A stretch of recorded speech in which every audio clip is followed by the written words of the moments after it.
This is Audible. Tantor Audio, a division of Recorded Books, presents Gunner by Daphne Loveling, narrated by Troy Duran and Gillian Macy. 1. Gunner. "All right, fuckers," Beast says to Thorn and me as we grab our stools and sit down. "Which one of us is paying for the first round?" The three of us arrived at the Smiling Skull after a long ride on a late summer day.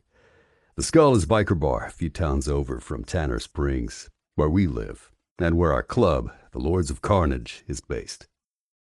It's one of the few neutral territory biker bars in the area. Apart from the occasional bar fight, the Skull is a place where rival clubs come to drink and mostly peaceful coexistence.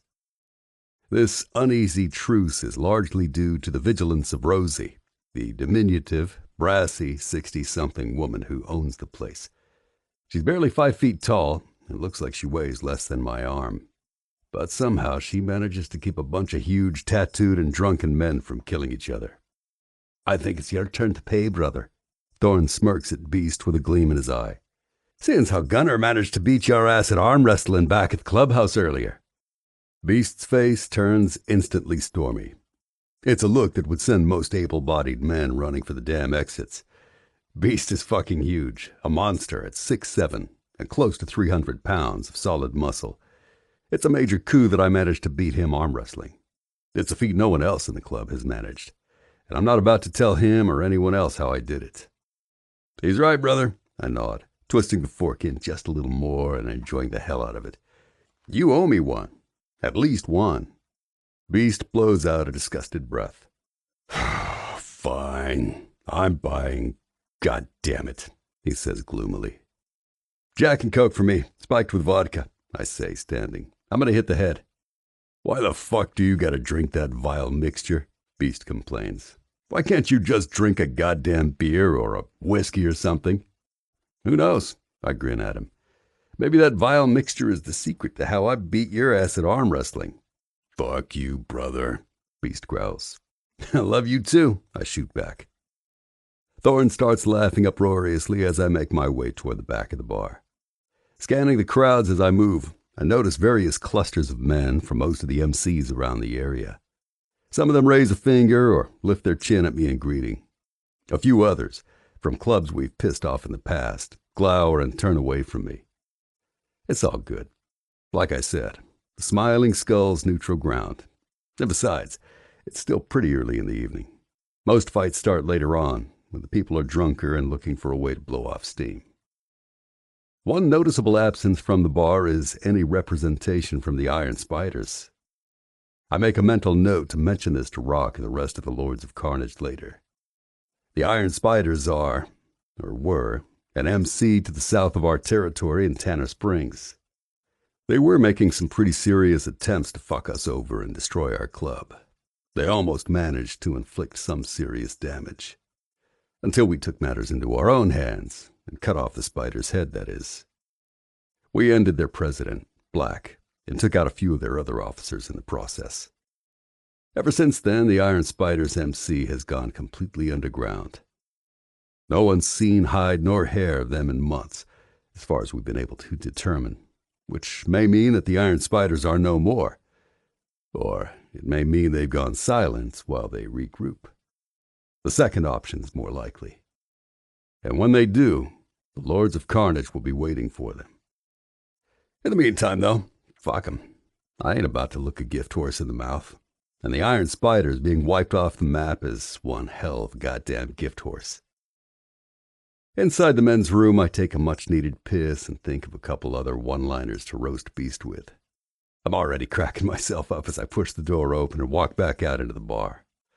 Across the room, I can tell that Thorn's regaling Beast with some bullshit story to try to cheer his ass up. I'd almost feel bad that I'm planning to go back over there and keep rubbing his nose in his defeat. If it wasn't going to be so damn much fun, that is. As I pass by the near end of the bar, the sound of an argument makes me turn my head. A high-pitched, angry voice pierces through the other noise in the room. It's a girl, probably in her early 20s. She must have just gotten here while I was in the head, because I can't imagine how I would have failed to notice her if she was here before that. She's about the furthest thing from a typical biker chick or club groupie I've ever seen at a bar like this. She's petite, not much taller than 5'2" or 5'3". She's got shoulder-length, wavy, light blonde hair that actually looks like it isn't a dye job. She's wearing a simple white t-shirt dress and flat sandals, and no makeup except for maybe some pale pink lipstick on her soft, full lips. She literally looks like a breath of fresh air in this smoky, dingy dive. She sticks out like a sore thumb. The chick is talking with a rough-looking guy who she can't possibly have come in here with. She's flailing her arms, looking agitated and frustrated as the guy shrugs his shoulders and takes a swig of his beer. She's a brave one, I'll give her that. He could crush her with one arm if he had a mind to. As I pass by them, I can't tell what she's upset about, but I make out a couple of words. Know where she is. You can't her away?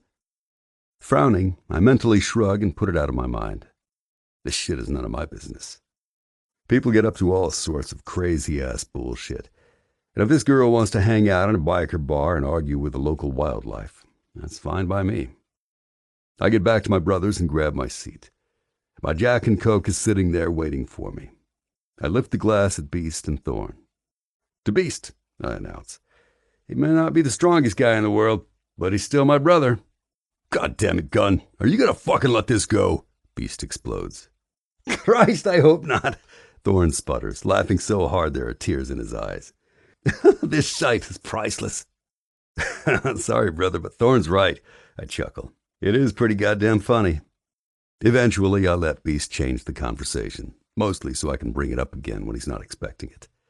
He and Thorn start shooting the shit about some biker wannabe they saw in town the other day who drove up on a tricked-out rice burner, wearing so much Harley shit it looked like he'd bought out the whole store. I mean, Christ, with all the shite he was wearing, he could have just used that money and put up a down payment on a real bike, Thorn says, shaking his head. It was comical, though, I'll give him that. I'm nodding and laughing along with them, stealing occasional looks at the blonde chick at the other end of the bar. She's still arguing with the rough-looking dude. From behind, I can see the curve of her ass through the fabric of her dress and the back of her shapely thighs, which look toned and muscled. I take a swig of my Jack and Coke and think about how good it would feel to grab that ass and pull her onto my cock, sinking myself deep inside her. I imagine the sounds she'd make in her throat when I fisted my hands in her hair and started fucking her for all she's worth, and how her pussy would tighten around me as she came, right before I exploded inside her. Jesus, I'm hard as a rock. I try to pay attention to Beast and Thorn long enough to make my cock go back down, but the girl's a flash of light in an otherwise dark bar, and she's goddamn distracting. As I continue to cast glances in her direction, another guy joins them, of the same dirtbag stock as the first one. He's shaking his head and giving the girl a leering grin. Even from here I can see he's being patronizing as fuck. Whatever she's mad about, they seem to find it more amusing than anything. Eventually she throws up her hands, sets down the beer she's been drinking, and stalks off in the direction of the bathrooms. The first dude leans over to the other one and says something to him that makes him laugh out loud. Then, as I watch, the first dude slides his arm over toward the girl's beer and slips something small through the opening of the bottle. Oh, fuck no. There's no goddamn way someone is going to roofie a woman on my watch. Gentlemen, I mutter at Thorn and Beast, I have a little business to attend to. Watch my six in case I need backup. 2. Alex. Just when I thought things couldn't get worse than they already are, I come out of the bathroom of the Smiling Skull to see some guy punching Gonzalo. Not that I really mind that part. Gonzalo is a freaking asshole. He deserves to be punched more than anyone I know. But right now, what I need from him is to tell me where the hell my sister is. He knows. I know he knows. but he's acting like he has no idea what I'm talking about. He doesn't even seem to give a damn whether I believe him or not. Which I guess he doesn't have to. I'm at least a foot shorter than him, and probably 100 pounds lighter. I can't make him do a single thing. I don't even know why I came here in the first place, thinking I would ever be able to change any of this. Tears prick my eyes and sting my throat. I've never felt so helpless and alone in my life. And given the life I've had so far, that's saying something. So, even though I came back out here to continue pleading with Gonzalo, I let myself have just a couple of seconds of pleasure and satisfaction watching the other guy land a blow to his face that sends him reeling backwards into a table. "Fuck!"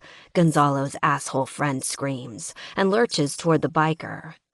Gonzalo's on the floor now, and so the biker easily has time to pivot, grab the second guy by the shirt, and launch him face first into the bar.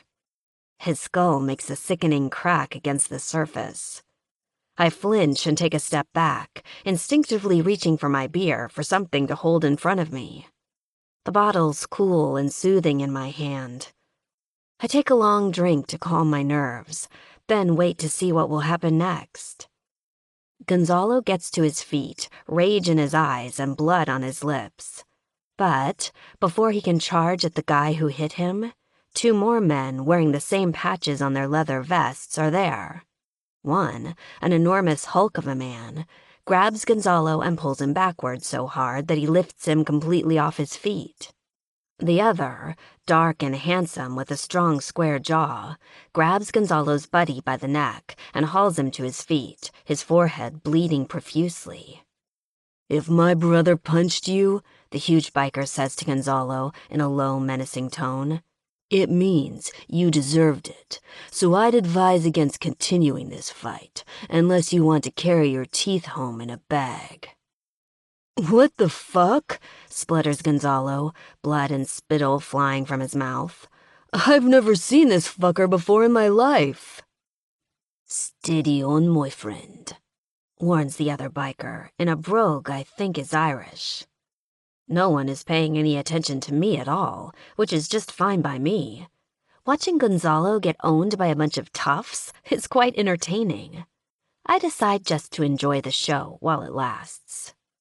"What the fuck did I ever do to you?" Gonzalo yells. "I'm serious. I have no fucking idea what the hell is going on."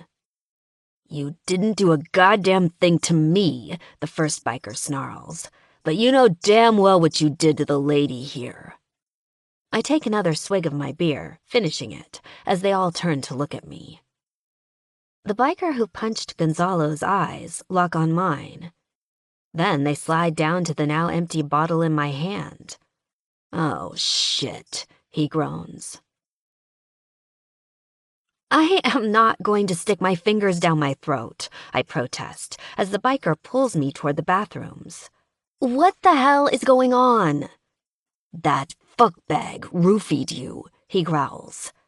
"What?" I ask in confusion. "You mean the date rape drug?" "He slipped it into your beer when you were in the bathroom."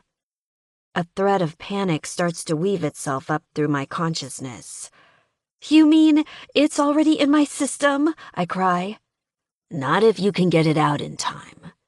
He pushes on the door to the women's bathroom, but it's locked. He lifts his large fists and pounds on it so hard I'm afraid it will splinter. "Get the fuck out of there now," he yells. A few moments later, a frightened-looking woman in tight red leather comes tottering out. "Jesus, hold your horses," she starts to complain, but goes silent when her eyes lock on the furious-looking biker. "Sorry," she squeaks and skitters away. The man pulls me roughly through the door and locks it from the inside. "Go on," he urges. "You don't have much time." I have no idea how to do this. I know it's supposed to engage your gag reflex if you stick your fingers far enough down, but I've never tried it. Uncertainly, I stand in front of the toilet and lean over just a little, then stick my index finger inside my mouth until I touch the back of my throat. Instinctively, I recoil and start coughing. It's too hard. It'll never work. I can't do it, I wheeze. Yes, you can, he bites out. Do it, or I'll do it for you. Ugh. Okay, having a total stranger, especially a very hot one, I'm starting to realize, stick his finger down my throat is not something I want to experience tonight. And, judging from the fierce look on his bearded face, he's not kidding around. Gingerly, I stick my hand back in my mouth, close my eyes, and ram my fingers down my throat. And promptly throw up all my beer into the toilet. Good girl, the biker growls, as I gag and sputter. Some of the beer has gone up through my nose, and a little bit is running down my chin. Gross. I grab at the toilet paper dispenser, pulling off a long length, and blow my nose, mortified. Then I grab another length and wipe at my eyes, which are watering. Come on, the biker says. Let's get you out of here. Did you come with anyone? No, I gasp, and turn on the water in the sink. I cup my hands under the faucet, take a mouthful to rinse, and then another cup to drink. The third one I splash on my face. I came here alone. I turn around to see him frowning disapprovingly. You came to a biker bar by yourself? In spite of myself, I jut out my chin. It's a free country. He snorts. Yeah, free to be an idiot. I resist the urge to tell him to fuck off because, after all, he did just save me from something definitely not good. I shudder involuntarily. Whatever he did just save me from, I can only imagine. Shit, has Gonzalo done this sort of thing before? People don't just happen to have roofies on them, after all. Not unless they plan to use them. Has Gonzalo done this to my sister? Up until now, I've always assumed Eden went with Gonzalo of her own free will. The thought that maybe I was wrong is horrifying. I swallow a sob, my face crumpling into the beginnings of panic. Hey, Jesus, I'm sorry, the biker says, mistaking my look for hurt at his remark. Look, though, seriously, you shouldn't be in a place like this. You look like a nice girl. You gotta be more careful. I have my reasons, I insist stubbornly. I didn't come here for fun. Yeah, what are they? One brow goes up as he stares at me pointedly. For the first time, I take a moment to really look at his face as I try to think what to respond. He's actually incredibly handsome. His hair is close-cropped. His dark beard only serves to accentuate the strong, square jaw beneath. Piercing blue eyes bore into me from under thick brows. Intricate tattoos cover the muscles on his arms. Even here in this gross bathroom, the guy pretty much radiates raw sexual power. I'm suddenly very aware that we're in this tiny room all alone. And that if we were anywhere else but a filthy dive bar restroom, I'd be hoping maybe he'd do something about it. It's none of your business why I'm here, I say uncertainly, my voice quavering. Thank you very much for helping me, but I think I should leave now. Yeah, you should, he agrees, and reaches to open the bathroom door. I walk through it, trying to keep my head high and not look like someone who just barfed her guts out into a toilet. Back out in the bar, my hand instinctively goes to the small crossbody purse that has my keys and ID in it. The hot biker follows me. Glancing around half fearfully, I notice that Gonzalo and his friend are nowhere to be seen. Where did they go? I ask half to myself. The biker chuckles. I imagine Thorn and Beast gave them an incentive to get the fuck out of here if they knew what was good for them. I should be relieved that I escaped Gonzalo's bad intentions, but a spike of dismay shoots through me all the same. It was a stroke of luck that I even managed to find him here at this bar. Now that he knows I was looking for him, I've lost the element of surprise. I'm no closer to finding my sister than I was before I got here. Maybe even further away. Thanks again, I murmur lamely to the biker, choking back tears that are threatening to surface. If he notices I'm close to crying again, he doesn't say anything. Don't mention it. The ghost of a smile plays across his sensual lips. It's been a while since I got to punch an asshole. Felt good. Well, bye. I nod distractedly and turn toward the front door of the bar. The biker's hand shoots out and grips my bicep, stopping me in my tracks. Where are you going? He asks. I frown in confusion. Home? I sway just a little bit in place, feeling kind of foggy. My car's out front. Oh, no, you don't. You're not driving anywhere. Why not? I blink a few times, his face suddenly out of focus. Because you may still have some drug in your system. You're gonna need to wait around here until we can tell for sure. I'll be okay, I scoff, waving my hand in his face and almost stumbling. He catches me, a worried look in his eyes. No, you won't. He puts an arm around my shoulders, holding me up. Peering into my eyes, he seems to see something he doesn't like. Shit, yeah, you're in no shape to drive. I open my mouth to protest, but close it again as it dawns on me he might be right. It feels like I'm starting to get really, really drunk, even though I've only had one beer. I can't quite get my eyes to focus or my muscles to work right. As much as I hate to admit it, I know I'd be crazy to try to drive in this condition. In a confused haze, I wonder how long it will last and what I'm going to do until then. The biker frowns, like he's considering options. Look, we better get you home so you can lie down, he says finally. Beast, Thorn, he calls out to his two friends, who are back at their bar stools with drinks in front of them. I'm taking off. See you later. Later, brother, the larger one calls back, lifting a finger at us. The biker takes my hand and leads me outside into the cool evening air.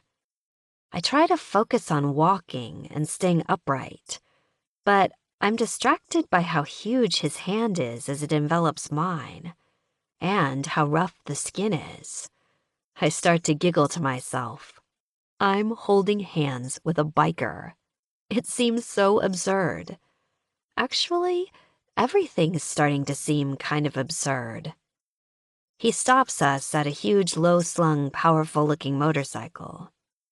You gonna be okay to ride on the back of my Harley? He asks in a worried tone, letting go of my hand. All you gotta do is hold on to me and not fall off. I think about it and flex my fingers open and close to make sure my arms still work. They seem to. Sure, I mumble. I can do that. Watching me carefully as though he's afraid I might fall over, he slings a leg over the seat and straddles the machine. Okay, get on, he orders, nodding behind him. My balance is off, so I have to put one hand on his shoulder to get my foot over the bike. Under the fabric of his t-shirt, his muscles tense. Belatedly, I realize this is probably not a man most people just touch without asking.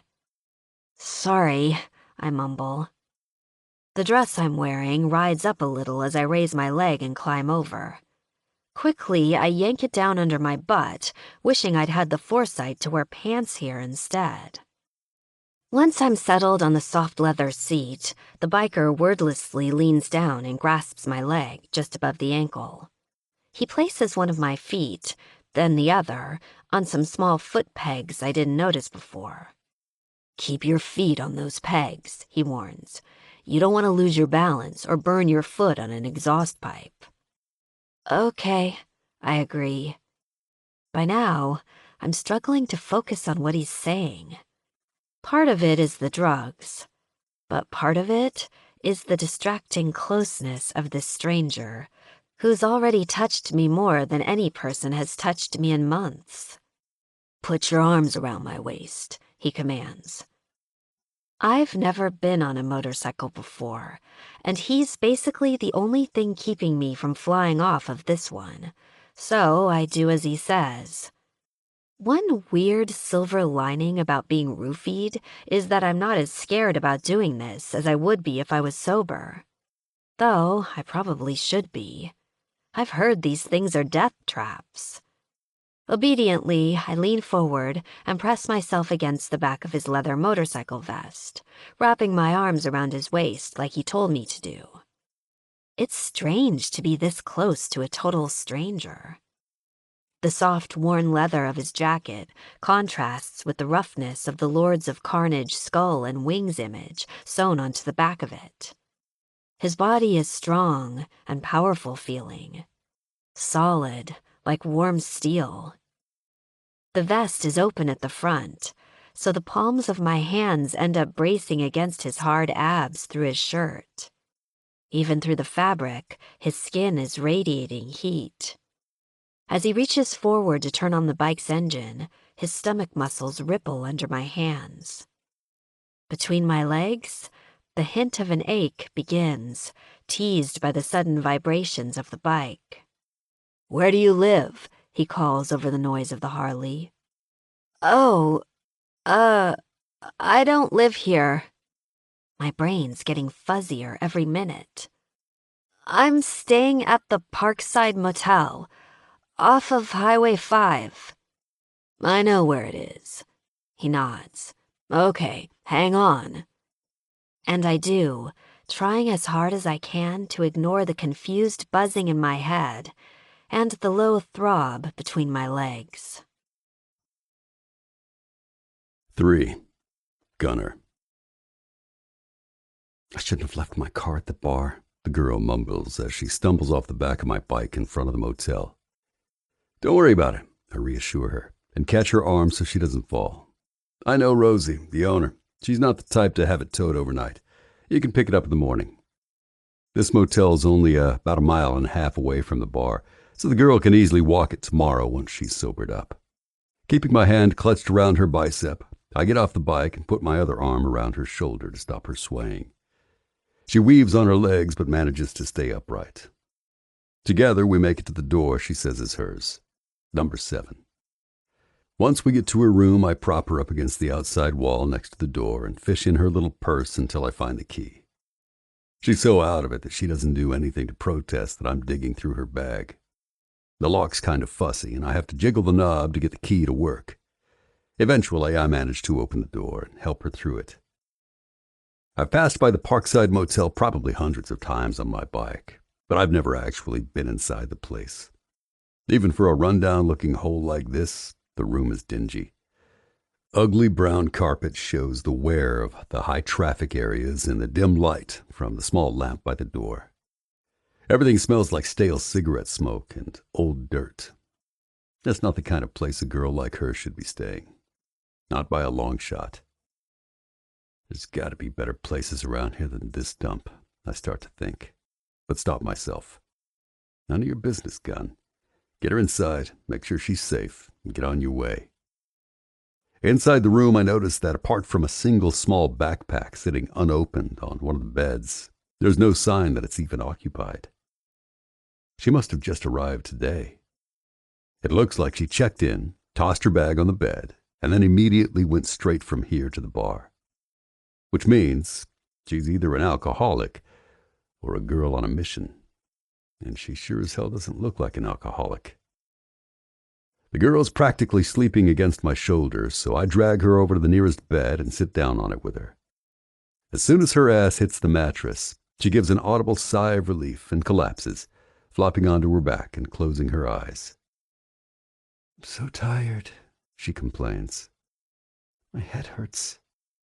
"I know. That's the drug," I tell her. Even lying there like that, legs kind of splayed off of the bed, she's fucking beautiful. I can't help but take a few seconds just to look at her. Her face is pale, almost translucent. I'm guessing that's partly because she's exhausted. There's a faint flush to her high, delicate cheekbones. Her lips are parted slightly. They're soft-looking and plump. In another situation, in another, less shitty motel room, I'd fucking love to see them wrapped around my cock. As if in agreement, my dick jumps to attention in my pants. Down, motherfucker. This ain't the time or the place. It sure as hell could be the woman, though. I'd fuck her in a heartbeat. My eyes glide down to her breasts, which are rising and falling slowly and evenly. She's probably about to fall asleep. Shit. She's fucking lucky I'm the one who came across her tonight and helped her out. Helpless as she is right now, a lot of the fucking pigs in that bar would have taken advantage of this situation. Personally, I don't get my rocks off fucking a chick who isn't all there to enjoy it. Apparently, the piece of shit who drugged her doesn't feel the same way. As I sit there, watching the girl fall asleep, I wonder again what the hell she was doing in that bar tonight. Now that I know it looks like she came to town specifically to go there, I can't help but try to imagine the scenario in my head. She probably went there to confront that asshole. If he hadn't tried to roofie her, I might have assumed she was a jealous ex-girlfriend. She sure as hell doesn't look like the kind of girl who'd get involved with a dirtbag like that, though. I've seen stranger things, for sure, but I can't imagine why he'd drug her if he could have just fucked her without it. So, that doesn't seem like it's the story. Why the fuck are you here, little girl? I don't even know her name. I would have asked her once we got here, but I didn't have time before she fell asleep. And she's looking so peaceful, I don't want to wake her up now. Gingerly, I stand up from the bed, being careful not to jostle her too much, but it looks like she's down for the count. I slide her body up on the mattress so her head's on one of the pillows and her legs aren't hanging over the side. Pulling off her sandals one by one, I toss them on the floor over by the nightstand. Then I grab her purse and lift her up enough to pull the strap over and off of her. She frowns in her sleep and moans a little in protest, but quiets when I lay her back down on the mattress. Inside the little bag there's an older model cell phone, a small wad of bills, and a driver's license. I take the license out and walk over to the dim lamp to hold it under the light. Alex Andrea Cousins, from Virginia. Huh. So she definitely isn't from around here. I toss the license back in her bag and put it on the floor next to her sandals. Then I take a deep breath and look around the room. My work is done. She's here. She's safe. She'll be hungover, but mostly fine tomorrow. I should go and let her get her sleep. Maybe leave a note reminding her what happened and where her car is, just in case the drug fucks with her memory. But for some reason, my feet don't seem to be moving me toward the door. Fuck. I know she'll probably be all right if I leave her here by herself. I'm pretty sure we got at least some of the Rohypnol or whatever it was out of her system. But I just can't quite do it. I want to make sure she's okay when the drug wears off. God damn it. Looks like I'm spending the night in a shitty motel bed. And all for the wrong reasons. I walk over to Alex's bed and pull a corner of the bedspread up and over her. She stirs and sighs contentedly. Then, with an irritated shake of my head that I'm such a fucking dumbass, I grab the room key from the table by the door. It's still pretty early. Not nearly early enough to go to bed. I know there's a convenience store half a mile down the road in the opposite direction from the Smiling Skull. I'll grab myself a couple of beers and come back here and drink them until I'm tired enough to go to sleep. 4. Alex. My head is pounding worse than the worst hangover I ever had when I finally drift up into consciousness. At first, I'm so disoriented that I don't know where I am. Whatever I'm sleeping on is so hard that for a second, I don't even think it's a bed. It's sure as hell not my bed anyway, which means I'm not at home. My eyes still closed, I frown and try to remember what happened last night. It comes back to me slowly through the brain fog. I was driving from Virginia to where I thought Eden was to try to find her. I remember arriving at the motel, then dumping my stuff and going to the bar, then arguing with Gonzalo, and then there was the biker guy who beat him up, and the biker telling me he saw Gonzalo slip a roofie into my beer.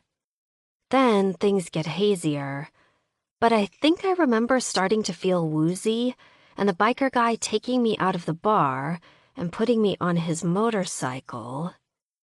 My eyes fly open.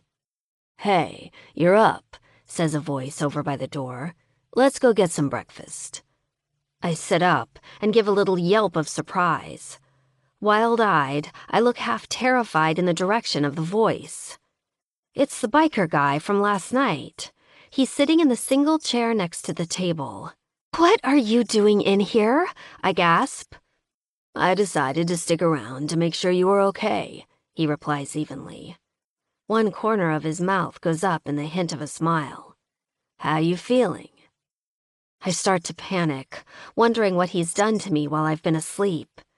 But I'm still wearing the dress I had on yesterday, and my body doesn't feel any different, except for my pounding head. I risk a quick glance over at the second bed. The bedspread looks rumpled, as though someone spent the night lying on top of it. Warily, I look back at him. "I've felt better." He laughs, revealing white, even teeth in a vaguely wolfish grin. "I bet, but I'm hungry as hell, and you should be too. We should get some food in you. It'll help clear your head." He stands up from the chair and nods toward the door. "Come on, I'll take you to breakfast. My treat." I want to refuse. I almost do. But I'm down to my last $100 or so, and the prospect of getting a hot meal without even having to pay for it breaks down any resolve I have. "Okay," I accept softly. "Thanks, I appreciate it. But let me run to the bathroom first." "I'll be outside," he says, standing. I briefly consider running to the door and locking it from the inside once it closes behind him. But the plain fact of the matter is, this man is at least twice or 3 times as strong as I am. He could easily break down any door between us. And if he'd wanted to do something to me, he's had ample opportunity already. So instead, even though I wonder if I'm doing something completely crazy, I go into the tiny, cramped bathroom and carefully close the door behind me. I pee, then splash some cold water on my face and rinse my mouth out. Back out in the main room, I find my sandals, slip them on, and grab my purse. The key to the room is on the little table, and I toss it into my bag and wander out the door behind him. Outside, it's a bright, sunny day already. It doesn't feel like early morning anymore. I must have slept longer than I thought, thanks to the roofie Gonzalo put in my drink. The biker guy is already astride his motorcycle, waiting for me. I should have changed into jeans, I think ruefully, and almost go back inside. But then the bike starts up, and the man gestures for me to get on. Well, somehow I managed to ride here in this dress last night, so I guess I can pull it off again. I toss the long strap of my bag over my head so it's secure, then awkwardly get on and straddle the seat behind the man. "I don't even know your name," I call over the roar of the engine. "Gunner," he calls back. "Nice to meet you, Gunner," I reply, feeling like a total moron. "I'm Alex." In response, he merely grunts. Gingerly, I wrap my arms around his waist, and he pulls out onto the highway. 10 minutes later, we're seated in a booth at a crowded diner. Delicious smells of hash browns and coffee are wafting toward us. Up until now, I wasn't really hungry, but the food aromas remind me that I haven't eaten since lunch yesterday. My stomach growls impatiently as I ponder the menu the waitress gave me. I feel like I could eat a horse, but I settle on the country breakfast with pancakes, eggs, and sausage. And coffee, of course. Good deal, Gunnar nods approvingly. I was afraid you were going to order some bullshit egg white no food omelet or something. Not a chance. You were right. I'm starving. I take a sip of the hot coffee the waitress just brought me. Oh, that's good, I sigh. I take another sip, savoring the taste and the warmth. So, Gunnar begins after a moment, leaning back on his side of the booth. You want to tell me what you were doing in that bar last night? Shit. I guess I should have known he might try to pry into that. Look, I'm sorry, I say, but it's really none of your business. He cocks a brow at me and smirks through his beard. None of my business? No offense, but you're a total stranger, Gunnar. I'm a total stranger who saved your ass last night. He's right, of course. Maybe I do owe him some sort of explanation, as payback for putting himself out there for me. I'm sorry, I murmur, chastened. You didn't have to do any of what you did. It's just... well, it's kind of personal. He your boyfriend? What? No. I start laughing. The idea is so ludicrous. No, nothing like that. I'm just looking for someone. I think Gonzalo might know where she is. Someone? My sister, I admit. He nods, considering this. She his girlfriend? I look down at the table. Something like that, I say softly. Look, can we talk about something else, at least until the food gets here? I'm still feeling a little queasy, and my head hurts. He gives me an easy grin and lifts his chin once. Sure.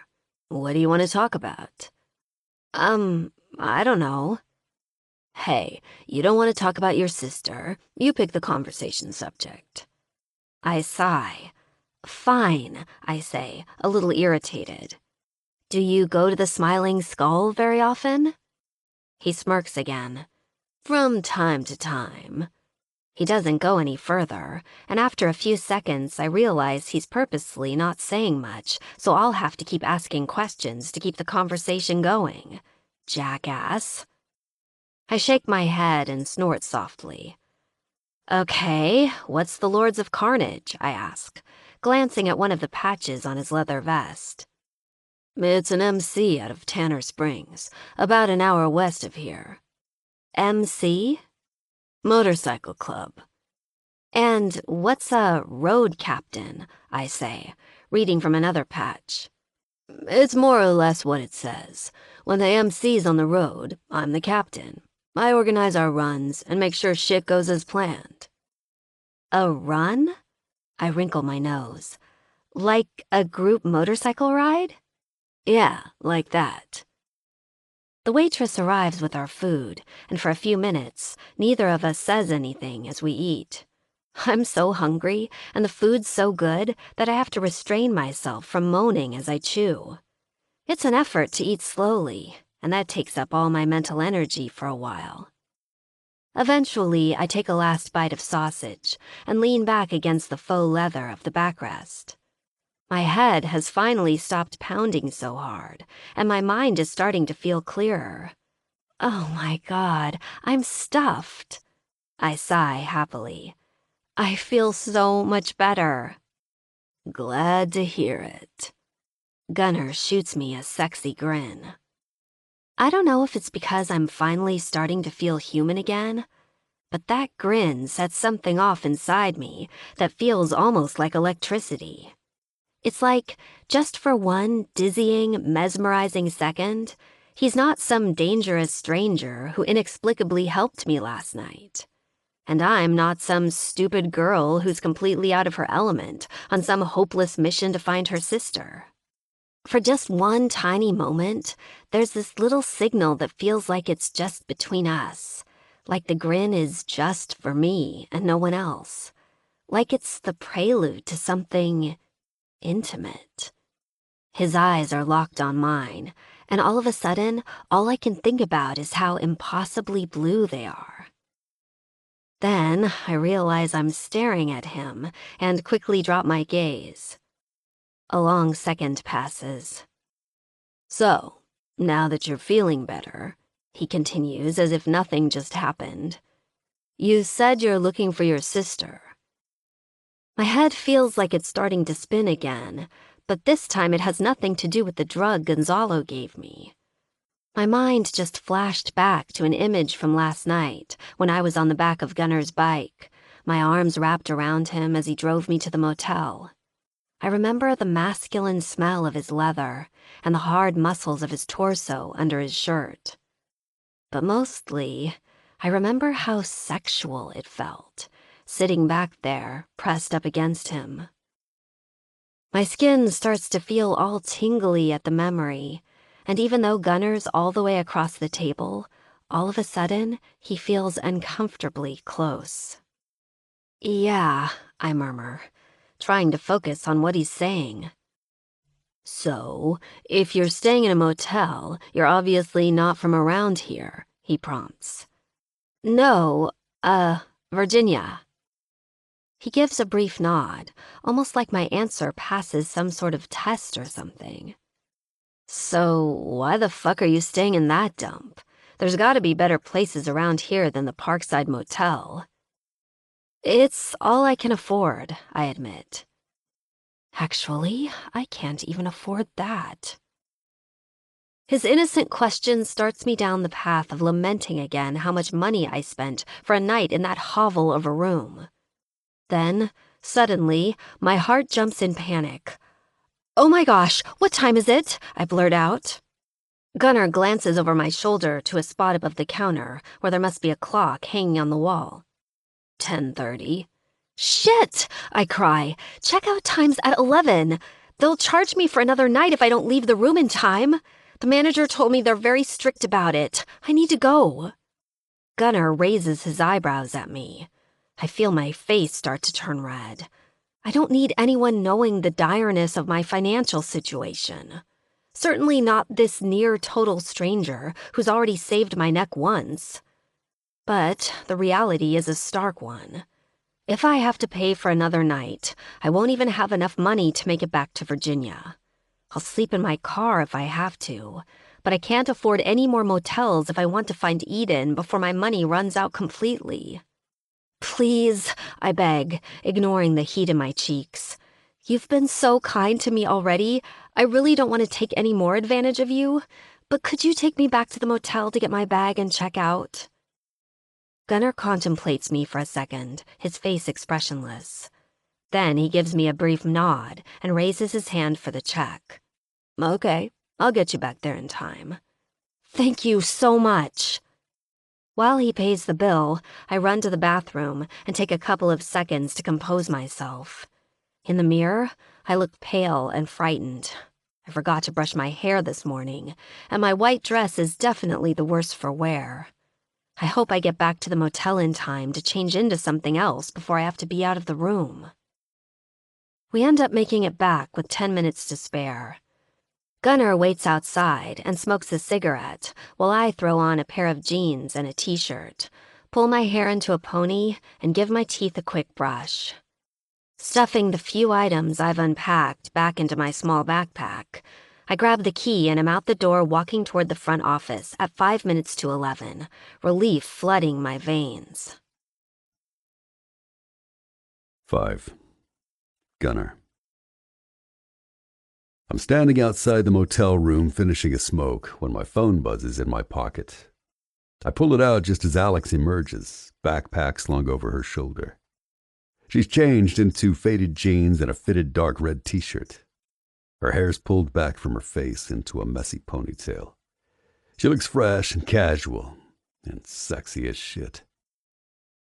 "I just have to return this," she says, holding up the key and jiggling it. I lift my chin. "Got it. I'll be right here." She flashes me a brief smile and turns toward the front office. I paused for a moment to appreciate her spectacular ass in a different package. When she's disappeared around the corner, I regretfully dragged my eyes away and looked down at my phone. It's a text from Thorne. "Church this afternoon. Rock has some business with the DDs to run by us." I nod at the phone as though it's Thorne himself and hit reply. "I'll be there." I shove the thing back in my pocket and take a last drag of my smoke. I wonder what the Death Devils have in mind. They're a club to the east of us. In fact, I'm in Death Devils territory right now. The Devils in our club have been inching toward an alliance, which started in part because of a desire on the part of both our clubs to strengthen our numbers and to unite against a growing threat from the Iron Spiders before the Lords took out their president. Now, even though the Spiders' threat looks to be neutralized, it's still in our best interest to strengthen the partnership with the Death Devils if possible. We sold them the last of our weapons shipments a while back when our club decided to get out of gun running. Now they've largely taken over the business we walked away from. The Devil's president, Oz, is kind of a closed book, but his men seem to respect the shit out of him, and he hasn't fucked us over yet. I'm musing about what Oz's club might be wanting to propose to the Lords when shouting from the hotel's main office shakes me out of my thoughts. It's Alex's voice. I put out my smoke and go over to see what the fuck's going on. When I get inside, she's arguing with a fat, greasy-looking guy who's standing behind the counter. Alex is waving her arms and pointing at a clock on the wall, which reads 11:10. "You know goddamn well that clock is fast," she yells. "You do this on purpose." "It's the customer's responsibility to be out of the room in a timely manner," the guy smirks. "This clock is the one we go by." "I am not paying for another night," Alex fumes.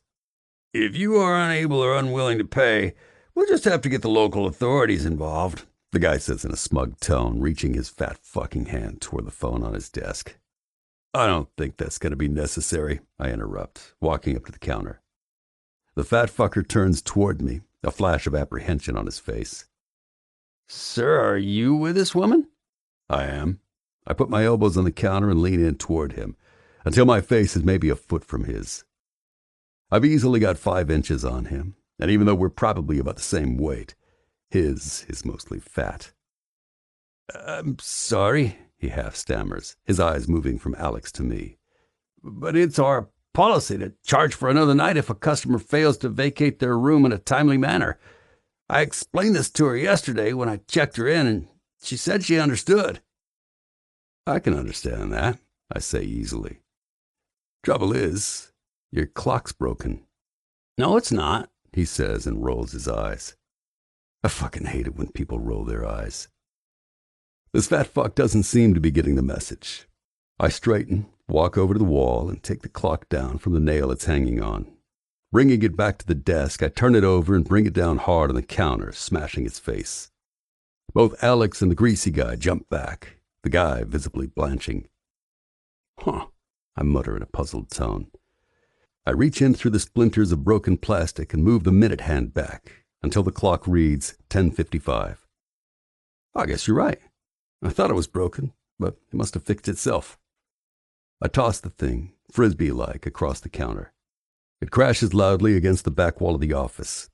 Then I grab the room key lying on the counter in front of Alex and toss it after the clock. "You have a nice day now," I say. The fat pig is so shocked he doesn't say a word as I grab Alex's hand and pull her back outside. "Holy shit," Alex hisses as the door swings shut behind us. "I can't believe you did that."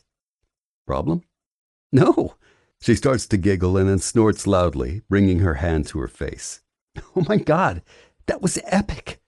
Then she's full out laughing, hard enough that she has to stop walking and lean her hand against the outside wall of the motel to steady herself. She doubles up and gasps for breath, laughing until there are tears in her eyes. Watching her let go like this, it makes me realize how pinched and serious she's been up to this point. Knowing I'm the reason for it, it does something to my chest, like it's constricting and expanding at the same time. She continues to shake in helpless laughter, leaning against the side of the building for support. Before I know it, I'm laughing with her. Come on, I eventually chuckle. Let's get the fuck out of this shithole. Alex is still giggling when we get to my bike. Thank you so much for that, Gunner, she says, her eyes sparkling. That was the funniest thing I've seen in... God, I have no idea. My pleasure. That fucker deserved it. He's luckier than he knows that I didn't beat his damn face in just for the pleasure of breaking a few of his teeth. Come on, I'll take you back to your car. I help Alex put on her backpack, then get on the bike. She slides on behind me, less awkwardly now that she's not wearing a dress. Automatically, her arms go around my waist, the seat sliding her forward a little so she's snug up against my back. I can feel her still giggling a little bit as I start the bike, her tits moving against my back as she does. My cock tightens in my jeans, and I remember how tough it was last night to look at her sprawled on the bed and not be able to do anything about it. Shit. The sooner I get her back to her car and send her on her way, the better. I've been trying to keep her safe from assholes since I met her, but if she's not careful, she'll need saving from me next. The trip back to the Smiling Skull only takes a couple minutes, since now I can go full speed without worrying about Alex falling off the bike. The bar doesn't open until this afternoon, and the parking lot is deserted, except for what must be her car. It's a rusty-as-hell dark blue Civic with a body style from the early 90s. This thing must have close to 200,000 miles on it. I think back to how hard she fought against paying for another night at the motel and realize Alex must be pretty goddamn broke if this is what she drives. I slow the bike and stop in the spot next to the Civic. Turning the engine off, I wait for her to get off, then stand to face her. Well, Alex says, flashing me a suddenly shy smile. Thank you so much for everything, Gunner. I never properly thanked you for buying me breakfast. And, well, for everything else. She lifts her shoulders and spreads her hands.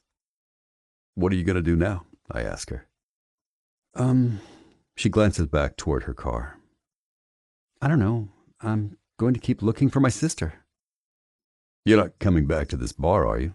I ask sharply. Are you going to go looking for that Gonzalo guy again? I don't know, she admits. Her face crumples into a mask of worry, and it makes my chest hurt to see her smile go away. I don't think Gonzalo is going to tell me anything, but I'm sure he knows where she is. Or at least he did know. Alex, are you going to tell me what the hell's going on here? I demand. My voice comes out so gruff and angry it surprises me. It seems to surprise her, too. She begins, looking at me with wide, confused eyes. Gunner, this isn't your fight. No, I wasn't planning on telling you anymore. I lean against her driver's side door so she can't open it and cross my arms. Well, that's going to change. Talk. Why? She asks, a sudden flash of defiance in her eyes. Because I said so. I'm not leaving until she does tell me, and she can't leave until I let her into her car. We're at an impasse, and we will be until she realizes there's only one way forward. For a second, I think she's going to keep arguing with me. Then her shoulders slump a little bit, and she pulls her backpack off and tiredly sets it on the ground beside her. There's not that much to tell, she sighs. My sister left town, and I don't know where she is. I'm worried about her.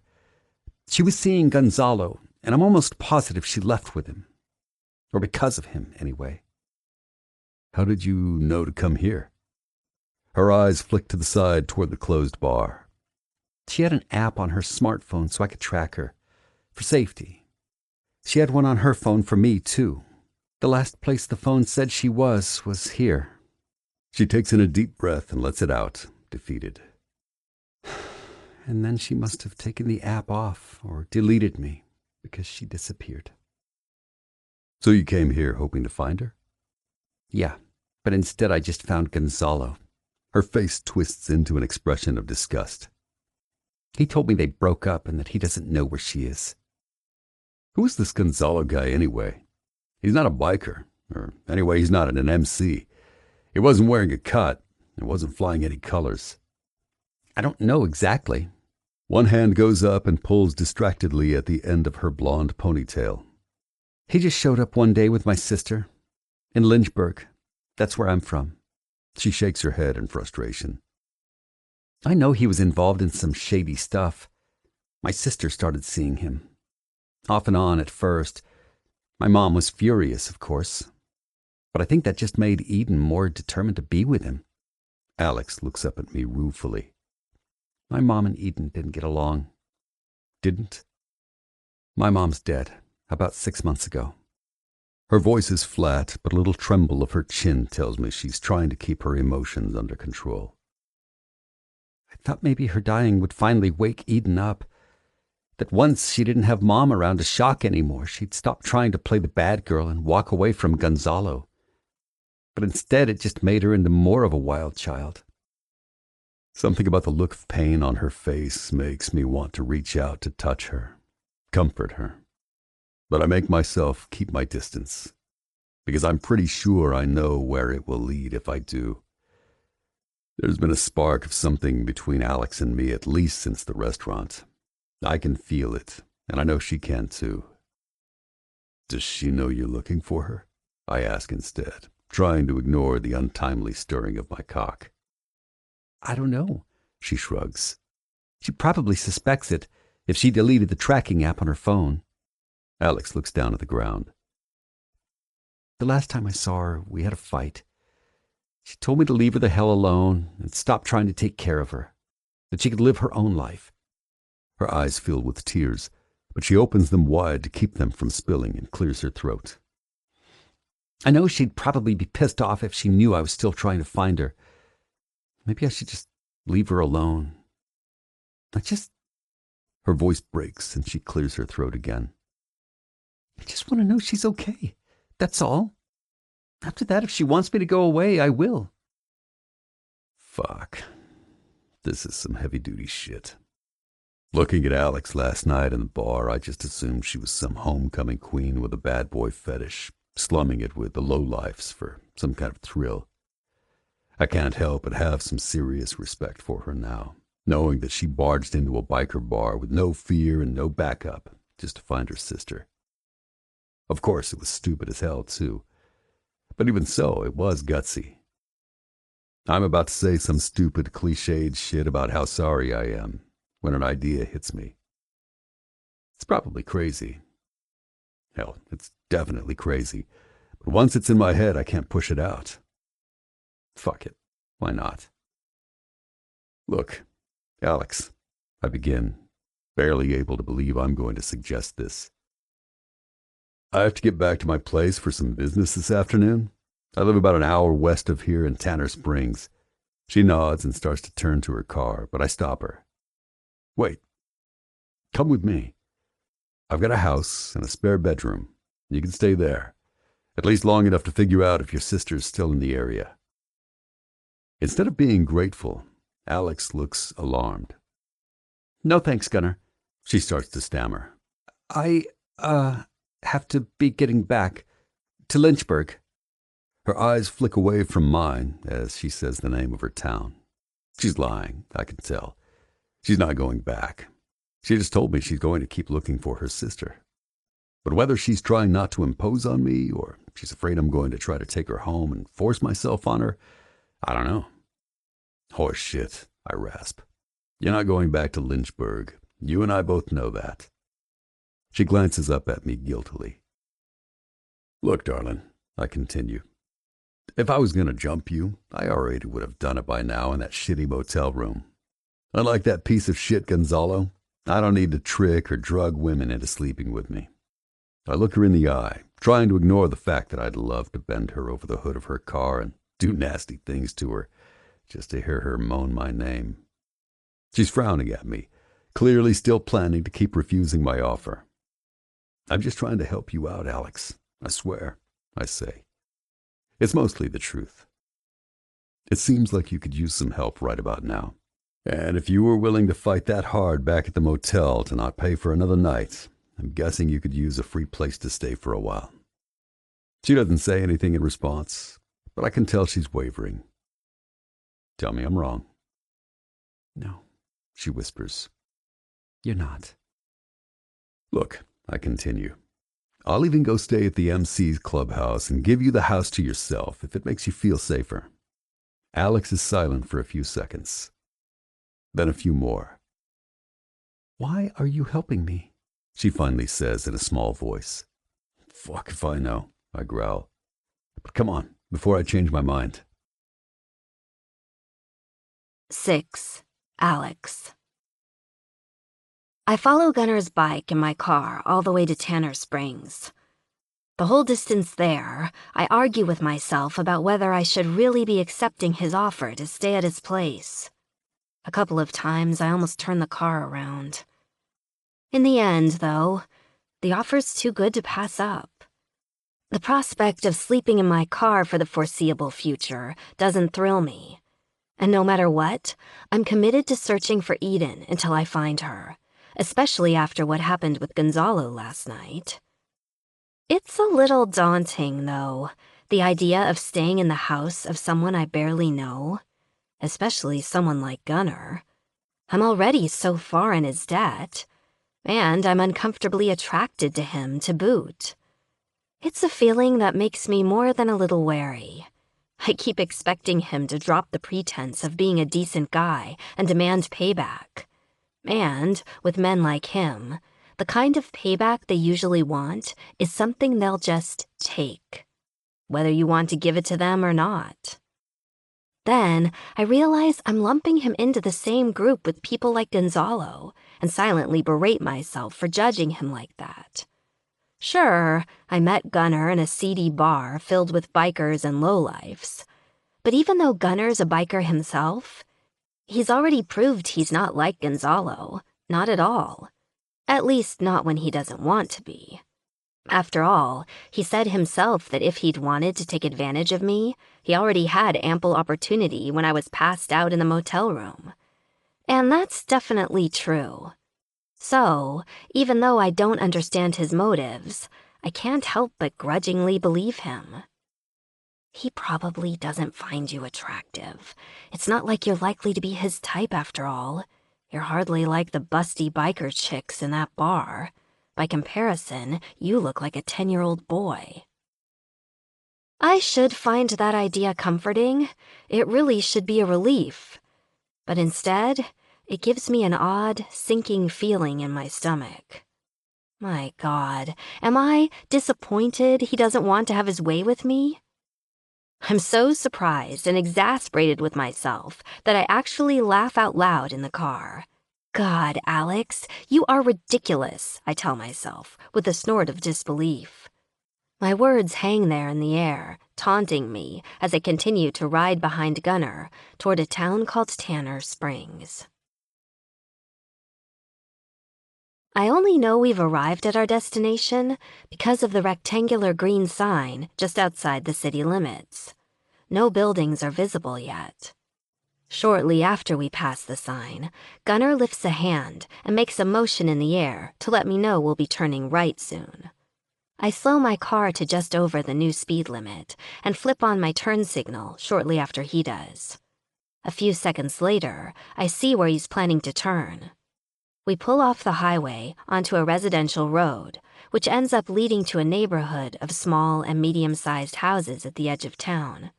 I zigzag behind Gunner's bike for a few more minutes, winding through the streets. Finally, he hand signals a left turn and pulls into the driveway of a white bungalow with dark gray trim and a small porch in front. Not wanting to impose, I start to park my car on the street, but Gunner waves me up to pull in next to his bike. "You're staying here as my guest," he rumbles at me through my open window when I've shut off my engine. "You can park in the driveway." "Thank you," I mumble, and hoist myself out of the car.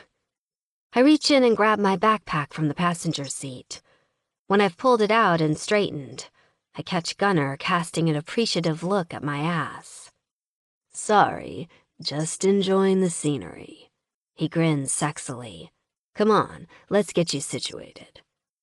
I shoot him an accusing look and follow him to the front door, feeling indignant, but also kind of weirdly happy. Damn it. I can't believe there's a part of me that wants him to find me attractive. This is not what you're here for, Alex, I tell myself crossly. Besides which, the last thing you need is to get yourself in the same kind of stupid mess Eden did. My sister is absolutely gorgeous, but she never seems to really believe it unless some guy is chasing after her. Her need to have male eyes on her, to feel important, has been the source of many of Eden's bad decisions, and there have been a lot of them. I'll be damned if I'm going to let myself go down that same path, especially when the whole reason I'm here is to make sure her bad decisions haven't gotten her in real trouble this time. Gunnar unlocks the door and holds the screen open for me to go in. The house is small, but inviting inside.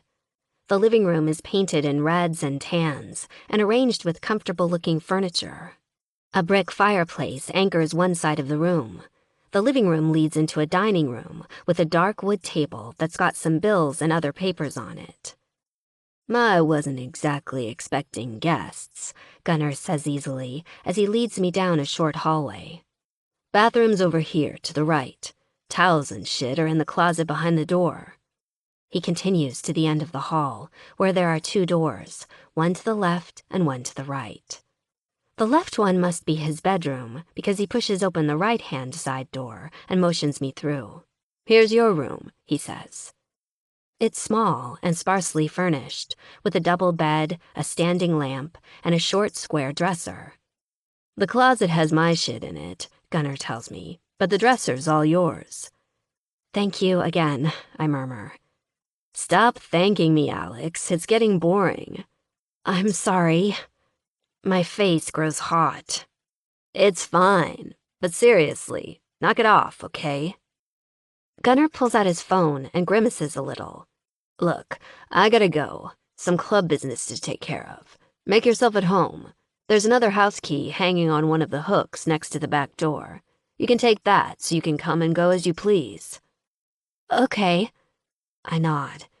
He shoves his phone back in his pocket and looks at me. Our eyes lock for a second. And I realize, once again, that we're completely alone. God, his eyes are blue. My skin starts to feel kind of goosebumpy. I remember how rough and calloused his hands are. I wonder what they'd feel like roaming over my body. Stop it. Okay then, stay out of trouble. His voice is gruff, but then Gunnar winks at me, one corner of his mouth lifting. My stomach does a little flip. When I get back, we can talk about how to find your sis. The clomp of Gunnar's boots gets softer and softer as he walks back down the hallway. Then the front door opens and shuts behind him. The roar of his Harley engine has completely disappeared when I realize I'm still standing in the middle of the bedroom in a sort of daze. I blink and shake my head and snort softly at how ridiculous I'm being. I've never really had a man affect me like this before. It's like my body is on constant high alert when he's around. My nipples are standing at attention, waiting to be touched. Waiting for him to touch them. My skin is practically buzzing, and Gunnar's not even here anymore. He, on the other hand, seems more or less completely unaffected by my presence. Except he seems to think my ass is okay. I begin repeating my new mantra. It's good that Gunnar doesn't want me. It's good that Gunnar doesn't want me, as I sit down on the bed. Opening up my backpack, I take out the few belongings I brought with me. The bedspread under me is a soft, homey quilt, obviously handmade. I wonder who made it for him. I can't see Gunnar buying something like this. For one thing, handmade quilts are crazy expensive. And besides, it doesn't really seem like his style. I imagine a grandmother giving it to him, or an aunt. And then I have to laugh, because I can barely even envision someone like him having a granny. He's so masculine. And hard. It's almost impossible to imagine he was ever a little boy or a baby. Gunnar seems like he just sprang into the world like he is right now. Hot, sexy as hell, muscled and tattooed. My skin does that tingly thing again. It's good that Gunnar doesn't want me. It's good that Gunnar doesn't want me. I pull out the couple of t-shirts and the few changes of underwear I brought with me and stash them with a couple of other items in the top drawer of the empty dresser. Then I take out the rumpled white shirt dress I was wearing yesterday. It needs to be washed, but I don't want to snoop around for a washer and dryer in Gunnar's house. Instead, I go to the bathroom and hand wash it, using some of the small bottle of shampoo I grabbed from the motel. I wring it out and hang it over a towel bar to dry, placing a hand towel I found in the little closet under it so it won't drip on the floor. That task done, I wander out into the hallway, feeling suddenly restless. Gunnar hasn't even been gone half an hour. I wonder when he'll come back. If he's still gone by dinner time, should I just assume I'm on my own and eat without him?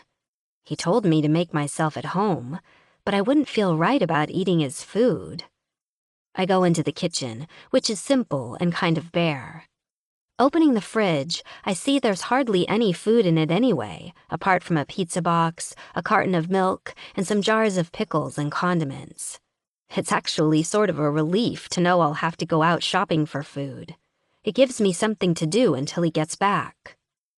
I wander out into the living room, noticing again how comfortable and lived in it is, without being cluttered. It's obvious that a man lives here, from the simple furnishings and the dark colors.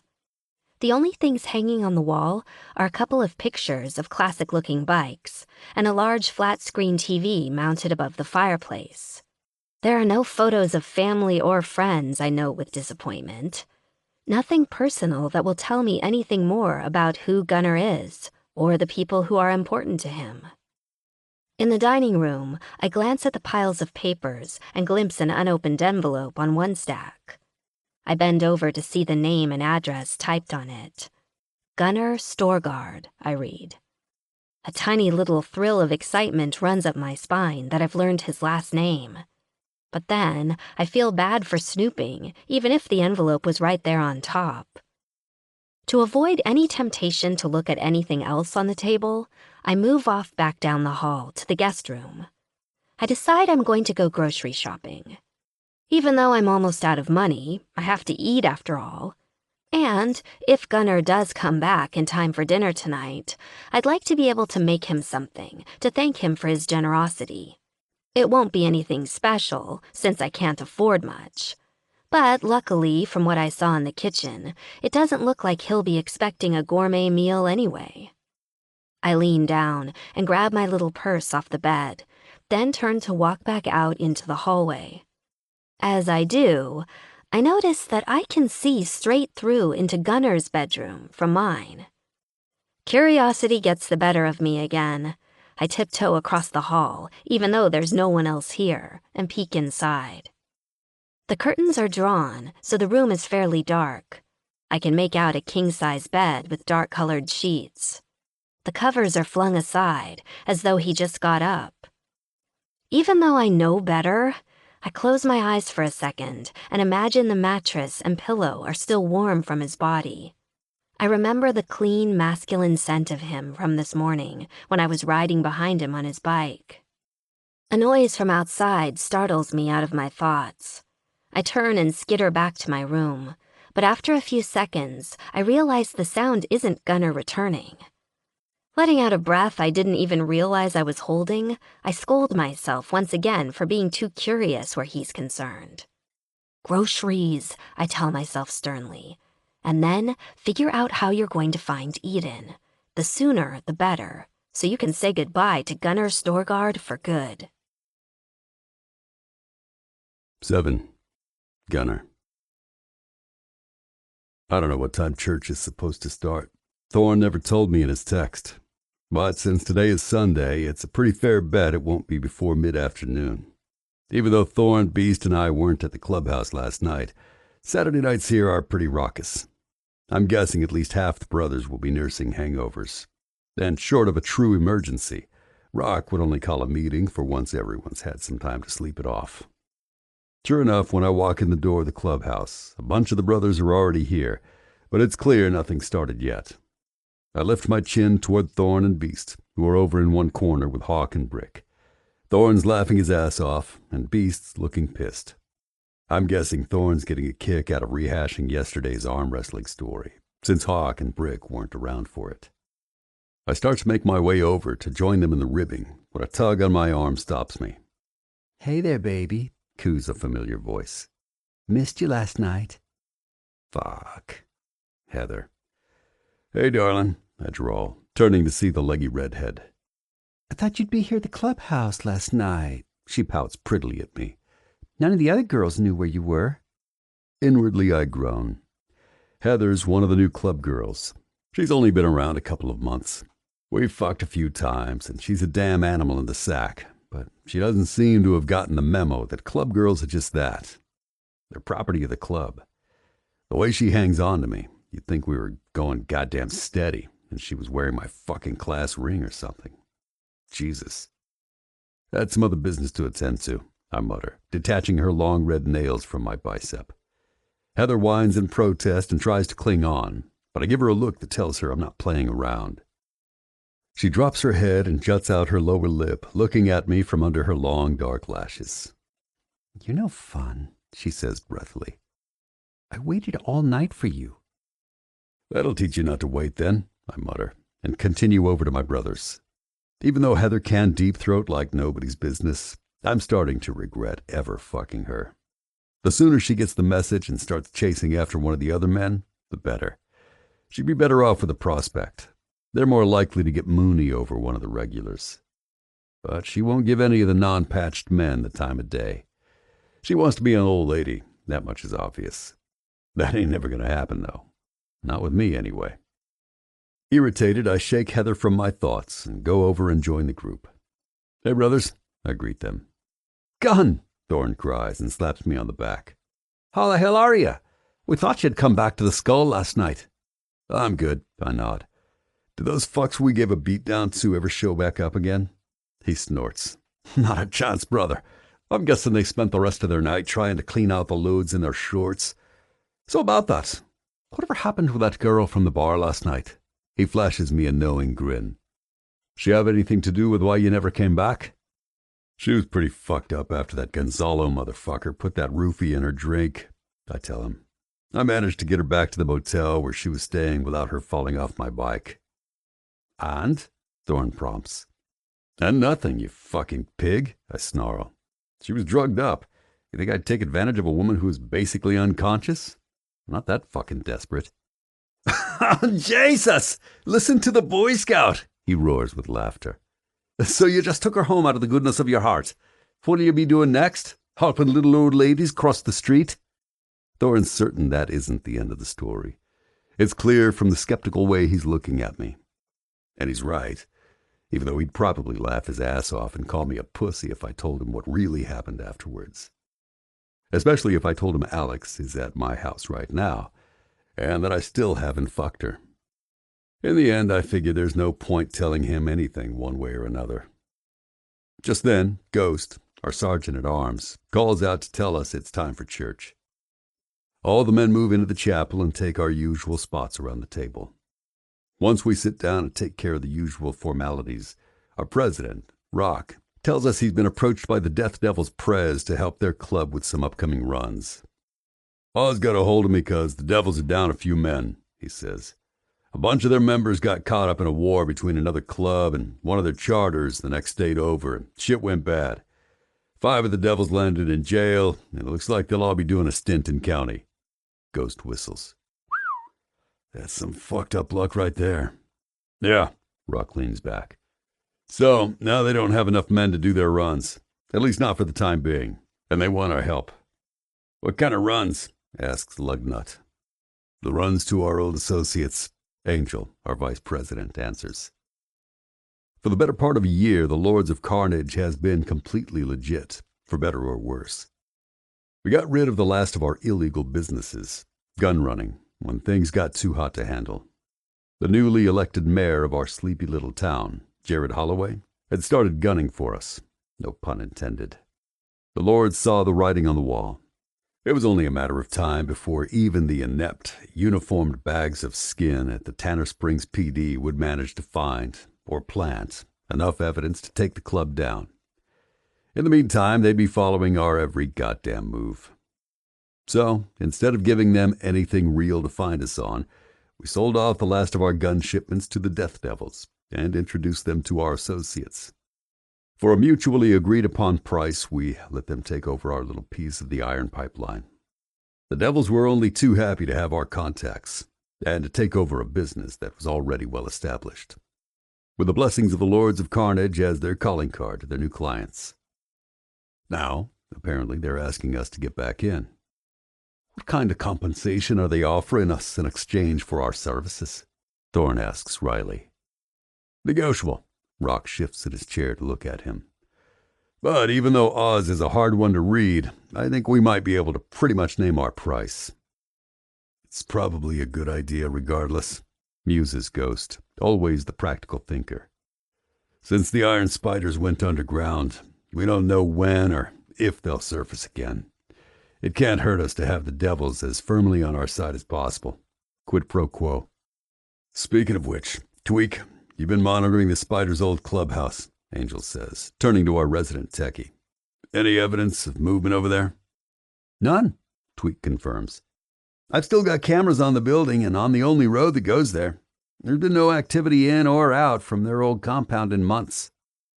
We should go investigate in person, Old Smiley chuckles. See whether those fucking spiders are still in their hole. See what they left behind. Rock frowns and sets his jaw, considering. We'll talk about that later, he mutters, and shifts in his seat. In the meantime, we're talking about the Death Devil's proposal. Are we good to provide them some backup on our old gun-running route? I'm good with it, if the terms are decent. Beast's grin is wide, almost hungry. Things have been a little too quiet around here lately anyway. We could use a little action. A couple of the men chuckle and nod. The last few months have definitely been a be careful what you wish for situation. 6 months ago, things were pretty damn hot for us. The Iron Spiders were trying to destroy our club from the south, and the mayor and police department of Tanner Springs were trying to pin anything and everything they could on us. These days, with the Spiders gone underground, and with them the crime and vandalism they brought to our town, shit's been pretty goddamn peaceful. Too peaceful, maybe. Yeah, I nod. As long as we keep this shit outside of Tanner Springs, I'm good with it. A few of the other brothers grunt their approval. A look around the table shows that many of them seem to be feeling as restless as I am. The Lords aren't built for peace. We thrive on mayhem, on danger. It's going to be like old home week around here. It's probably pretty fucked up that I can hardly wait. 8. Alex. Because I want to do something to thank Gunnar for letting me stay at his place for the night, I head to the grocery store to get ingredients to make spaghetti. I also buy fixings for garlic bread, which sounds really good right now. I still don't know whether he has any plans to come back tonight before dinner. But for simplicity's sake, and because it's cheaper, I decide to get sauce in a jar instead of opting to make it from scratch. Everything that isn't consumed tonight can be saved to be eaten later, either by him or me.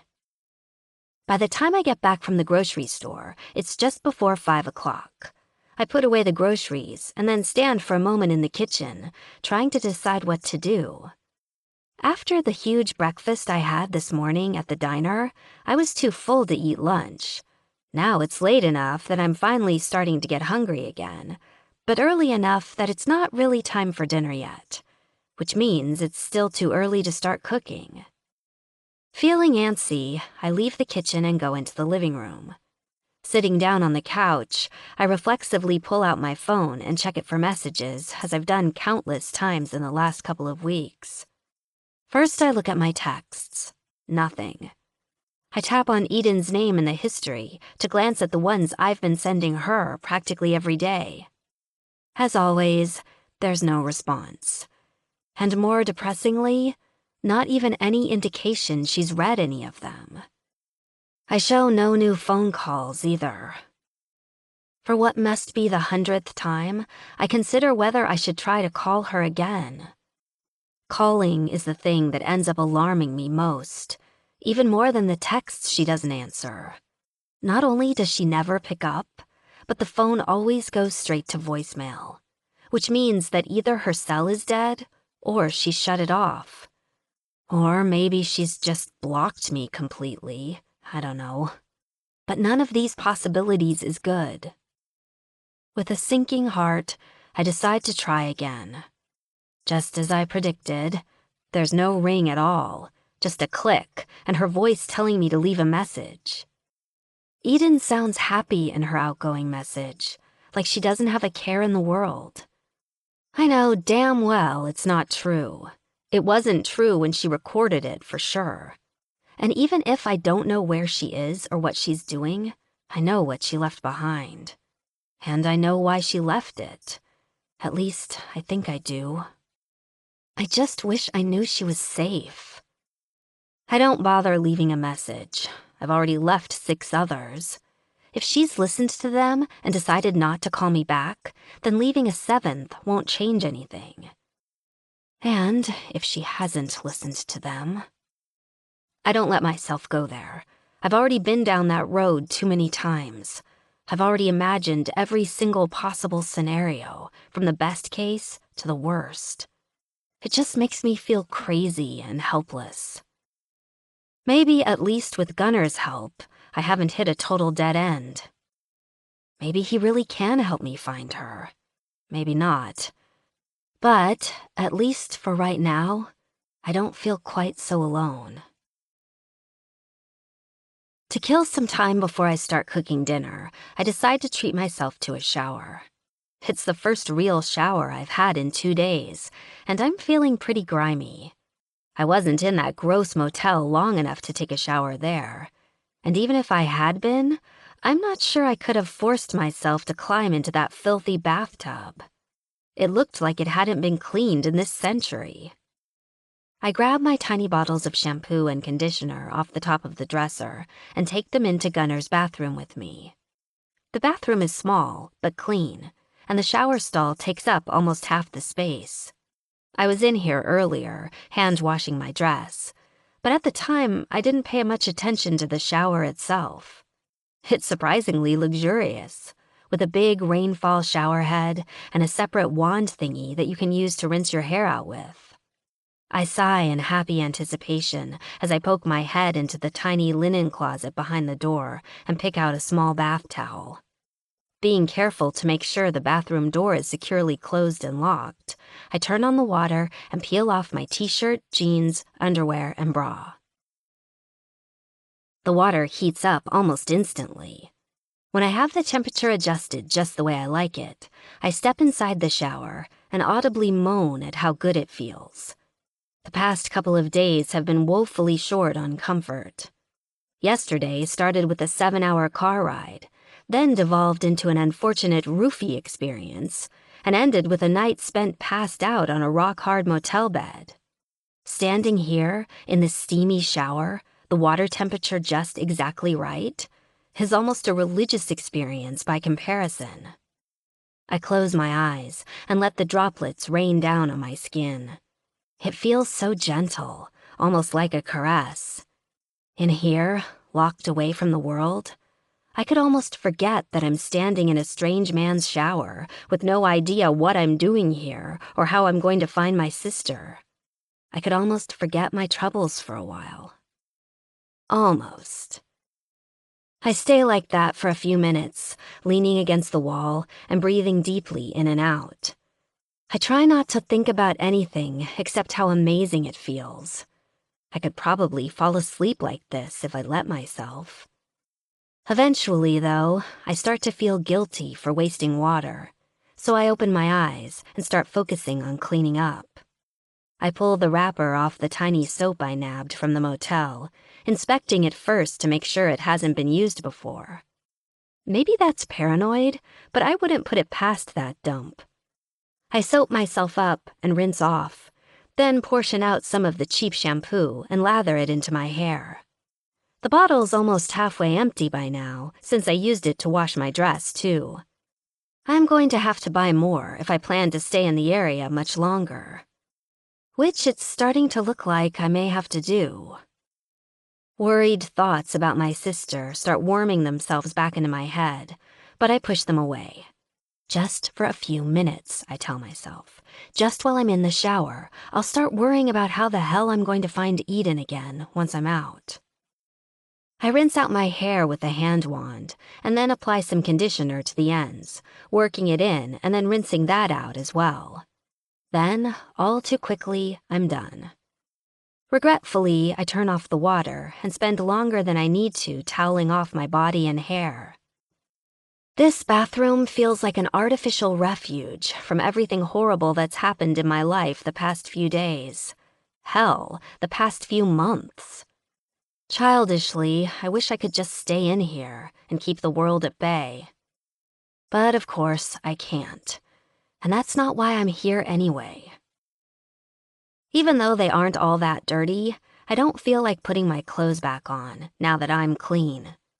Instead, I wrap the towel around me and gather my jeans, shirt, and panties in one hand. At the last minute, I decide to grab the shampoo and conditioner as well. I don't want Gunnar to see them and think I'm planning on staying here any longer than necessary.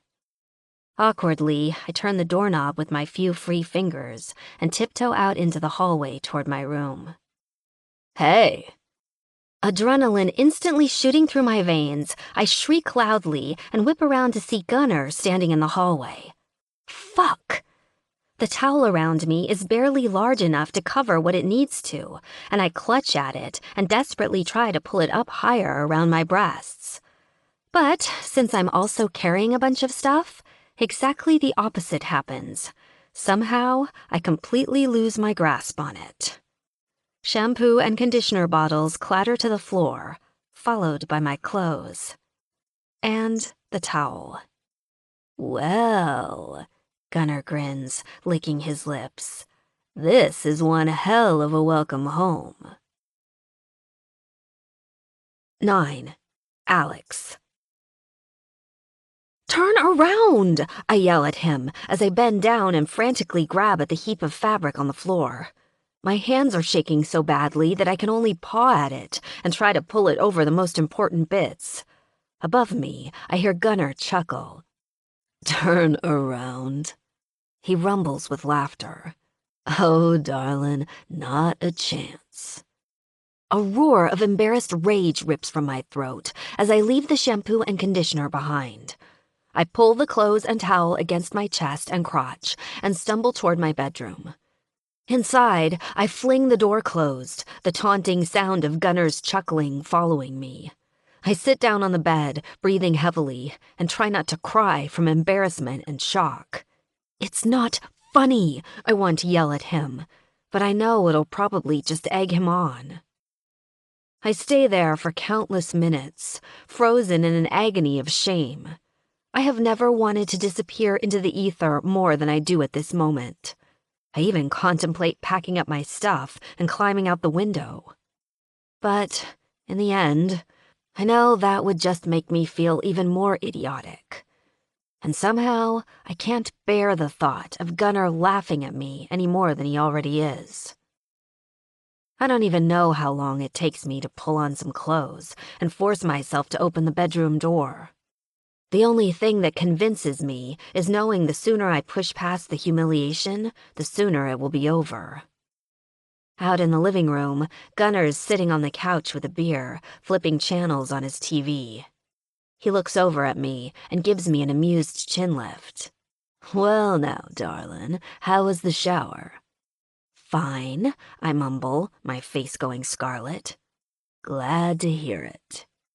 His eyes leave mine, traveling southward, so slowly that I just know he's replaying in his mind what he saw a few minutes ago.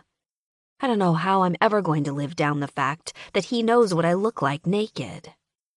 Are you... I start to ask, are you hungry?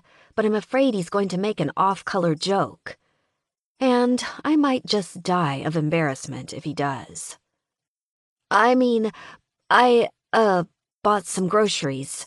I thought I could make you dinner to thank you for letting me stay here tonight. Darlin', that show you just gave me was all the thanks I need, he growls. Gunner's eyes visibly darken as they slip back down to rest on my breasts. I feel naked all over again. My nipples tighten in response, heat beginning to pool between my legs. Can we please just not talk about that? I choke. Even more horrifying than being caught naked in his hallway is the fact that I'm actually getting turned on by him staring at me like that. After a long moment, he drags his gaze back up to my face. My expression must convey just how mortified I am right now, because he relents a little. Sure thing, darlin', he drawls. He turns his head back toward the TV. Doesn't mean I'm not gonna be thinking about it, though. I don't know what to say to that at all. So instead, I flee into his kitchen and start searching the cupboards for pots and pans to make dinner. I turn on the oven and put some water on to boil, hoping that having something to do will make me just the tiniest bit less focused on how humiliated I am. While the oven's heating up, I make some garlic butter for the bread. After making scores in the French loaf, I slide the butter between the slices, then put the whole thing on a sheet of aluminum foil that I'm surprised to find in a drawer. I've just dumped the sauce into the pan to heat up, and am getting out a cutting board to chop some vegetables when Gunner wanders in. He sets his empty beer bottle and goes to the refrigerator to grab another. You want one? He asks me. Sure, I mumble. God, anything to take the edge off how nervous I feel around him right now. He pops the cap off a bottle for me and sets it down next to the cutting board. Here you go, he says. Then, instead of going back out into the living room, he pulls up a stool to sit down at the kitchen island. I stifle a groan and start cutting. What are we having? He asks in an amused tone. Spaghetti, I reply. My favorite. I glance up at him sharply, certain he's making fun of me. What? He asks innocently, spreading his hands. I mean it. I fucking like spaghetti. Good, I say uncertainly. There's garlic bread, too. Even better. He takes a swig of his drink and sets it down. Can I help?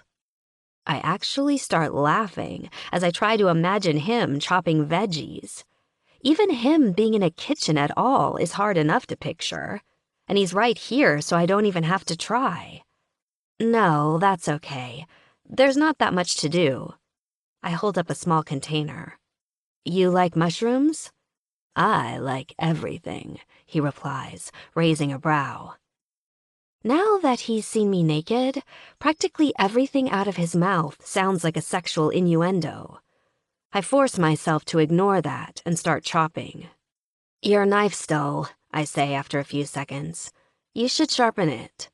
Yeah, well, I don't cook much. He shrugs. Doesn't get much use. He takes another drink and thankfully decides to make a stab at a normal conversation. You have a good day? I risk a glance at him. It was okay, other than going shopping and taking a shower. Other than going shopping, I continue, reddening, I didn't do a whole lot. Any news about your sister? No. My throat gets a lump in it, and I pick up my bottle of beer and take a drink to clear it. I've been texting her and calling for days, but no answer. It doesn't even look like her phone is on. Gunner frowns at me. So, do you even think she wants to be found? I sigh deeply. I don't know. Honestly, probably not. But I just need to know she's safe. Once I know that for sure, I'll leave her alone if she wants me to. He's silent for a moment. What exactly did that fucker Gonzalo tell you at the bar last night? About where your sister is? I shrug. Like I told you before, He said he and Eden broke up, and she left town. He said he hasn't seen her since. And do you believe him? I don't know what to believe. Lifting up the small cutting board, I pushed the chopped mushrooms into the spaghetti sauce that's simmering in a pan on the stove. Gonzalo lies like he breathes, I tell him.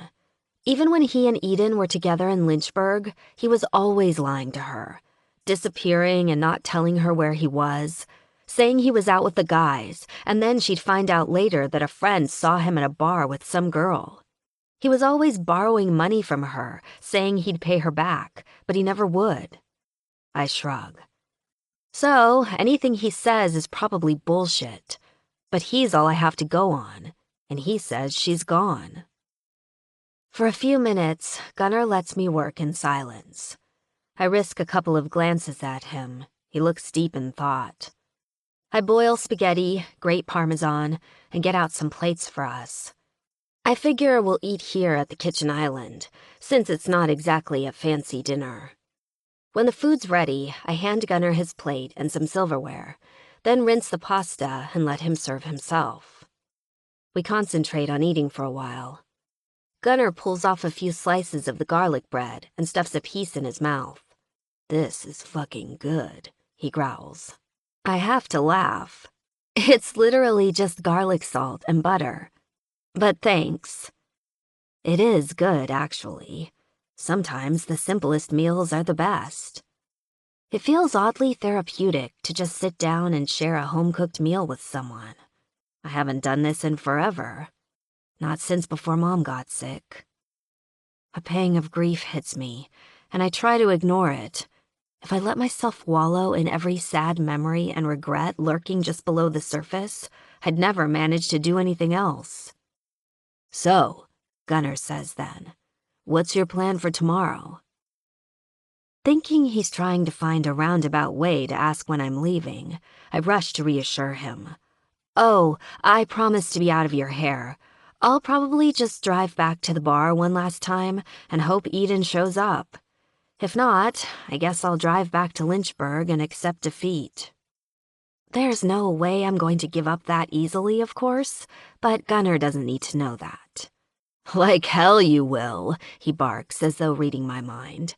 "You're going to stay here looking for her, no matter what. I didn't believe you the first time you tried to feed me that horseshit line, and I don't believe you now, so you might as well admit it now and let me help you." "But," I stammer in frustration, "I've told you before, I don't know how you can help me, Gunnar, even if you wanted to. I know literally nothing more than I've told you. My sister's disappeared without a trace, and as far as I can tell, she doesn't want to be found. The only hope I have of finding her is if I manage to just run into her somehow, by luck." I shake my head. "And you can't even do that. You don't even know what Eden looks like. You wouldn't know her if you passed her in the street." Despair threatens to overwhelm me. "Plus, you beat up Gonzalo, so he knows who you are now. Even if you went back to the bar looking for him, he'll never talk to you." "That son of a bitch had it coming," he begins to protest, but I stop him. "I know," I nod. "And I appreciate it, Gunnar, I really do. God knows what he would have done to me if you hadn't stopped him from..." I can't quite bear to finish the sentence. "But even so, be honest. What more can you do to help than you've done already by getting me away from him and letting me spend the night here?" "Plenty," he says, a determined look in his eye. "Believe me. But if you want my help, and darlin', trust me when I say you need it, you're gonna have to answer some questions and tell me everything I want to know." 10. Gunnar. Maybe I should just give up and go back home, Alex mutters gloomily. Come on, darling. Don't give up yet. Just tell me more about why your sister left. We're sitting on opposite ends of my couch after dinner. The house still smells like garlic bread. I'm on my third beer, and Alex is still nursing her second. I'm still not quite sure why the fuck I'm trying to help her find her sister. She's probably right that Eden has no intention of being found. Still, the broken look in Alex's eyes makes me determined to at least help her get some answers, even if they end up not being the ones she wants to hear. I don't know exactly, she admits. I mean, I guess it was just the combination of a lot of stuff. I think maybe all of it ended up being too much for her, so she decided to run away from it. Alex's face turns sad. Maybe she thought if she could go somewhere new, get a fresh start, all the problems would just go away. What kind of problems? I ask. Alex heaves a deep sigh, then launches into her story. Eden's my older sister by 2 years, she begins. It was just the three of us. Eden, me, and my mom growing up. My dad lives somewhere out in California, but I've only met him like twice when I was little. Mom and Eden never got along very well, starting at least from when she was a young teenager. We didn't have very much money, for as long as I can remember. My dad didn't pay child support, and my mom figured it would cost more money and time than she had to try to force the courts to get him to do it. So she just left it alone. Mom had to work 2 jobs for pretty much my whole life to keep a roof over our heads. Alex pauses for a moment, then continues, more softly now. The 2 of us girls were mostly left to fend for ourselves when Mom was at work. Since Eden was older, she was in charge of making sure both of us were safe. I guess Mom must have felt guilty that she couldn't keep an eye on us more, because when she did come home, she'd ask us all these questions about exactly what we did while she was gone. She'd grill us about whether we'd left the house, which we weren't supposed to do, if we'd done our homework, whether we'd opened the door to any strangers, whether we'd finished the laundry, stuff like that. Eventually, around the time Eden was about 13, she started leaving me home by myself when my mom was working her shifts. She'd swear me to secrecy and tell me she'd beat me up if I didn't lie and say she'd been there the whole time. It didn't take Mom long enough to start getting suspicious that Eden was sneaking out, though. I'm not sure how she figured it out. I never told on her. But even so, I think Eden was convinced that I did. By the time Eden was 16 or 17, she and my mom were at each other's throats a lot of the time, and Eden and I had grown apart. She thought I took Mom's side all the time, even though I tried my best to stay out of it. Alex takes a deep breath, then lets it out. Eventually, Eden graduated from high school. Surprisingly, her grades ended up being really good. She laughs softly. You know, the whole time she was making the honor roll, and she never once told my mom. It's like she didn't want to give her the satisfaction of knowing there was a smart, responsible girl under all that show of bullshit. Alex looks so fucking sad, remembering all of this. I almost feel bad for making her tell me. But knowing all this might end up helping me figure out how to find her sister. What happened then? I ask.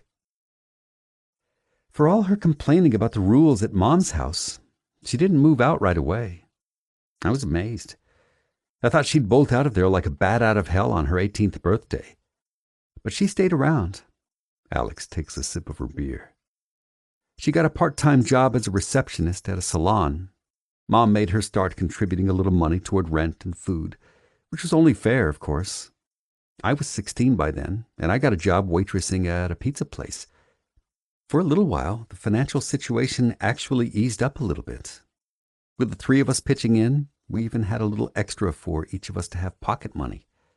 Eden and my mom still fought like cats and dogs, but the stress was a little less bad. Then my mom got sick. Oh, fuck. Alex already told me her mom is dead. I think I know where this story is going. The kind of brain cancer she had is called glioblastoma. Alex's voice has gone oddly flat, like she's trying hard not to let any emotion show. At first, we didn't know anything serious was wrong. She'd been having headaches, and sometimes she seemed kind of foggy after a long day at work. But Mom just chalked it up to being tired. She worked such long hours, after all. She said she wasn't getting any younger, and she just didn't have the energy she used to. Eventually, the headaches got worse and more frequent, to the point where she started having double vision sometimes. She told us they were just migraines, even though she'd never had one before. Sometimes she seemed kind of confused, like she wasn't able to think straight. She tried to hide it from us, but we still noticed. When I tried to talk to her about it, she'd brush me off or get angry and tell me she just needed to rest. Of course, Alex continues, her voice turning bitter. Mom didn't have health insurance. None of us did. We couldn't afford it. So she avoided going to the doctor for a really long time. She shakes her head and snorts softly. Not that it would have done any good anyway. Glioblastomas basically aren't curable. They're really aggressive, and they even make their own blood supply. By the time they grow enough to start causing symptoms, it's too late. They've invaded the brain tissue enough that the best thing you can hope for is to slow it down. Mom refused treatment, saying it made no sense to fight something that would just end up taking her in the end anyway. She said, her voice breaks, she said it was a waste of money. Alex closes her eyes for a long moment. I want to pull her into my arms, but I don't, instinctively knowing she'd pull away. When she opens her eyes again, they're shining with unshed tears. Around that time is when Eden started hooking up with Gonzalo. Alex looks at me, disgust evident on her face. Those last few months, when I was doing my damnedest to take care of Mom at home, Eden basically went AWOL. She moved out and hardly ever came to see us. Her voice turns angry and hard. At least she came to Mom's funeral, she spits out. I guess I should be grateful for that, huh? Alex, I begin. You don't have to. I don't even know why I'm looking for her at this point, Alex interrupts me. There's an edge to her tone now, sharp and cutting as glass. God, it's obvious she wants nothing to do with us, isn't it? With me? She looks hurt and bewildered, like she can hardly believe what she's doing. Why the hell am I worried about her? She asks me, her eyes pleading, when she obviously doesn't give a damn about me or keeping together what's left of our family. Fuck. Alex's face is a picture of pure suffering. I don't know what to do or say. I'm a joker, a fighter, not a goddamn counselor. But she needs something. She's told me all this, revealed more than I ever thought she would to me. And even though I can't know for sure, I doubt she's ever said it to anyone else. I owe her some kind of a response. And so I try. You're worried about her because she's your sister, I tell her. Plus, it kind of sounds like she's running from shit she can't face right into a shit show she can't control. I shake my head. That Gonzalo fuck is a goddamn pussy, but he's bad news. You're right to be worried about her. I think back again to how he roofied Alex, and a wall of pure rage builds up inside me so strong it feels almost like it's going to burst right out of me. I know damn well what that piece of shit was trying to do to her. And if I hadn't been there, he would have gotten away with it. God damn it. I can't believe I didn't beat him to death right then and there. My fist clenches so tight my knuckles crack. If I ever see Gonzalo again, I won't let the opportunity slide a second time. I know he is, she whispers. And I'm scared I won't be able to find her and get him away from her. And then what if she gets hurt and I never even know? The way she looks at me, not wary or sarcastic, but open and trusting, it fucking undoes me. Her eyes turn up to me, soft and wet and vulnerable. When they lock onto mine, something shifts. Her pupils get large and dark. Her lips part just a little bit, and her breathing speeds up, rasping a little in her throat. Somehow, while she's been confiding in me, she's dropped her defenses. Her body's turning toward mine, willing and ready. I stay far the fuck away from any entanglements with women. I've got more than enough shit to deal with in my life as it is. Last night I thought I was just afflicted with a rare case of Mr. Good Fucking Samaritan when I dragged her ass out of that bar and onto my bike. This morning I didn't know what the fuck I was trying to prove by letting her come stay at my place. I told myself it didn't matter if she's sexy as hell. I'm not a goddamn animal. I can get my needs satisfied anywhere I want. I don't have a thing for damsels in distress. But it turns out I was wrong. Somehow, Alex Cousins has dug her hooks into me. Deep. And fuck, I haven't even kissed her. But that's gonna change. Right goddamn now. 11. Alex. Ever since he surprised me after the shower and I lost my towel, I've been feeling hyper-aware of Gunner's physical presence. There's this heat to him that practically radiates off of his body whenever he's anywhere in the vicinity. It's like he sends out these sexual waves or something. It's incredibly distracting. During dinner, it wasn't so bad, because at least there was a kitchen island between us. After we ate, I made sure to scoot as far to one end of the couch as possible to keep a comfortable distance away from him. But somehow, as he coaxed me into telling him more about Eden, I guess I somehow started moving closer? Or he did? But whatever happened, before I realize it, I look up at him and he's right there. His eyes are deep blue, penetrating. They stare into mine for a few moments, then dip down to look at my lips, which I realize I'm biting in anticipation. My whole body goes rigid. I'm frozen in my spot.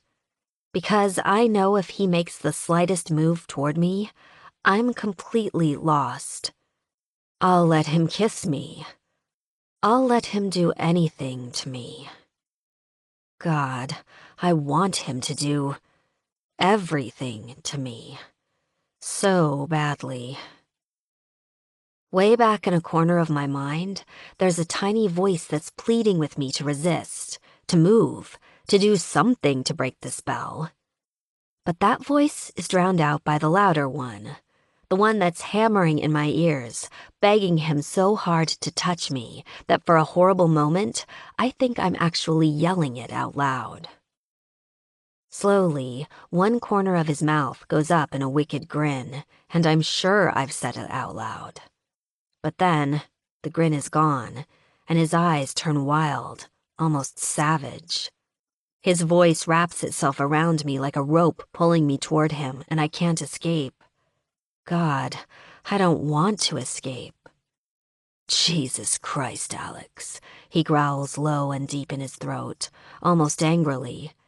I can't resist you no matter what the fuck I try. Then his mouth crashes down on mine, and it's not tender or sweet or even kind. It's borderline vicious, borderline painful. And exactly what I want. A moan rips from my throat as he grabs a fistful of my hair and forces my mouth open, his tongue finding mine and claiming it. Instantly, I'm dizzy, my center of gravity shifting, and then I realize he's lifted me up and brought my whole body down onto him so I'm straddling him.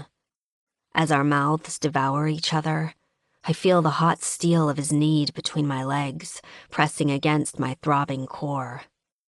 Gasping at how good it feels, my body takes over, and before I even know what's happening, I'm grinding myself against him, my body in control, my mind only a helpless witness to it all. He unfists my hair and pulls my shirt off over my head in one motion, barely breaking the kiss. Then my bra is off, and he's taken one breast in his large calloused hand. His lips and the rough stubble of his beard slide against the skin of my neck, soft, hard, until he reaches my sensitive nipple and catches it between his teeth. A loud cry rips from me as I jolt against his cock, the pleasure pain sending an electrical current straight to my core. I'm soaking wet. I can feel that I'm soaking right through the fabric of my jeans. And all I can think about is less fabric. I need less between us. I need to feel the heat of him against my pussy. Oh, God. Then, my fingers are fumbling clumsily at his waist as I keep grinding against him, trying ineffectually to unbutton his jeans and mine. My brain is frantic, and I'm so close to coming, I think it might even happen before I can get any closer to him. He sucks and teases at the tight bud of my areola until I think I might go insane with need. I can hear myself pleading with him, nonsense phrases I just keep repeating with his name. But he seems to know what I mean, because with a grunt, he picks me up off the couch and carries me down the hall to his room. Then I'm on the bed on my back, and he's unbuttoning and yanking off my jeans. I lift up my hips and help him. Inside, I'm saying, "Oh, God, yes, thank God, oh, please, as he pulls off his shirt and kicks his jeans to the side. His cock springs free, huge and gorgeous, and I think about stopping to take him in my mouth. But then he's on top of me, grabbing my wrists and holding them together over my head. "This will be my way," he growls, his jaw tight. "Beg if you want." Then his mouth comes down to nip and suck at my other breast, and I cry out again, writhing underneath him. He teases and teases, his free hand maneuvering the head of his cock to slide against my soaking lower lips and entrance. I gasp again and angle my hips, trying to trick him into sliding partway in, but he yanks roughly up on my wrists, showing me who's boss. I can only wait for him to enter me, to make me come, half out of my mind and my breath rasping painfully in my throat. He slicks against my painfully swollen clit over and over. He chuckles low in his throat at my thrashing, loving that he's driving me higher and higher, but refusing to give me what I need. I can hear his breathing speed up, too, and I know he's getting closer. I pray like hell for the moment he'll lose control and have to take me. Finally, just when I think I'm going to go completely insane, he lets out a low, tortured groan and raises himself up. Gunnar reaches down over the side of the bed for his jeans, and then he's rolling on a condom, and I want to cry with relief as he slides it on his pulsing shaft. He looks down at me, lids hooded with desire. Our eyes lock for a long moment, the calm before the storm. Then, with an almost angry growl, he grabs me by the thighs and pulls me roughly toward him, thrusting his hips hard as he enters me all at once. It's incredible. I gasp, my eyes flying open and then closing again as the wave of pleasure hits me like a tsunami. He pulls out and thrusts again, and I cry his name, bucking my hips against his. It's explosive, both of us caught in the throes of something larger than the two of us. It's more intense than anything I've ever known. I don't even realize how close I am to the edge again until I'm coming, my whole body shaking and writhing with an orgasm so powerful I'm almost frightened by the force of it. But all I can do is let go and surrender to it. A few seconds later, Gunnar tenses. Then I hear him roar his release. He explodes inside me, thrusting again and again until he finally slows and stops, both of us completely spent. We don't speak afterwards, not for a long time. I'm still gasping for air, so shaken that I'm clutching the bed sheets almost as if I'm afraid I'll fly away if I don't anchor myself to something. Gunnar collapses next to me, a wall of heat and mass. For a few moments, I listen to the steady rhythm of his labored breath.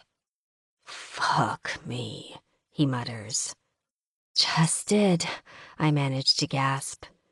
He starts to laugh, so hard he ends up in a coughing fit. "God damn it, don't do that. I'm trying to catch my breath here." Do what? Be funny. Sorry, I say, but I'm smiling. After the intensity of the last few minutes, it's a welcome moment of levity. Also, it's sort of thrilling to hear him laugh and know that it's because of me. It feels sort of normal.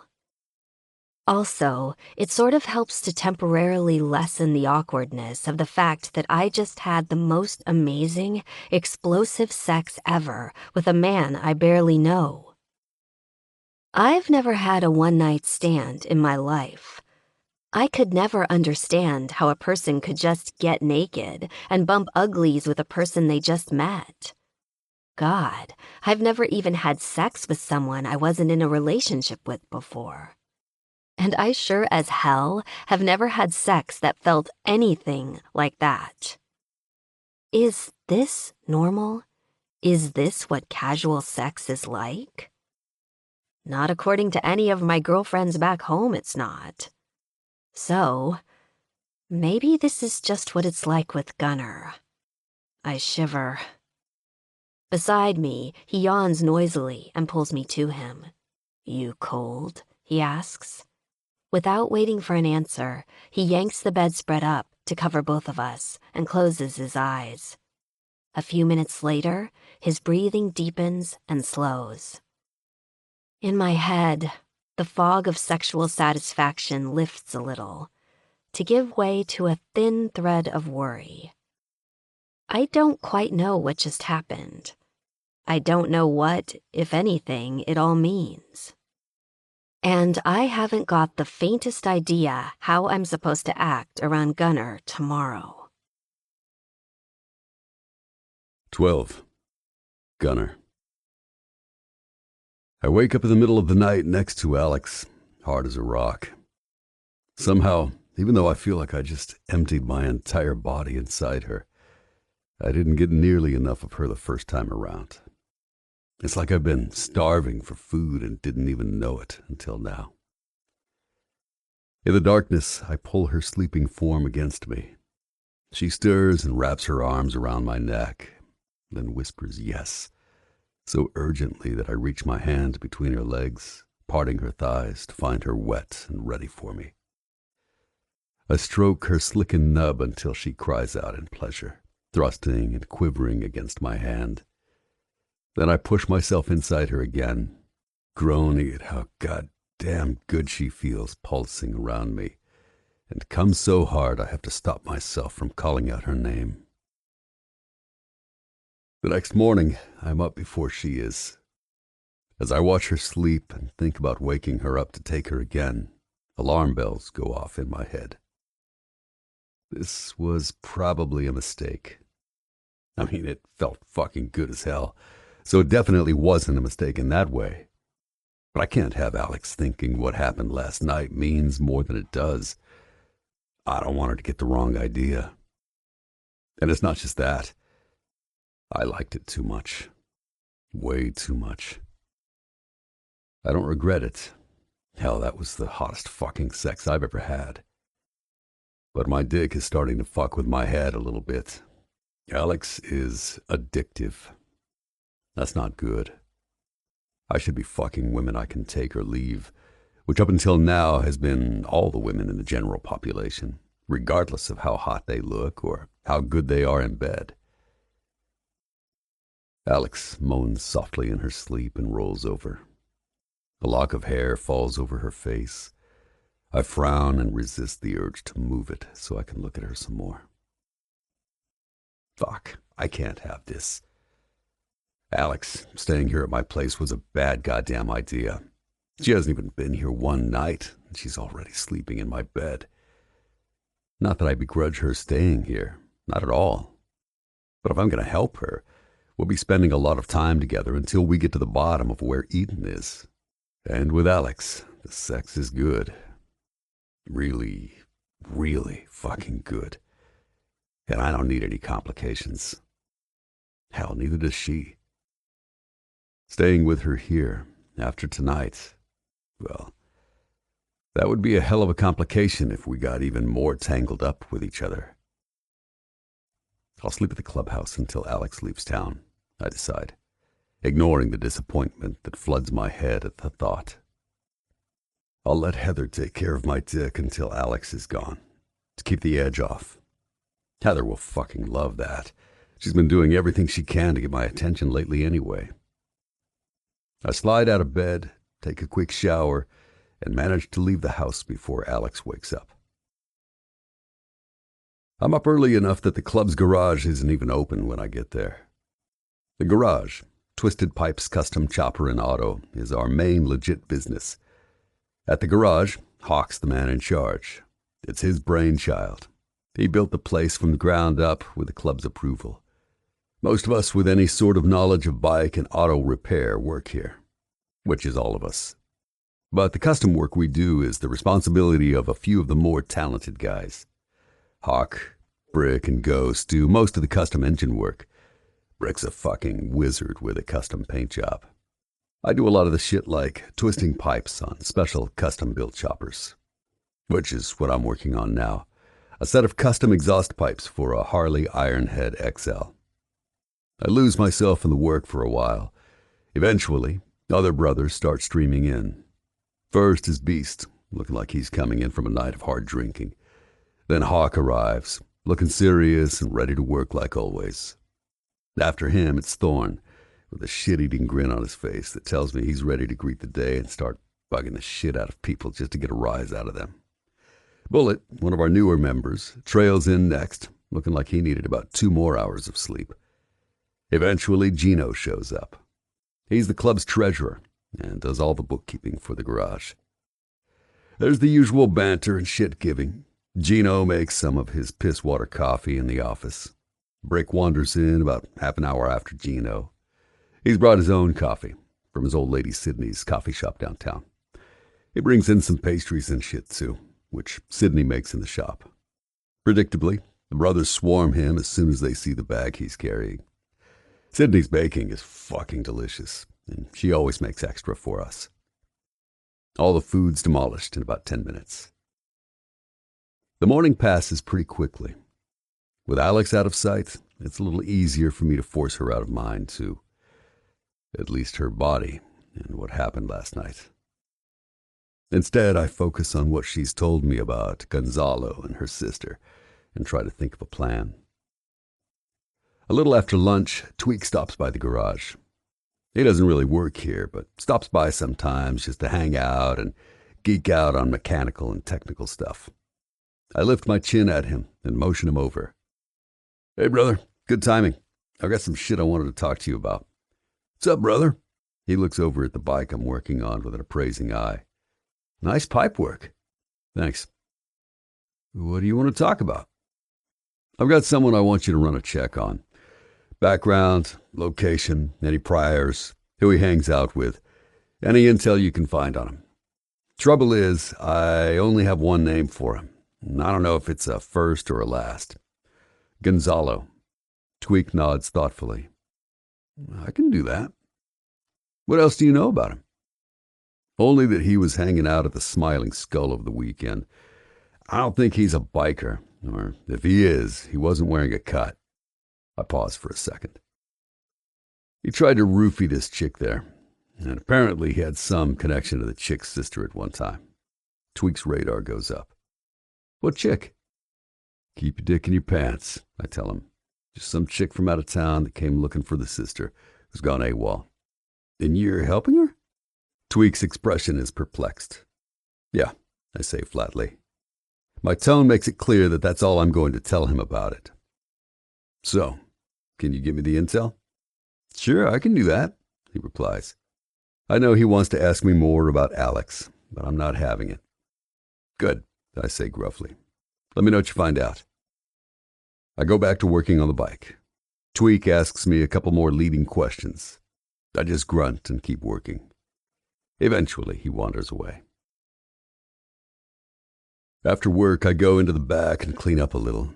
The Lords are having church later to talk logistics for our upcoming gun run with the Death Devils. But before that, I'm gonna go pay my ma a visit and stop off at my place and get some shit so I can stay at the clubhouse for the foreseeable future. It's been a few weeks since I've seen Ma, and I know from experience there'll be hell to pay if she has to call me and ask me to come over. Ma's a force to be reckoned with when she's pissed. I ride across town to the small green Cape Cod-style house where I grew up. When I get there, a familiar figure in a Lords of Carnage cut greets me out in the front yard. "Smiley," I hail him. "The fuck you doing out here?" "Hey there, son," he calls back. "Just cleaning out these gutters for your mom." Smiley's one of the original members of the Lords, meaning he's been here since the club was founded. And since he was a medic in Vietnam, he's our resident doc as well. He's also my ma's ex from way back. Smiley's actually how I ended up getting involved in the MC in the first place. When Smiley and Ma were dating, way back when I was a young teen, he used to bring me around the club, much to my ma's dismay. After high school, I went into the military. But when I came back, I started hanging around the club again, and eventually got patched into the Lords. Smiley and my ma broke up a little while after that. I was never clear on whether my joining the club had anything to do with it. I also could never figure out why the two of them didn't get back together once my ma got used to me being a Lord. Smiley and Ma are clearly crazy about each other, even after all these years. They flirt like hell whenever they're together, and Smiley comes over pretty often to do stuff for her. I suspect he stays over at her place from time to time, too. Plus, since my ma's a nurse, they have a lot of similar knowledge in healing people. Ma must hear me talking to Smiley because a couple seconds later she appears at the front door. She's dressed in old blue jeans and a faded Rolling Stones tank top. Her light brown hair, streaked through here and there with gray, is piled up on top of her head in a messy bun. I gotta admit, she looks pretty damn good for being almost 60 years old. Anyone who met her for the first time would think she was in her early 50s at most. "Ma," I complain as she comes over and gives me a hug. "Why don't you ask me to do these gutters?" "Oh, you know. Smiley offered." She shrugs her shoulders and smiles.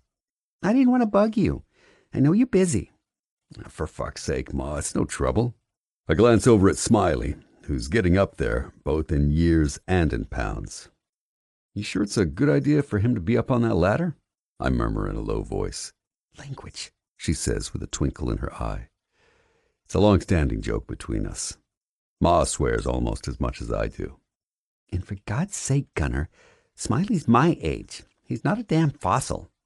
I snort and shake my head, but decide not to push it. "You're right. Sorry.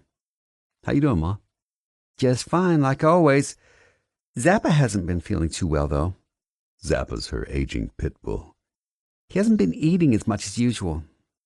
Probably have to take him to the vet one of these days soon. Other than that, can't complain." "Glad to hear it. How's work at the hospital?" "Good," she nods. "Heading over for a shift this afternoon. I'm covering for Wanda. She's out of town for her son's wedding in Pennsylvania." "Lucy," Smiley calls down from atop the ladder. "You might want to get out of the way. I'm going to turn on the hose and flush this shit out." "Come in the house, Gunner," Ma says, pushing open the screen door. "You want something to eat?" "Sorry, I can't stay." I apologize. "I just wanted to stop in for a bit and see how you were doing. We've got church in a little while, and I got to run home first." Ma looks at me skeptically, one hand on her hip. "You mean to tell me you came all the way over here just to pay me a visit for 5 damn minutes?" I laugh. "I did, but I promised to come over again in a couple of days for longer." She harumphs and purses her lips. "Uh-huh. "I swear." "Fine," she huffs. "Get out of here, you damn degenerate." Ma rolls her eyes like she's mad, but I know it's just an act. I kiss her on the cheek. "See you soon." She waves me off with an irritated snort and goes back inside. I chuckle and call out to Smiley that I'll see him later at the clubhouse. 13. Alex. Well, if I was worried about facing Gunner the morning after sex, I didn't have to be. He's gone when I wake up. There's not even a note from him to say good morning or to tell me where he is. The only indication he's even left, other than the fact he isn't here, of course, is a scrap of paper that I find on his kitchen island. It's a phone number. That's all. Since it wasn't here last night, I assume it's Gunner's number. Which means he left it for me on the off chance that I'd need to get hold of him for some reason.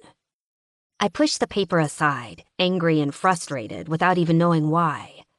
What did I expect? A dozen damn roses? Last night was unbelievably amazing, at least for me. The sex was unreal, but I'd have to be a fool to think it meant anything more, for him or for me. He wasn't under any obligation to stick around this morning, and actually, I should be glad he didn't. I ended up telling him way more of my life story than I'm comfortable with last night. It's just as well that I didn't have to face him over the breakfast table today. I rummage in a cupboard for the rest of the bread I bought yesterday, then make myself some toast and coffee, which I consume sitting at the kitchen island while staring into space. Gunner told me he was going to help me find Gonzalo, but we never got to the part about how. Trust me, he said. I guess I have to trust that he hasn't forgotten his promise, and that it wasn't just a line he was using on me to get me into bed. Strangely, I do kind of trust him. About that, anyway. I believe he's going to try. And the more I think about it, it's true that he probably does have a better chance of finding anything out than I do. For one thing, he's from here. He's definitely got more connections than I do. For another thing, he's a man. And a large, strong, dangerous-looking man at that. People are likely to take him a lot more seriously than they are me. I need to face facts. Whether I like it or not, Gunner's my best bet to getting answers about where Eden is. Which means it looks like I'm going to be staying here in Tanner Springs, and at his house, a little while longer. Once I've finished doing my dishes and putting them in the little rack next to the sink, I glance back over at the kitchen island, to the paper with his number on it. Reluctantly, I pull out my phone and punch it into my contacts. After all, Gunner is basically the only person I know within a 400-mile radius, and this number is my only link to him. Last night notwithstanding, I should be grateful that he was thoughtful enough to leave it for me. After breakfast, I turn anxiously in circles in the house, not knowing what to do with myself. It's driving me a little crazy that this isn't my space, and I don't have any of my stuff with me.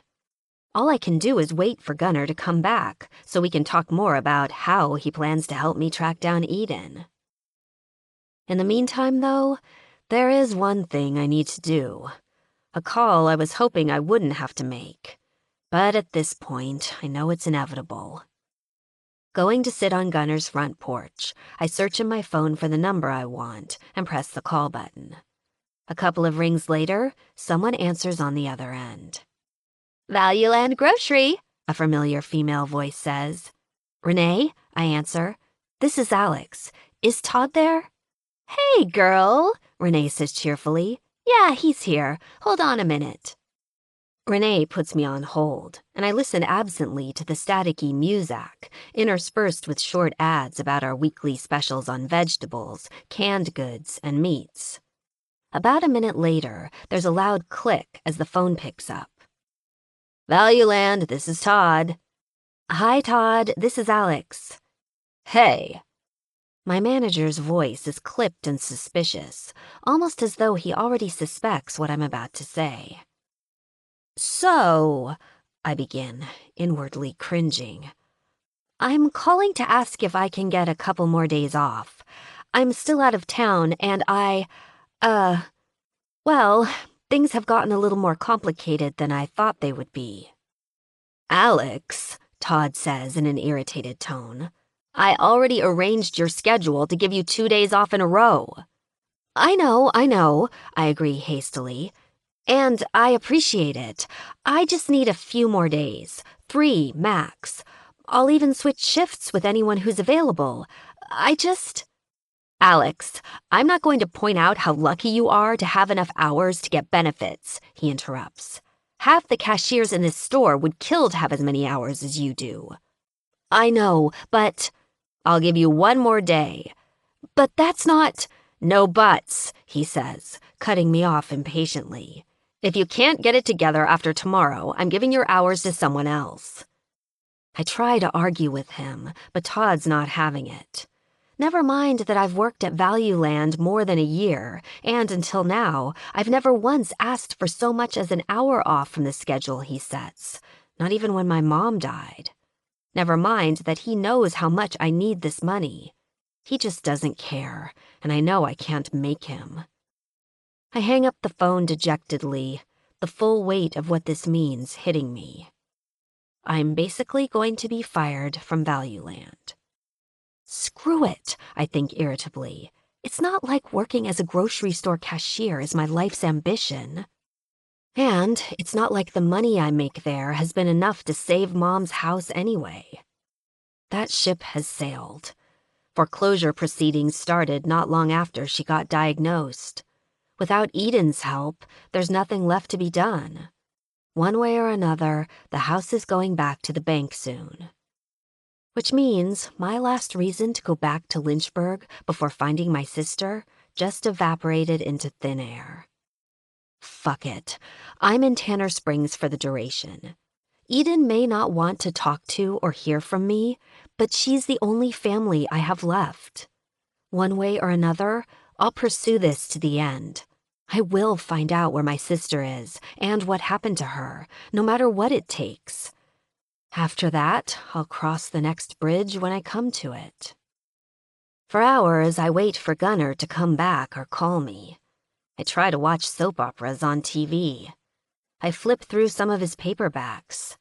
I just barely resist snooping through his stuff in search of more information about who he is.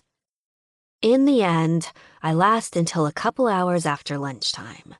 When he still hasn't called by almost 3 o'clock, I jump up and make my decision. I can't stand it anymore. I'm done waiting around twiddling my thumbs for Gunnar to get home. Who knows how long it will take for him to get around to helping me after his club business is taken care of. I've never been able to rely on anyone but myself in the past, and I'm not going to waste any more precious time doing it now. Grabbing my purse from the coffee table and Gunnar's keys from the hook by the door, I step outside and lock the house behind me. It's time for a road trip. I have exactly one idea of a lead on tracking down Gonzalo again, and I'd rather do that than sit here doing nothing, even if it gets me nowhere. If I'm lucky, I'll have just enough gas in my tank to get me to the Smiling Skull Bar and back to Tanner Springs.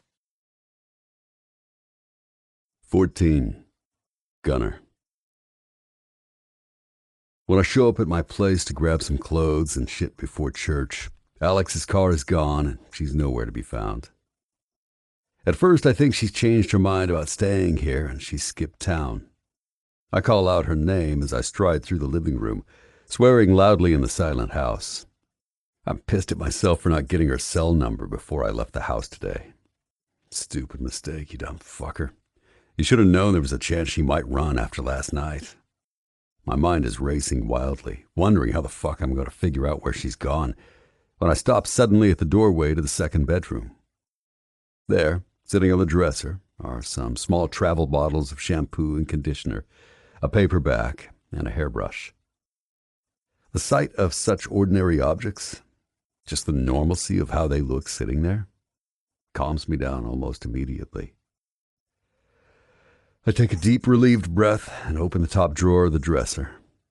A few shirts, a couple pairs of panties, some socks.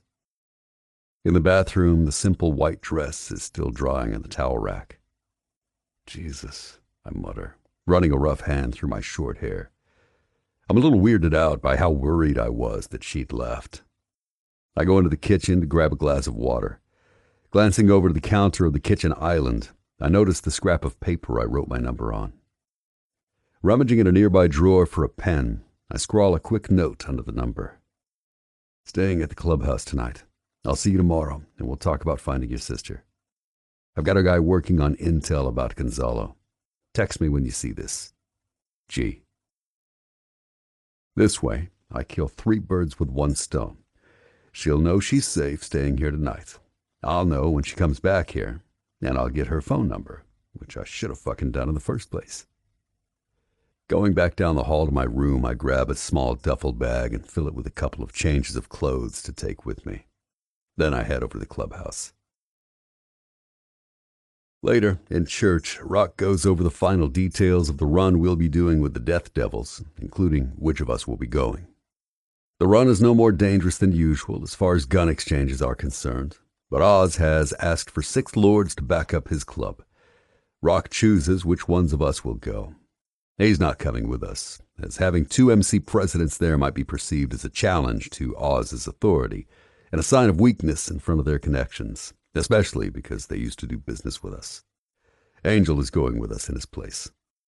Rock tells us what time we'll be heading out the next day. Then he bangs the gavel and church is over.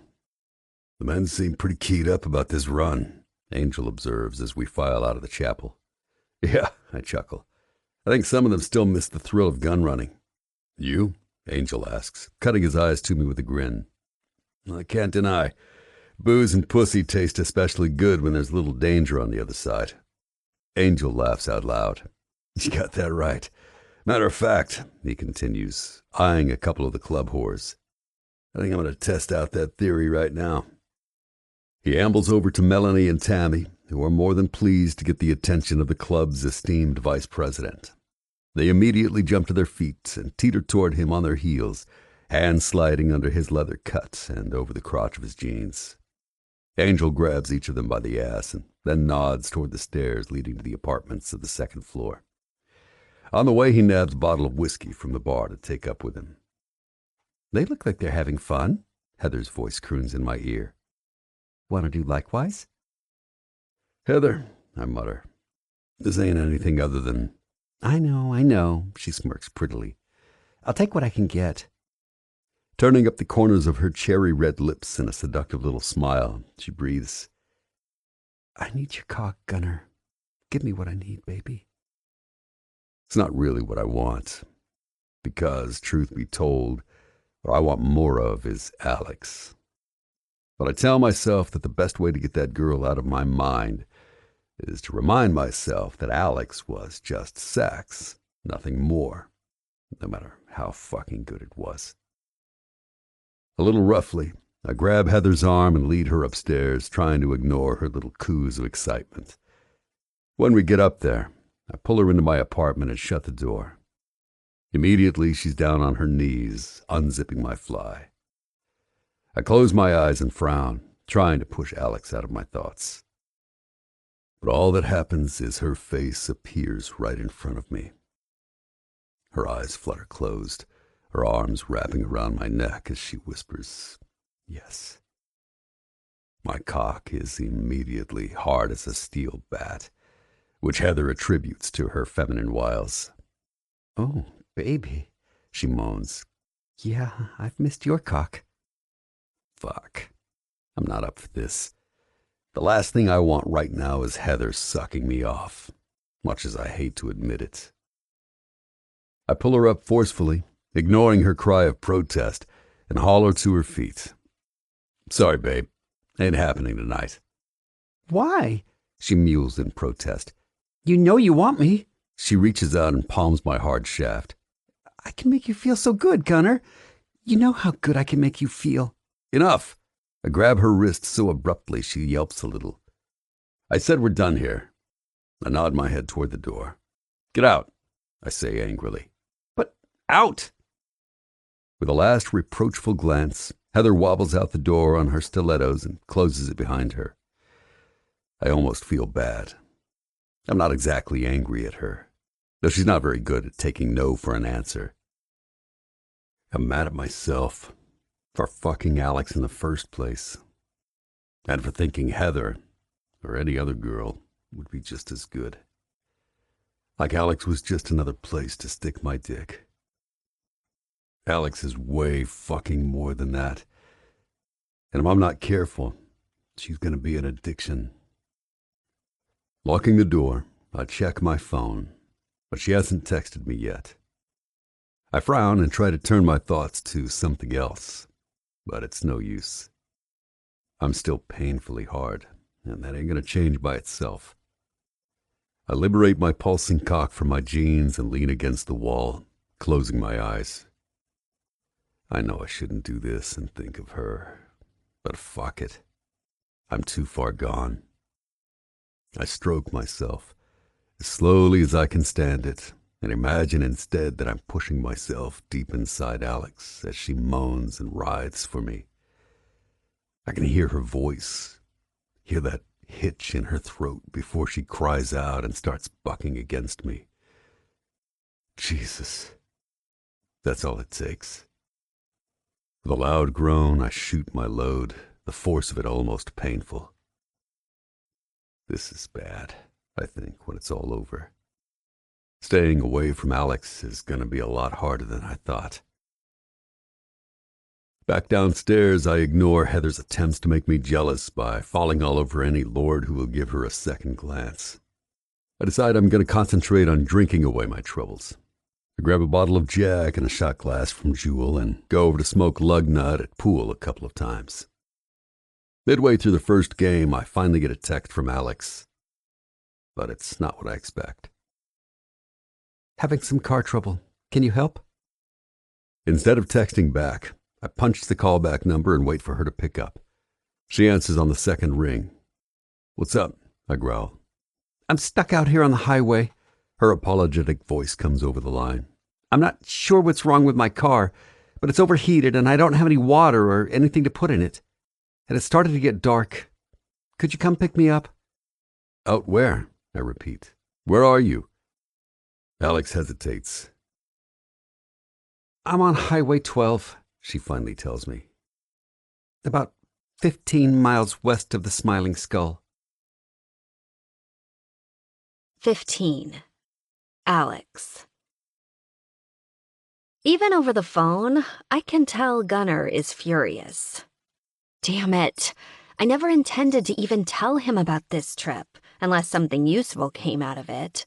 I knew he'd be angry and try to stop me from going if I'd let slip what I intended to do. And on one level, I can't blame him. But I just couldn't stand not doing anything. I've never been good at waiting around for things to happen. The trip east toward the Smiling Skull was uneventful. I showed up at the bar a little after 5 p.m. with only the vaguest notion of what I was going to do.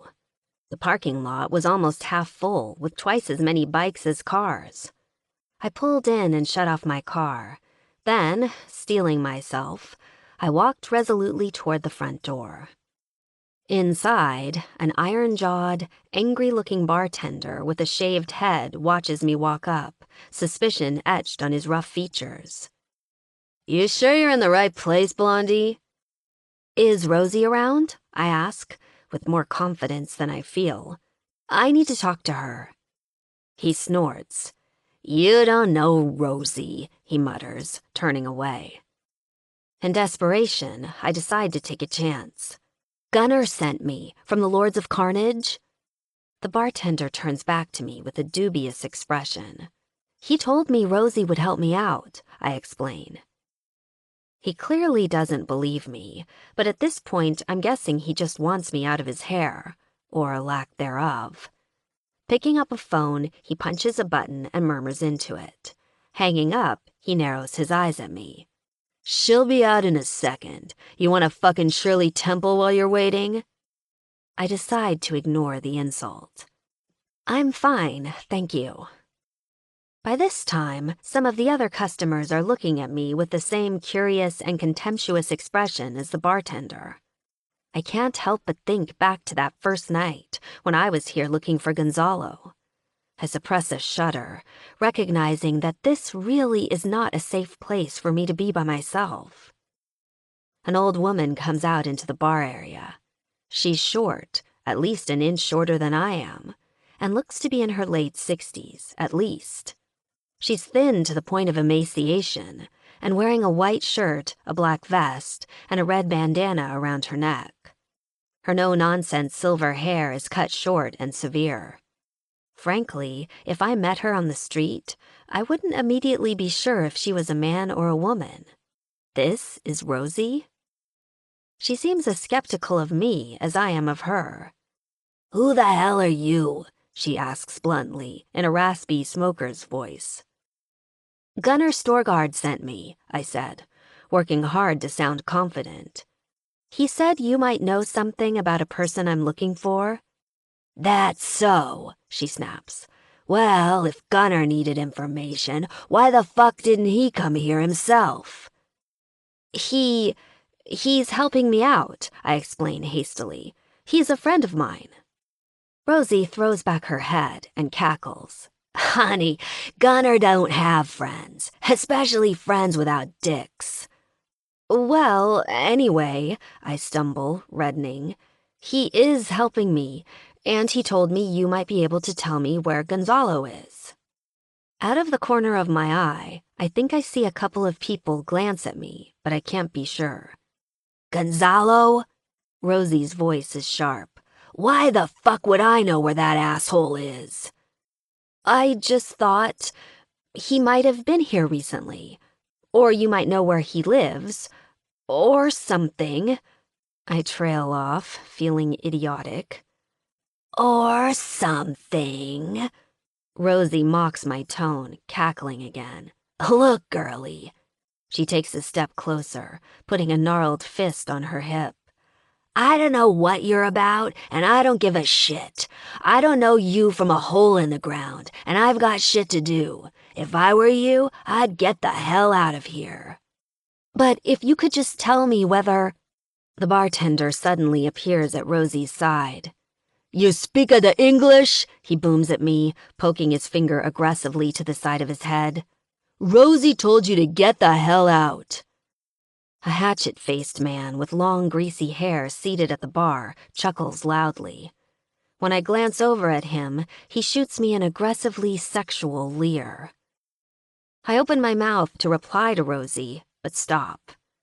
I realize no one here is going to tell me a damn thing, and I'm starting to feel very uncomfortable and very conspicuous. The longer I stay, I realize, the more likely it is that something bad will happen to me. Okay, I'm leaving, I murmur, taking a step backwards. I'm almost a little afraid to turn my back, but I force myself to do it and walk out of the bar as calmly as I can. Outside, I realize my heart is pounding. My hands are trembling, half from fear and half from anger. I'm mad at them for being so mean, and mad at myself for being fool enough to have come here. Back in my car, I lock the doors and take a few deep breaths to calm myself. This whole thing was a total bust. Closing my eyes for a moment, I try to think whether there's any way I can salvage anything from this trip. There's a town just to the east of here. Maybe I should just take a chance and go drive around, hoping I happen to see something. Maybe I'll... Thump, thump, thump. I shriek in fright and jump in my seat, banging my head on the ceiling of the car. Wildly, I turn toward the noise to see the hatchet-faced guy from the bar leering at me from the other side of the driver's side window. He's grinning and laughing, obviously happy he scared me. Before I realize what he's doing, he reaches for the door handle. I scream, turning the key in the ignition. The car roars to life. I know I locked the doors, but I'm still terrified that somehow he might get in. I slam the car into reverse and hit the gas, not caring whether I run over him or not. He yells angrily and pounds on the hood of my car. I throw it into forward and squeal out of the lot, barely looking to see if there's oncoming traffic as I hit the highway and drive away as fast as I can. For a few seconds, all I can do is try not to hyperventilate or crash the car as I accelerate, glancing in my rearview mirror several times to make sure no one's following me. Eventually, as I continue back in the direction of Tanner Springs, the panic starts to dissipate little by little. What takes its place is a wave of despair, as I realize that for the second time, I've walked all alone into a dangerous situation like a complete idiot. And for all that, I'm no closer to finding out anything about my sister. I've never felt so helpless and stupid in my life. It seems the fates aren't done with me, though, because not long after I'm out of town, the car's temperature light comes on. I look down at the temperature gauge and see the car is seriously overheating. Swearing, I pull over to the side of the road and reach down to put the car in park. As I do, I realize I've been driving in low gear all this time. God damn it! I yell, pounding my fist on the steering wheel. I'm stuck. I don't know anything about cars. I'm afraid to drive any farther, and I have no idea what to do next. Worst of all, I know, even though it's the last thing I want to do, that I'm going to have to call Gunnar to come help me. A little over a half an hour later, a tow truck arrives. The driver's side door opens and Gunnar climbs out. I unlock my doors to get out and meet him. The first thing I notice is how pinched and angry-looking his face is. "Thank you so much for coming, Gunnar," I begin, but he brushes past, barely looking at me. I watch in helpless silence as he goes to my car, gets into the driver's seat, and turns it on. He checks the instrument panel, then turns it back off. Sliding back out, he pops the hood, spends a minute or so looking around inside, and then slams it shut hard. In spite of myself, I jump. "Get in the truck," he barks. Beneath the beard, his jaw clenches. Swallowing hard, I do what he says, climbing up into the high cab and shutting the door. I watch from the inside as Gunnar positions a metal chain cradle under the front wheels. He lifts them up with a winch on the truck, then checks to make sure everything's hooked up correctly. All the while, I'm sitting in the passenger seat, my hands clenched together, and dreading the moment when he finally gets in the cab with me. But the firestorm I'm expecting doesn't come. When he's finished, Gunnar climbs in and turns on the tow truck's engine without a single glance at me. He pulls out onto the highway, shifting gears as he speeds up, and soon we're on our way back to Tanner Springs. The whole way home, he doesn't say a single word. It's like I'm not even there. This is a million times worse than if he had just yelled at me like I was expecting. The ride seems to last forever, but eventually we hit city limits. Once we get into town, he drives me straight to his house and pulls up to the curb. Putting the truck in park, he finally turns to me. "Your car is fucked," he grunts. "I'm taking it to our shop." "Gunnar," I begin. "Go inside," he orders, his face contorted into a snarl. "Thank you," I whisper helplessly and open the passenger door. I've barely slid out of the cab when he reaches over to slam the door roughly behind me. He puts the truck in gear and roars off into the evening. I'm left standing dejectedly on the sidewalk, knowing he won't be back again tonight. Every single decision I've made today was the wrong one. Tiredly, I drag myself up the front walk and into the house. I just want to go to bed. Maybe things will be better tomorrow morning. In any case, they can hardly be worse. 16. Gunnar. The next day, I wake up in my apartment at the clubhouse, restless as hell and ready for action. It was all I could do last night not to lose my fucking shit on Alex. I couldn't even ask what she was doing out there on that highway because I was so fucking furious. I know she went to the Smiling Skull to look for Gonzalo again. I can't believe she'd be so goddamn stupid after what almost happened last time. Well, at least for now, I've nipped that problem in the bud. She's carless now, and she will be for the foreseeable future, since that's the only way I can make sure she doesn't get it into her head to go off looking for Eden by herself again. All her overheated car needed was coolant. I was pretty sure that's what the problem was when I talked to her on the phone. I even brought some with me in the tow truck. But on the way to get her, I realized I could keep her car in the shop if I told her it was a more serious problem. If she wants to go back to the Skull again now, she's going to have to hitchhike. And I don't even think Alex is crazy enough to do that. Last night I was so goddamn mad I didn't trust myself to even talk to her. Shit, she could have gotten herself seriously hurt. She could have wound up in the exact same boat as her sister, wherever the hell that is. Then I'd have 2 women to rescue instead of 1. The thought of Alex disappearing makes my blood turn to ice in my veins. I'm still fucking furious with her this morning. But as I take a shower as cold as I can stand it and pull on some clothes, I grudgingly start to wonder whether I'm partly to blame for her going off like that.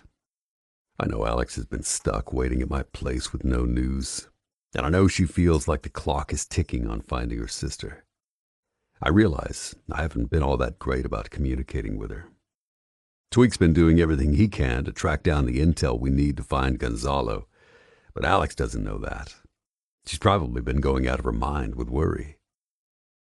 As stupid as her stunt was yesterday, I have to admit I probably had a small part in it. Just before I go downstairs to grab some coffee and breakfast, I take my phone out and thumb a quick message to her so she'll at least know I'm not going to leave her hanging for another day. I'm going on a run with the club. I'll talk to you later on today. I'm midway through breakfast when I get a response from her. I'll try to fit you into my busy schedule. I can't tell if she's mad or not. She might be mad. Well, too fucking bad, I think irritably. I'm mad too. Sighing, I shove the phone in my pocket and take my cup out into the main room of the clubhouse. I go find Angel and ask him what time we're leaving on the run. He tells me that it's been postponed for a couple of hours, so I go outside and spend a little time making sure my bike is tuned up and ready to go. When I'm finished, I figure I'll go see if Tweak has had time to get any of the intel I asked him for. I wander through the bar area and into one of the back rooms that Tweak has set up as his command station.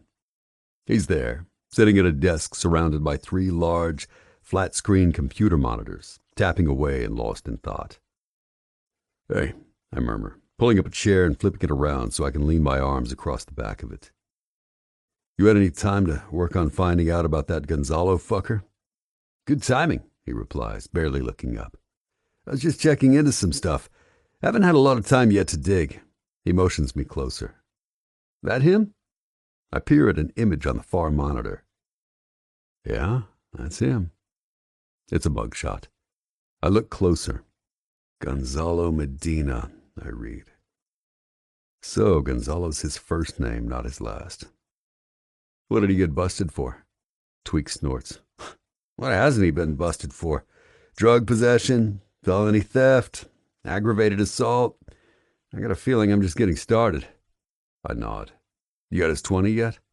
Not yet, but I'm pretty sure he lives in the area. Apparently he grew up around here, in Death Devil's territory. His words give me an idea I hadn't thought of before. Okay, I grunt. Let me know when you have an address for him. And call me right away if you find out anything else important. Tweak tears his eyes away from the screen to look at me. Like what? No idea, I admit. Anything that makes your eyebrows go up. Remember, we're looking for the sister of this chick I'm trying to help. So, about this chick, he begins. I might have more to go on if you bring her in here, so I can ask her some questions myself. He gives me a knowing smirk.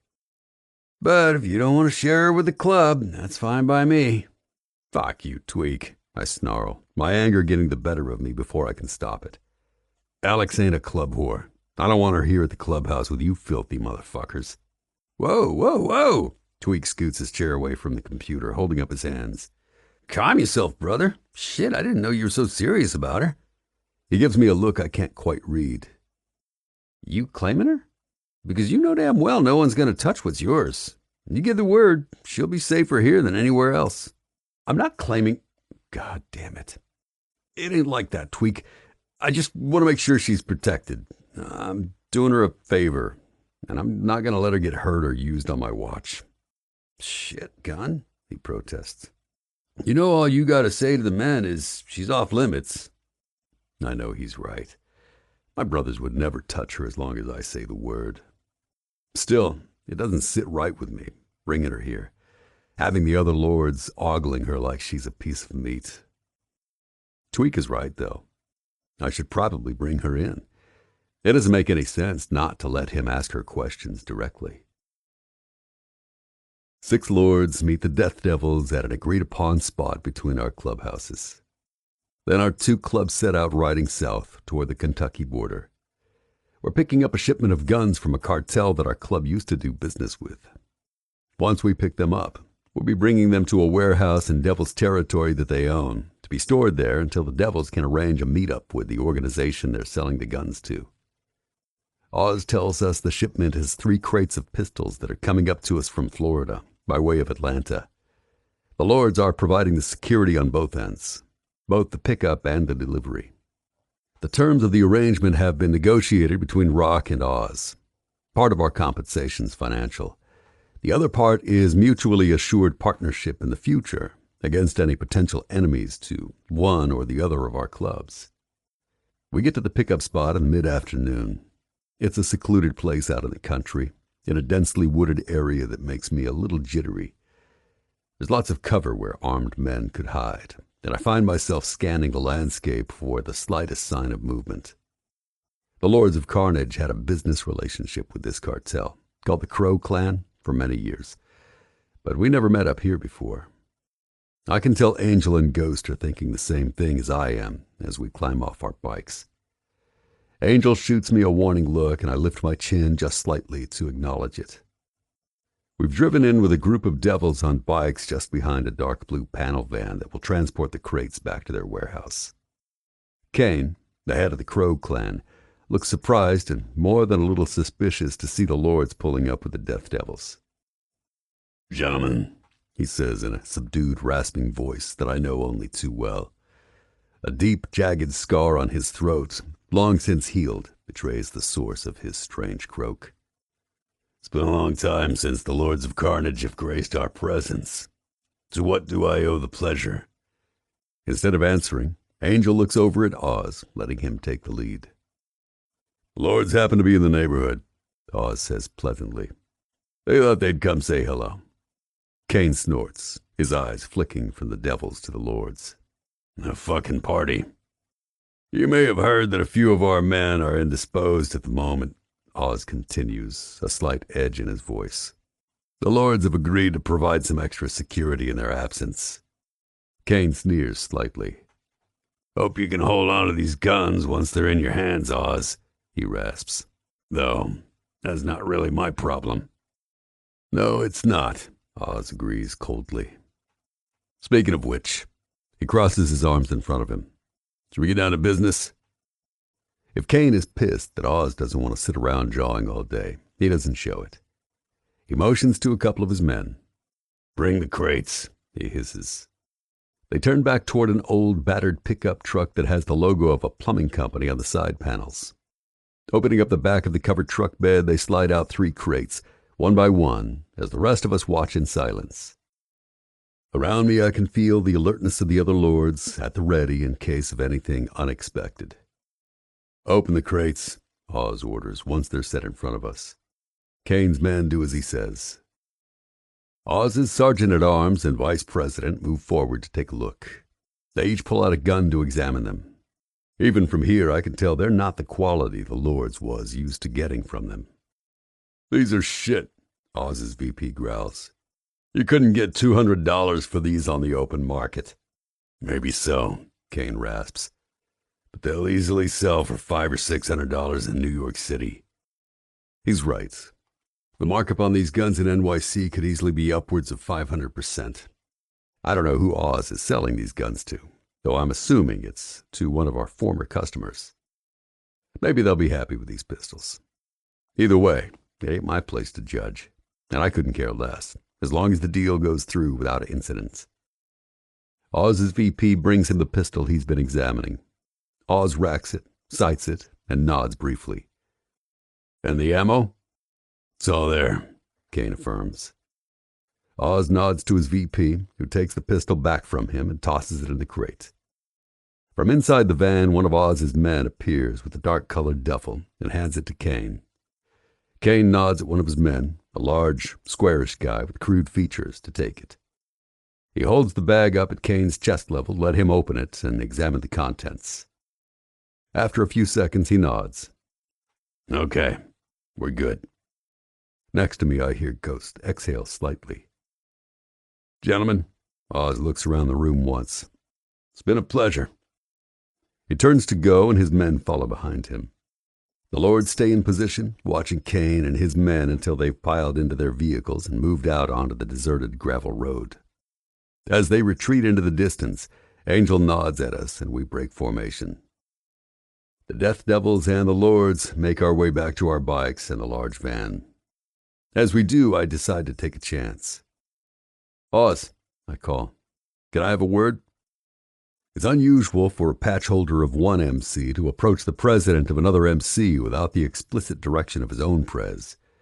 But this ain't about club business. This is personal. And Oz may be able to give me information that no one else can. Angel shoots me a look, but I ignore it. Oz stops in his tracks and turns to me. Clasping his hands in front of him, he stands at attention, like a statue. It's a demeanor I've seen him adopt many times, though I barely know Oz. He's famously hard to read, impassive to the point of strangeness, until he's pushed past his breaking point. I don't know this from experience, but I've heard stories. You do not want to fuck with Ozymandias. Yes, he says in a polite but distant tone. I'm looking for some information on a punk-ass thug who may live in your territory. Name's Gonzalo Medina. He stares at me for a long moment. Then he blinks once. Yes? You know him? He reaches up to stroke his long salt and pepper beard. His expression doesn't change. I know him. What can you tell me about him? Oz's eyes bore into me. Is there a reason why I should give you this information? It's personal, I admit, not club business. I know you don't owe me shit, but Gonzalo might have the sister of a friend of mine. She's disappeared, and we don't know where she is. I meet his gaze. If you could point me in the right direction, any direction, I'd appreciate it. Oz's expression flickers just an imperceptible hair when I mention Alex's sister. He opens his mouth, measuring his words. Medina's crew is based out of Red Hawk, he finally tells me in a clipped voice. They deal mainly in heroin, shit quality, sold to junkies who are so desperate they'll take anything. He hesitates. They have a reputation for violence where women are concerned, and use of drugs for compliance. If your friend's sister is with him, she either enjoys that sort of thing or... He waits a beat. She does not. Fuck. This is worse than I thought. I think back to Gonzalo trying to drug Alex, and my blood boils as I realize he might not have only been trying to drug her for his own pleasure. The full extent of what might have happened to her if I hadn't seen it and intervened hits me like a baseball bat. If Eden is still with Gonzalo, she's in a world of danger. And one thing is clear. I have to be careful how much of this I tell Alex. It would kill her to know what her sister might be facing. I need to find Eden as soon as I can, and hope it's not too late. Do you happen to know where their HQ is located? I ask Oz. I don't personally concern myself with the likes of Medina and his crew, he murmurs, a look of distaste briefly distorting his features. But they should not be difficult to find in Red Hawk. Thank you, I say. The president of the Death Devils nods mildly and turns away. The conversation is over. What the hell was that about? Angel asks. It's a personal matter, I tell him. He knows somebody I'm looking for. Is that right? He frowns. Is this something the club should know about? Probably. I look Angel in the eye. I'm going to need to ask for some help from the lords. Angel's demeanor instantly changes. You know we got your back, brother. Anything you need, we're here. I lift my chin. I know. Glancing at the others, I continue. But I'm not too sure Rock's going to be happy about what I'm asking. I'm going to need to bring someone to the club. The sister of the woman I'm looking for. She needs help. She's someone from Tanner Springs? Angel eyes me curiously. No, I shake my head. I'll tell you more later. Right now, let's get back to town. After what Oz just told me, I don't want to waste any more time. 17. Alex. I wake up the next morning to the depressing prospect of spending another whole day hanging around Gunner's house. Within half an hour of getting up, I'm already going completely and utterly stir-crazy. Back in Lynchburg, I never seemed to have even a moment to myself. Between working as many hours as I could scrape together at Value Land, taking care of Mom while she was sick, and trying really hard to keep up on paying bills and not losing the house, I could have used roughly 36 hours in every day. And even then, I probably would have only managed about 4 hours of sleep a night. But here in Tanner Springs, with all sorts of time on my hands and nothing to do but wait, every minute seems to last an hour. And now, I don't even have a damn car anymore. It's not until I go into the kitchen for some breakfast that I see the note Gunner left for me on the counter underneath his phone number. Staying at the clubhouse tonight. I'll see you tomorrow, and we'll talk about finding your sister. I've got a guy working on intel about Gonzalo. Text me when you see this. G. He must have come here looking for me when I was on my way to the Smiling Skull yesterday. He wasn't angry with me then. God, everything is so fucked up. I'm slogging through a meal of cold cereal and feeling generally sorry for myself when my phone buzzes. It's Gunner. The text is brief and neutral. I'm going on a run with the club. I'll talk to you later on today. Later on today. Great. That could mean anything.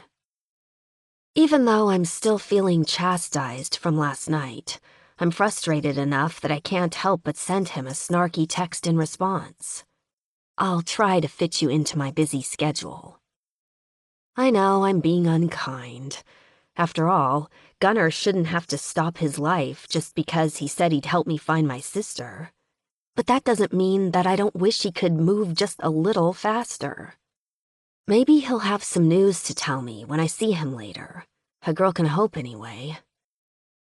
After taking a shower and wandering aimlessly through the house for a while, I decide I need to get out of here and get some fresh air. I might as well spend the day exploring Tanner Springs on foot. I have no idea how far it is to the downtown area, but it's not like I have any pressing appointments later. Frankly, the longer it takes me to get there and back, the less time I'll spend driving myself crazy turning in circles here at the house. I slip on a pair of flip-flops and head outside. Since I don't know much about the town, except that we're on the east end of it, I decide just to head west. I walk slowly to kill time, and eventually start seeing signs pointing me to the business district. I turn left and continue walking in that direction. Pretty soon I come up on a main street, lined with shops on either side. The street covers several blocks, and my spirits lift just a little bit. If I take my time, I can probably waste a few hours wandering up and down, exploring the shops. I cross the street to the shady side and start strolling. I pass by a thriving hardware store, a pharmacy, an ice cream place, a couple of beauty salons. Briefly, I consider going into one of the salons and getting a badly needed trim, but I'm pretty sure I can't afford it. After about 20 minutes of wandering, I reach the end of the main drag. I cross the street and head back in the other direction. I go past a clothing store I can't afford, a pizza place that's not open for the day yet, and eventually stop in front of an inviting-looking coffee shop called the Golden Cup. I decide to spend a few dollars of my meager stash on a cup of something caffeinated. I skipped making coffee this morning, and sitting down for a few minutes sounds really inviting right now. Besides, after last night, I could use something to cheer me up. Inside, the atmosphere is warm and comforting. Dark wood and exposed brick walls give the shop a funky, homey vibe. About a third of the tables are occupied. Behind the counter, a strikingly pretty redhead is talking on a cell phone. When she sees me walk in, she flashes me a friendly smile and puts the phone down behind her. "Hi there, welcome to the Golden Cup," she says. "Hi," I smile back at her. I realize this is the first real interaction I've had with anyone in Tanner Springs except for Gunnar. The cashier at the grocery store doesn't count, because she didn't actually say words and seemed determined to avoid eye contact at all costs. "I just finished decorating some cake bites," the red-headed woman says, pointing to a sample plate in front of her. "Feel free to help yourself." "Thanks." I'm not about to turn down free sugar, especially not on my budget. The cake bites are about the size of a donut hole and frosted in bright, happy colors. I select a blue one with sprinkles. Instead of popping the whole thing in my mouth, I bite it in half to make it last. The cake itself is moist and chocolatey, just sweet enough and absolutely delicious. "Oh, wow," I say when I've swallowed. "That's amazing." The redhead grins at me. "Thanks. I'm glad you like it. Some of the moms who come in here requested them for their little ones, so they can give them a treat that's not as big as a cookie or a muffin, or as messy. I'm pretty sure these'll be a big hit." I pop the other half of the cake bite into my mouth. So good. "I'm Sydney, by the way," she says. "I don't think I've ever seen you in the shop before." "I'm not from around here," I tell her. "I'm just in town for a few days. My name's Alex." "Nice to meet you, Alex." "Thank you." I cock my head. "Is this your shop?" "Yes, it is," she says proudly. "I've been open about a year." "It's really nice," I say sincerely. "Comfortable." "Thanks." She looks around the shop. "I took kind of a leap of faith opening it. I came here to Tanner Springs more or less on a whim. Luckily, everything seems to be working out." "Oh, you're not from here either?" I ask. I feel a little weird asking, like I'm prying, but she doesn't seem to notice. "Nope, I'm from Jersey," she says. "You?" "Virginia, Lynchburg." She nods. "Are you visiting family here?" Sort of," I murmur evasively. Sydney seems to sense my reticence and doesn't push it. "Well, Tanner Springs is a pretty nice town once you get to know it," she tells me. "Even though I had no idea what I was getting myself into when I came here, now I can't imagine living anywhere else." She glances up at the chalkboard with the list of drinks on it. "Do you know what you want, or should I stop babbling at you and give you a minute?" I laugh. "I'll have a small mocha." The cake bite put me in the mood for something sweet. "You got it." Sydney tells me the price, and I hand her a bill. She gives me back my change. "Have a seat, and I'll bring it out when it's ready." I select a table by the window so I can watch the world go by. A minute later, Sydney appears. "Here you go." "Thanks." The cup she sets in front of me smells fantastic. Sydney leaves me alone with my drink, and I sip it slowly, enjoying it to the fullest. Like the cake bite, it's delicious. I imagine she gets a lot of repeat customers here. Even though I've only traded sitting around in Gunnar's house for sitting around in a coffee shop, just being around people and having a change of scenery makes me feel less anxious and frustrated about everything. I even managed to lose track of time a little bit.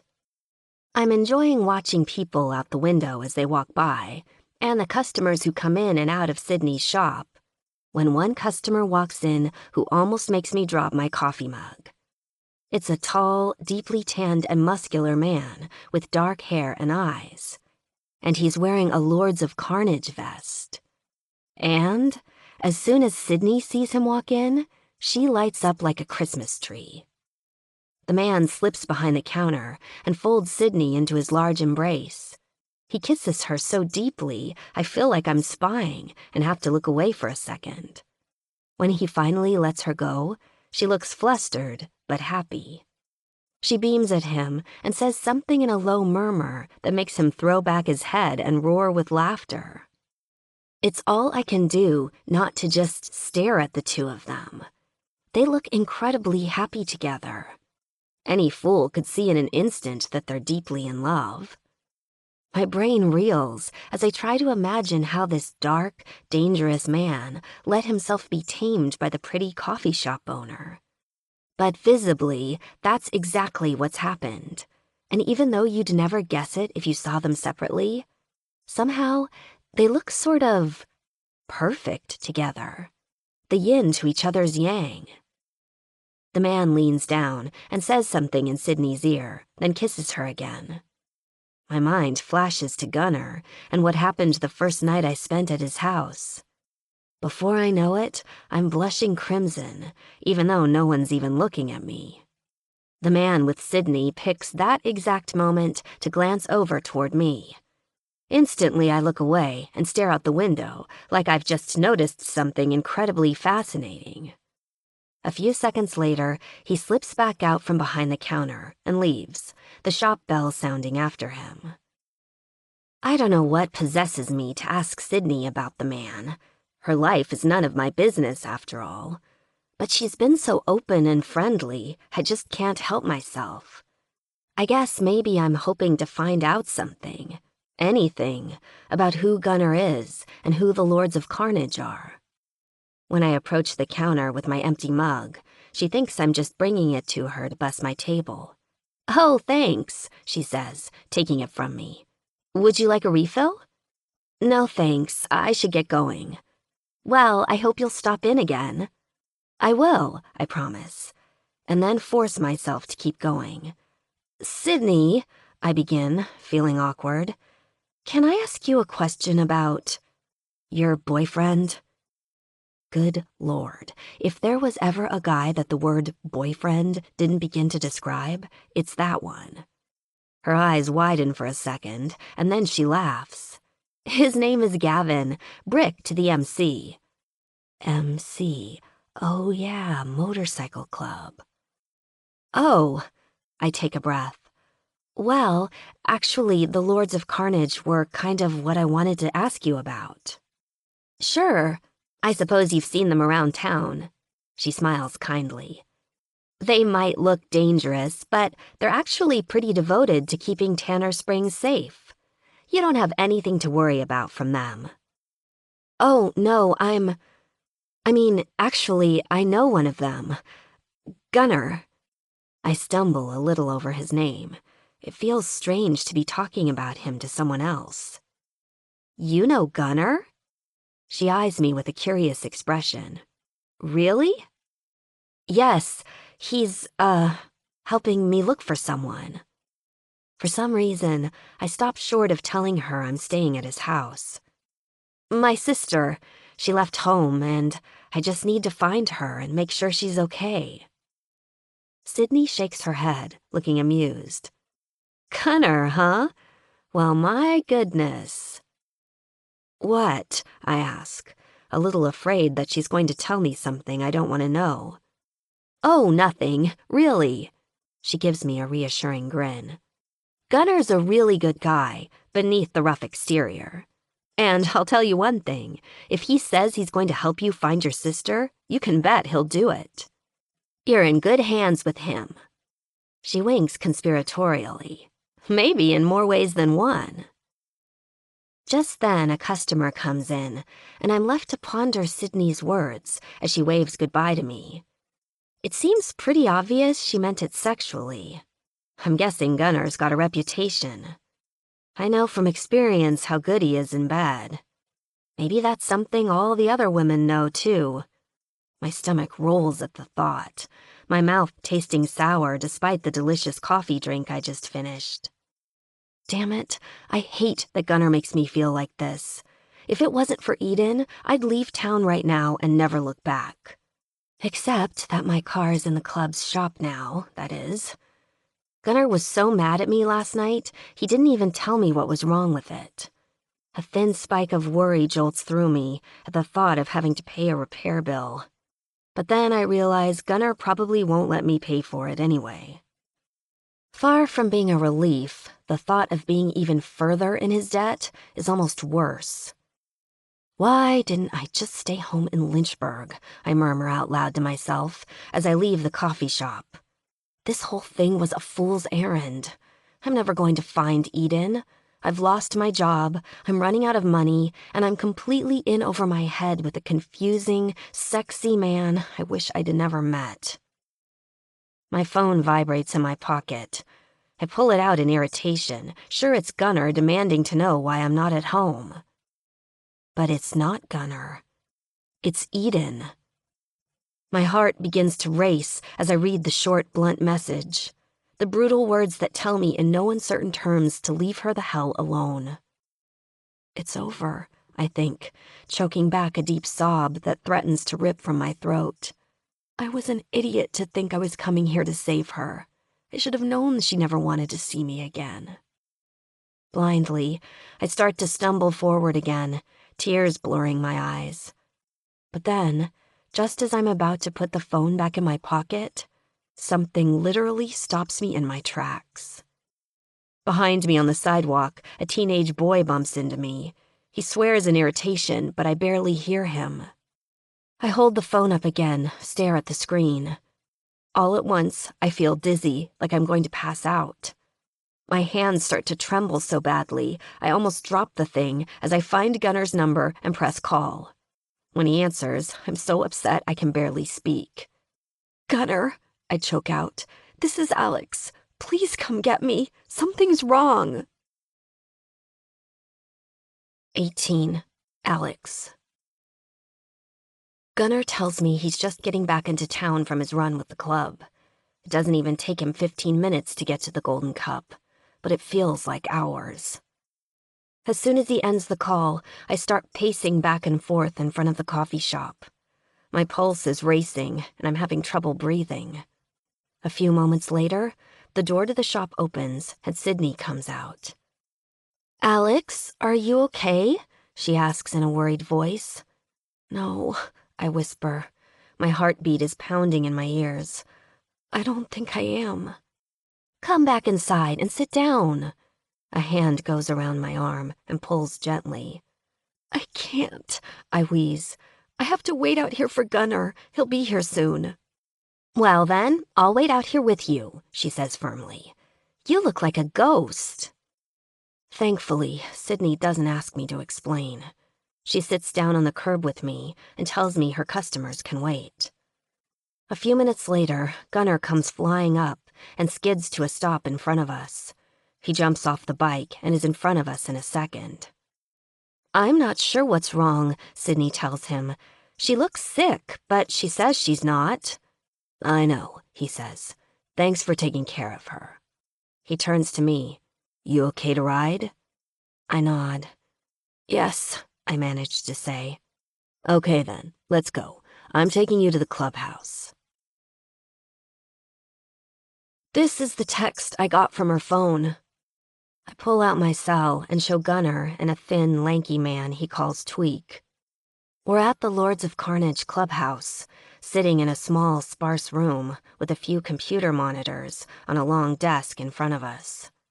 Gunnar takes the phone and peers at it, then passes it to the other man. At first, I thought it was her. I was so excited that she'd texted me, and then so crushed by what she said that I didn't look very closely. I swallow and try to push down the panic. But then I noticed how she spelled my name. Alex, Tweak reads.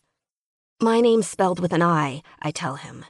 "Eden would never have made that mistake. This can't be her." Gunnar takes the phone back from him and reads the entire text out loud. "Alex, I don't want to see you. Go back to Lynchburg and leave me the hell alone." He frowns at me. "Go back to Lynchburg?" I nod. "I know." I turn to Tweak. "Yesterday, I did something stupid and went to the Smiling Skull myself," I explain. "Gonzalo wasn't there, but maybe someone there heard me asking about him and warned him someone was looking for him. Maybe he put 2 and 2 together." Tweak nods. "That makes sense." "Shit," Gunnar rasps. All the anger he didn't let out at me last night comes rushing to the surface. God damn it, Alex. I told you to let me take care of this. If Gonzalo's figured out you're still here sniffing around... I know, I say, cutting him off. I know. And I'm sorry, Gunnar. I really am. I was an idiot. I glance back down at the phone. And this is bad. But maybe it's good, too. It tells us something. Maybe Eden really does need help. And maybe this tells us she really is with Gonzalo. She's right, Tweak says to Gunnar. It's better than nothing. Gunnar's jaw clenches angrily. He looks at Tweak. Keep looking for Gonzalo's address. I need to bring Alex up to speed on some shit. One more thing, Tweak asks me. You got a picture of your sister? I take my phone back from Gunnar and flip through my photos until I find one. I hold it out to show them. Eden's basically a brunette version of me, with light chestnut hair, darker brows, and the same wide light brown eyes that we got from our mom. In this picture, a coy, flirtatious smile graces her features, making her look like she's issuing a challenge to whoever took the photo. Tweak whistles when he sees it. She's a knockout. Gunnar flashes him a warning look. Yes, I say softly. She is. Tweak has me send the photo to him and Gunnar. Then Gunnar and I leave to let him work, and I go back down the long, narrow hallway, back toward where we came in. The large main room we enter is deserted. Gunnar walks over to a long bar counter off to one side and leans an elbow on it. I found out Gonzalo is based out of a town called Red Hawk, he says without preamble. Red Hawk's about 20 minutes south of the Smiling Skull. The town's in territory occupied by another MC called the Death Devils. As I digest this information, he continues. Tweak's looking for where Gonzalo lives right now. After that, he'll work on getting the location of where his crew operates out of. Operates? What do you mean? For a few seconds, Gunnar doesn't respond. We're pretty sure they're involved in drug dealing, mostly heroin. Shit. Is Eden mixed up in all that? I know she used to smoke a lot of pot in high school, and I wouldn't be surprised if she's tried other stuff too. But heroin? It's almost impossible for me to imagine her taking drugs that hard. But I have to admit to myself, I might not know my sister nearly as well as I hope I do. I open my mouth to ask another question, but just then the front door slams open with a loud bang. Male laughter reaches my ears. I swivel around to see half a dozen Lords of Carnage striding in. All of them are big, tattooed, and dangerous looking. Gone, one yells with a lewd chuckle. You brought me a present? Hell, it ain't even my birthday. Shut it, Sarge, Gunnar growls. He leans close. Stay close to me, he tells me, at least at first. None of the men will try anything once they know you're with me, but until then, you're better off not wandering. For the first time since I hopped on his bike to come here, it occurs to me that this place could be just as dangerous as the Smiling Skull. Maybe more dangerous. Even though I'm with someone I'm pretty sure will protect me, a wave of fear squeezes my lungs until it's a little hard to breathe. At the sound of the men entering, a few women filter in from other rooms in the clubhouse, chattering excitedly. Most of them look like plastic blow-up dolls, made up like porn stars with the clothes to match. Even so, the men are looking at me with open curiosity, and some with unconcealed lust. A few of them give me leers that I'd be shrinking from if Gunnar wasn't here to protect me. The women examine me with expressions ranging from indifference to contempt. This is Alex, Gunnar calls in a loud voice. She's with me, understood? Another male voice calls out. Did you bring enough to share with the rest of the class? Raucous laughter erupts. Gunnar leans toward me. It's okay. The men know you're off limits now. I'm not sure I believe him, but at this point I don't have much choice. As we stand there, 3 of the lords walk toward us.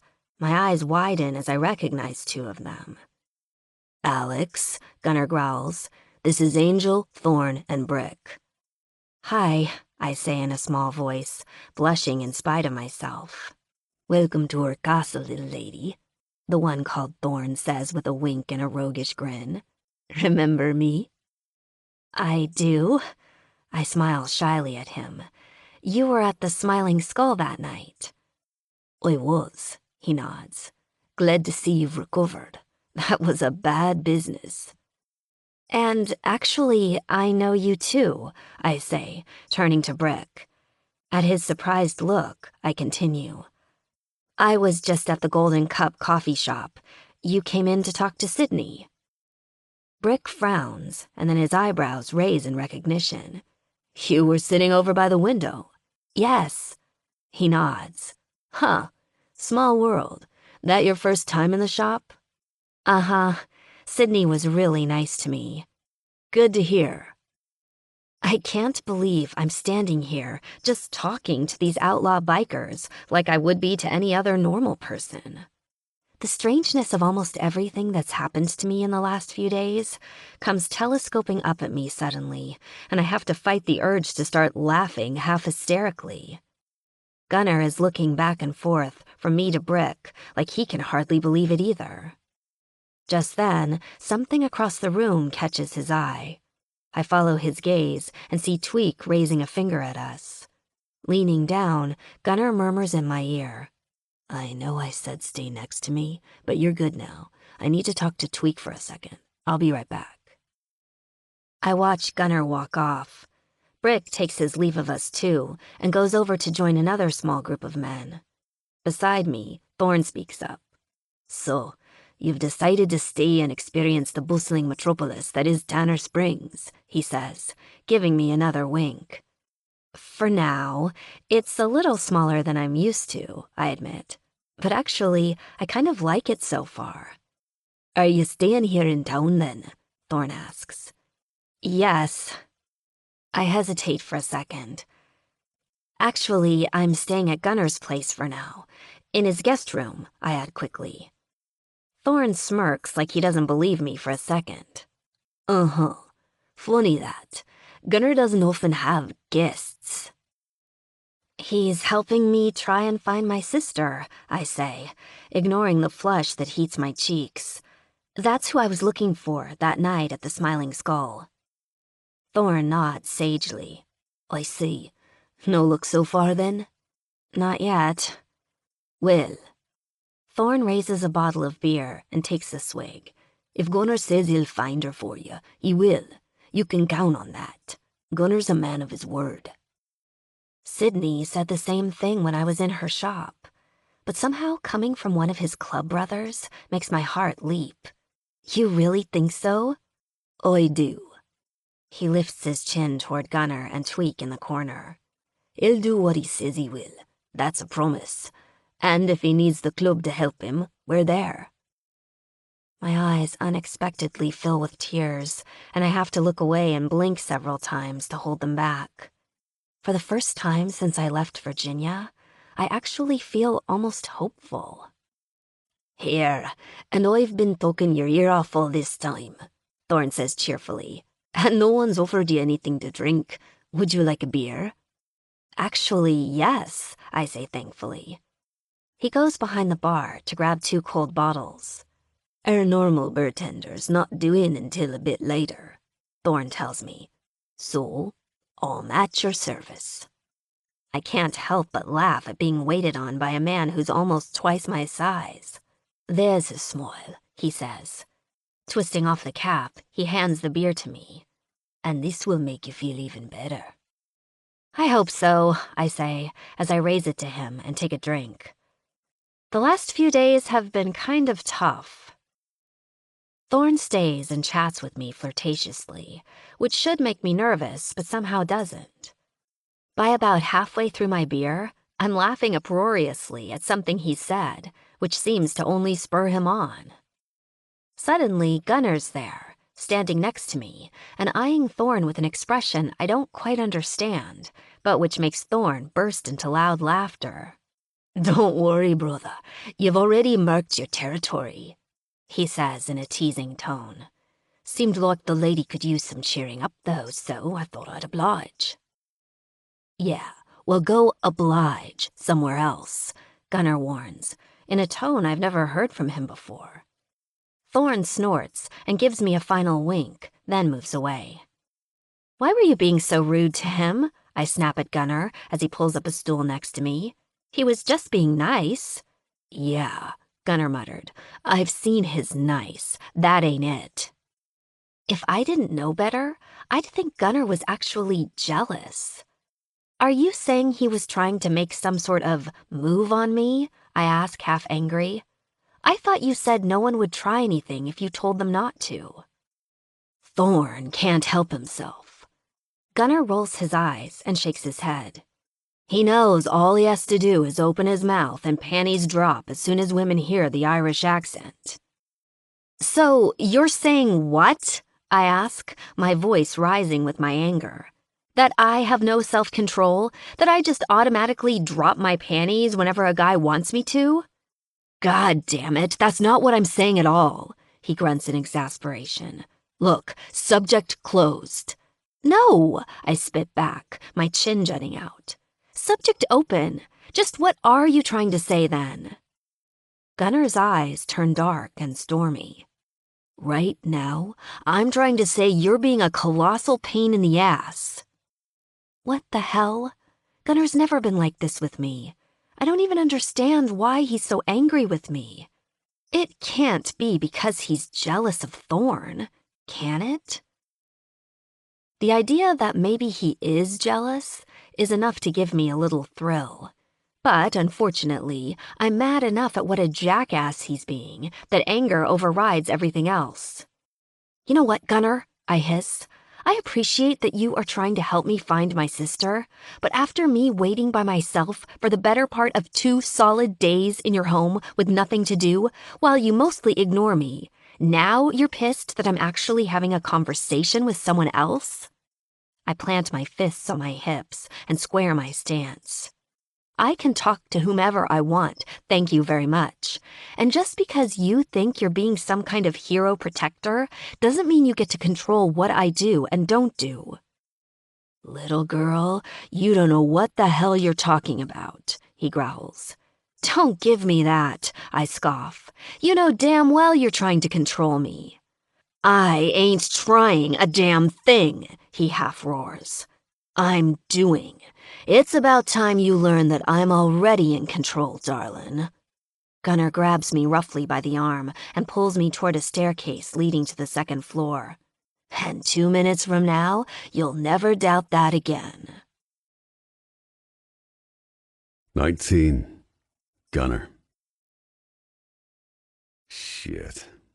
As hard as I've tried to keep my dick in my pants and my hands off Alex for the last couple of days, seeing the fire of challenge in her eyes just now pretty much undoes me.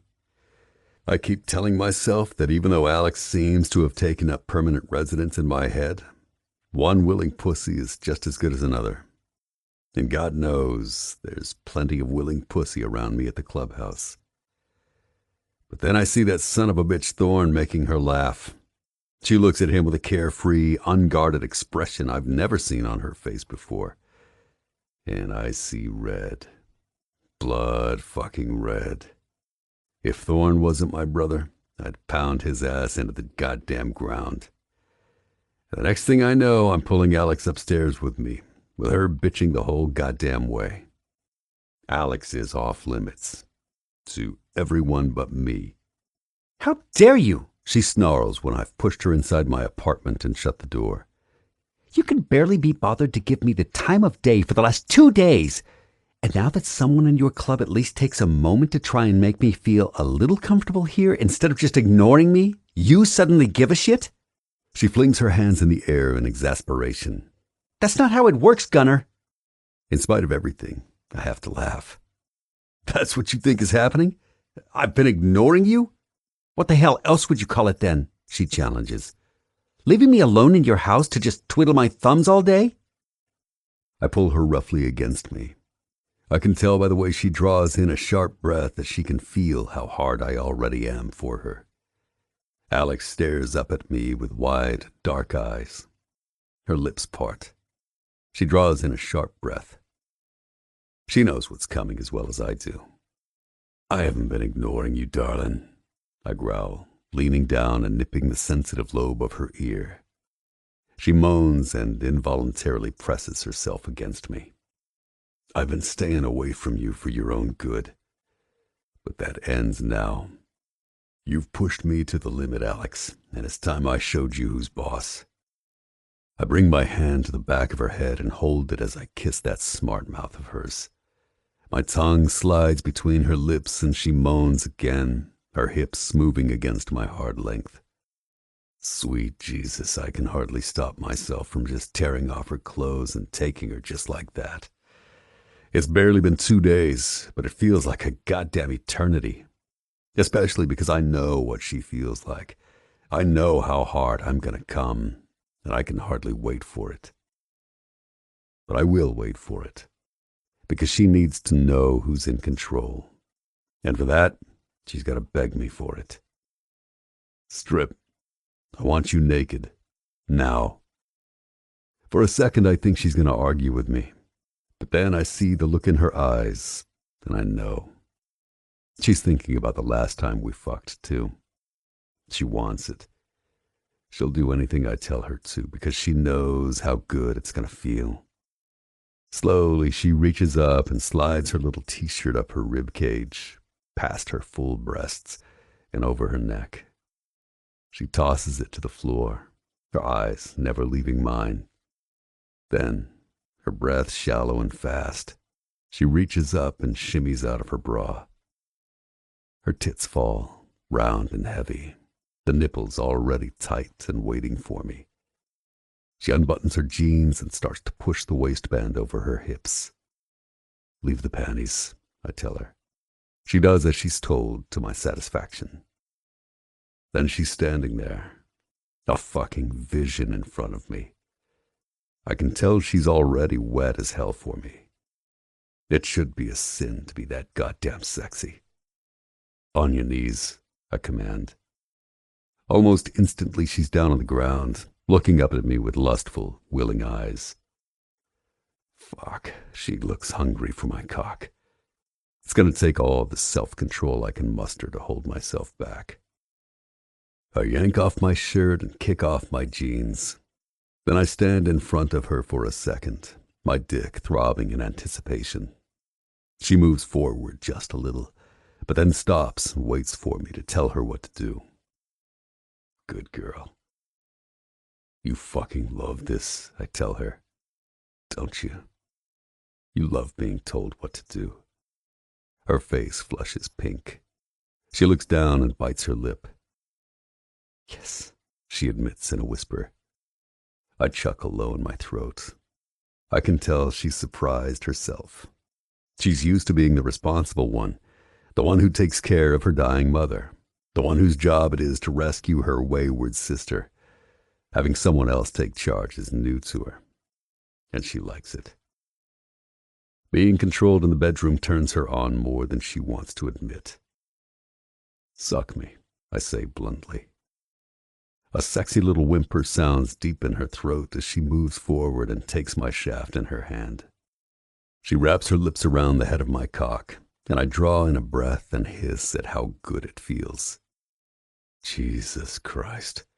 Her tongue slides around the ridge underneath the head, and then she starts to suck, pulling about half my length into her mouth and as far back as she can go. I go rigid and let myself thrust as little as possible, half crazy from the pleasure, but absolutely committed to not letting myself come. Partly because I'm afraid I'll fucking drown her, and partly because when I do come, it's going to be with me deep inside that fucking luscious pussy of hers. Alex is getting worked up now, moaning softly as she sucks and bobs, the thrum of her voice vibrating against my shaft. Goddamn, one of these days I'm gonna let go like this, and my head might just explode when I do. But for now, I have to stop her. I pull away suddenly, grabbing her hair in my hand as gently as I'm able to.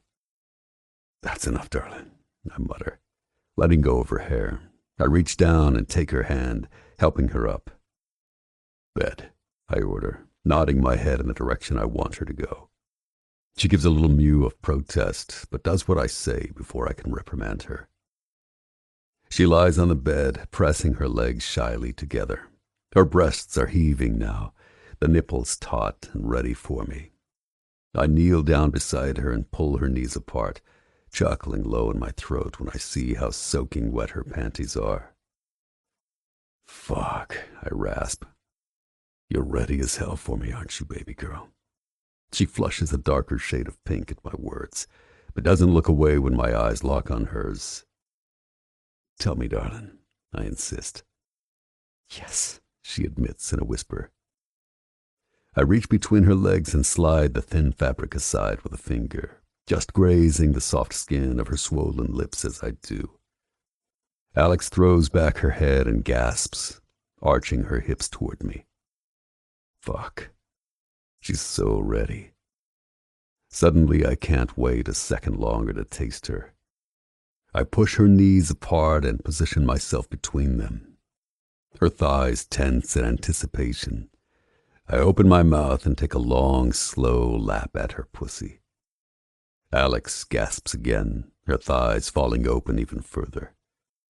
I pull her hips roughly toward me and swipe at her again, reveling in how sweet she tastes, how fucking delicious she is.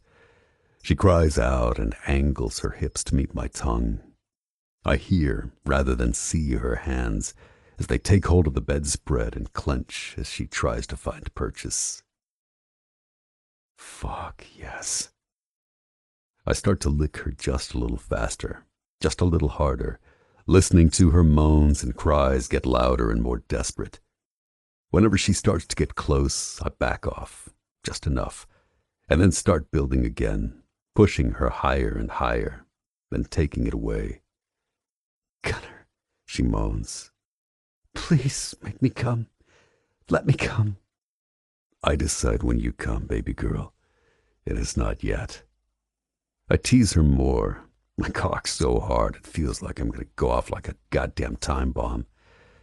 I could come like this without even touching myself. I'm so turned on by how fucking delicious she is and how much she wants this. Pretty soon, Alex is dangerously close, a hair trigger, and I know exactly and where to lick her to push her over the edge. Her head begins to thrash against the mattress, her breathing fast and shallow, her body tense like a rubber band. Your pussy tastes so goddamn good. Tell me what you want, baby. Oh, God. Gunner, please, she begs. Then I slide my tongue long and slow over her clit, right where I know she needs it, and bury it deep in her pussy as she screams and bucks like a slingshot. Her whole body jolts at once, convulsing in the throes of an orgasm so intense that I can almost feel every one of her muscles contracting. I keep licking and suckling at her nub as she shakes and quivers under my tongue. It's easily the hottest goddamn thing I've ever seen, felt, or heard in my entire goddamn life. Alex is still shuddering when I raise myself up and flip her over so she's on her hands and knees. I rip her panties off her with my bare hands and toss the remnants on the floor. Somehow I remember to slip on a condom before I kneel between her legs and sink myself deep inside her. Jesus fucking Christ, I groan. I freeze for a second, half afraid I'll come before I even get started. After a moment, I manage to calm myself down enough to draw out slowly and then slide back in. Oh, God, yes, Alex moans. Her pussy clenches around my cock. My hands grip her hips tightly. Fuck, I already knew how good she felt from the first time, but it's still a surprise. Fuck me, she whispers. Her hips arch against me, pulling me in deeper. That's all it takes. With one hand, I reach around, sliding a finger around her thick slit. I brace myself against her with the other hand and begin thrusting, slow at first, but before long, faster and faster. Alex's muscles pulse around my cock, our bodies finding a rhythm that pulls us both in. Then I'm right there, on the edge, and it's only a matter of seconds before. Gunner! Alex cries out again and begins to shake as a second orgasm rips through her. I thrust again, once, twice, and then I release myself deep inside her, coming so hard I worry for a second that the condom will break. I think I yell, but I can't be sure of anything except this, and her, and how good this feels. And then I'm lying down, still inside her, pulling her against me as the two of us ride out the wave. If I thought fucking her again would get Alex Cousins out of my system, I was dead fucking wrong. I'm kissing her deeply, her head tilted back to meet my mouth, when there's a loud bang on the door. In my arms, Alex jumps. What the fuck is it? I roar, holding her fast so she won't spring up off the bed. Gun, sorry to interrupt your recreational activities, Thorne calls out, his tone amused. Son of a bitch. What the fuck do you want, Thorne? I ask in a warning voice. Tweak sent me up to get you. He's got an address. 20. Alex. I'm shaky and unsteady on my feet as Gunnar helps me up off the bed. I'm already sore between my legs, and I know I'm going to be even more sore later. But somehow, I'm glad to be sore. It feels good to take a physical memory with me of what just happened between us. There's a bathroom through that door. Gunnar points with one hand, pulling off the condom with the other. Go ahead and get cleaned up. We should go downstairs and find out what Tweak's got. I do as he says, shutting the bathroom door behind me carefully. My head is still kind of reeling from what just happened. Being around Gunnar makes me feel like I never quite know what's going on or what's going to happen next. One minute, I think he's ignoring me and only helping me out of some sense of obligation. The next, he's got his tongue between my legs and driving me out of my mind. Just now, when he came inside me, it felt so good I almost cried. It was even more intense than the first time with him. God help me, it's never felt like this before, with any man. It's so good that I almost wish it had never happened. Because I know this isn't a long-term thing. It's basically just a one-night stand, artificially prolonged, because for some reason, Gunnar's agreed to help me find my sister. And even though I don't know him that well, everyone says he's a man of his word. Which means I know he won't rest until we've located Eden. But I hope it also means that he won't pretend that this thing between us isn't something serious. I'm not stupid. I know it's just sex. But even though I know it's ridiculous of me, I can already tell that when this is all over, I'm going to suffer. Somehow, Gunnar has sort of gotten to me. Being with him makes me wish for things I can't have. I can't help but wish that he felt the same way. If it wasn't for the fact that I can't find Eden by myself, I'd run away from this. Before I get hurt even more than I know I already will be when this is over. But I can't run until I know she's safe. Even though every day I stay in Tanner Springs, I run the risk of my heart being broken just a little more.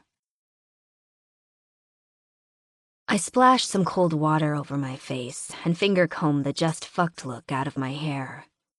It doesn't help all that much. When I emerge from the bathroom, Gunnar's already dressed and my clothes are in a small pile on the bed. Wordlessly, I start pulling them on, feeling awkward that I'm still naked and he isn't. Once I'm finished, he strides to the door and holds it open for me. I almost laugh at the unexpectedly chivalrous move, and he must see my lips quirk up. "What?" he says. "Nothing," I murmur. "Just, this is a pretty far cry from the way we came in." Gunnar catches me around the waist as I walk through. "I'm not a total caveman," he growls into my hair. Even though he just made me come twice, I'm instantly wet for him. "I wouldn't say that," I say breathily, teasing him. Laughter rumbles up from deep in his throat. "Watch it, darlin'." He pulls me against him, and somehow he's hard again. "Or I may just have to live up to your filthy expectations of me." We walk downstairs, him following behind me. Down below, a few of the men look up and start hooting and catcalling. I realize they must have heard us, me especially, and I have to fight the urge to run back into the apartment and hide. I guess we were a little louder than I thought. "Ignore those idiots," Gunnar grunts, reading my thoughts. "Come on, let's go back and find Tweak." He leads me to the back of the bar and into the small room with the computer monitors where we were before. "You got us an address?" Gunnar asks him without preamble. "Yeah." Tweak gestures toward the middle screen, which shows a Google Earth aerial view of a small squarish house, with a large cluttered yard on what appears to be a small rural country road. "That's where Gonzalo lives, I'm pretty sure. It's about 15 minutes outside of Red Hawk." Tweak tells Gunnar the address, which he doesn't bother to write down. "Okay," Gunnar says. "I'm gonna go talk to Rock about taking a few of the brothers out there." "You told the Prez about any of this yet?" Tweak asks. "No, but Angel knows. He'll back me up." Tweak nods. "You want me to come with you guys?" "Not yet. I need you here. Keep digging up intel, in case this ends up being a dead end. We still need to find where Gonzalo's crew does their business." "Yup," Tweak responds, and turns back to his computer screens. Just like that, the conversation's over, and I'm practically running to keep up with Gunnar as he strides back out into the bar area. "I want to come with you," I pant. Gunnar turns on his heel and practically glares at me. "Abso-fucking-lutely not," he growls. "It's too dangerous." "Damn it, Gunnar," I practically wail. "I've been sitting around on my hands for days now. I can't do nothing while you go out and get her." "Yes, you goddamn can," he retorts. "You realize how dangerous this is? If you go with us, we'll have to protect you, which means less energy and focus on protecting and rescuing your sister, if she's there. You get that?" "But—" "No fucking buts," he cuts me off. "If you want her to be safe, you need to stay out of it and wait here."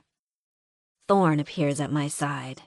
"He's right, Derlin. Let the Lords handle this for now. It's the best chance you have to get your sister back." Gunnar glares at Thorn, but says nothing. I sigh loudly and admit defeat. "Fine," I spit out. "So what? I just stay here?" "Didn't you say you'd meet Sydney?" Thorn asks. "Why don't we ask Brick to call her? She can come here to the clubhouse and keep you company while we're gone." I smile at Thorn gratefully and look at Gunnar. "Good idea," he says grudgingly. "Course it is." Thorn grins, a roguish twinkle in his eye. "As are all my ideas." "Thorn, you're coming with me to find Gonzalo." Gunnar glowers and stomps off. "I do believe he's taking me along to keep an eye on me." Thorn winks at me. I roll my eyes. "That's ridiculous." "Hardly." Thorn laughs. "If I had a woman that looked like you, I'd get me out of the picture too." I open my mouth to protest, but Thorn's already sauntering over to Brick. They speak a few words, then Brick looks over at me, nods, and pulls out his phone. I guess Sydney will be coming to keep me company after all. It only takes about 10 minutes for Gunnar to assemble a group of 4 other men, including Thorn, a man named Beast who I recognize from the Smiling Skull, and 2 others named Hawk and Bullet. The 5 of them take off, leaving me alone to kill time until Sydney arrives.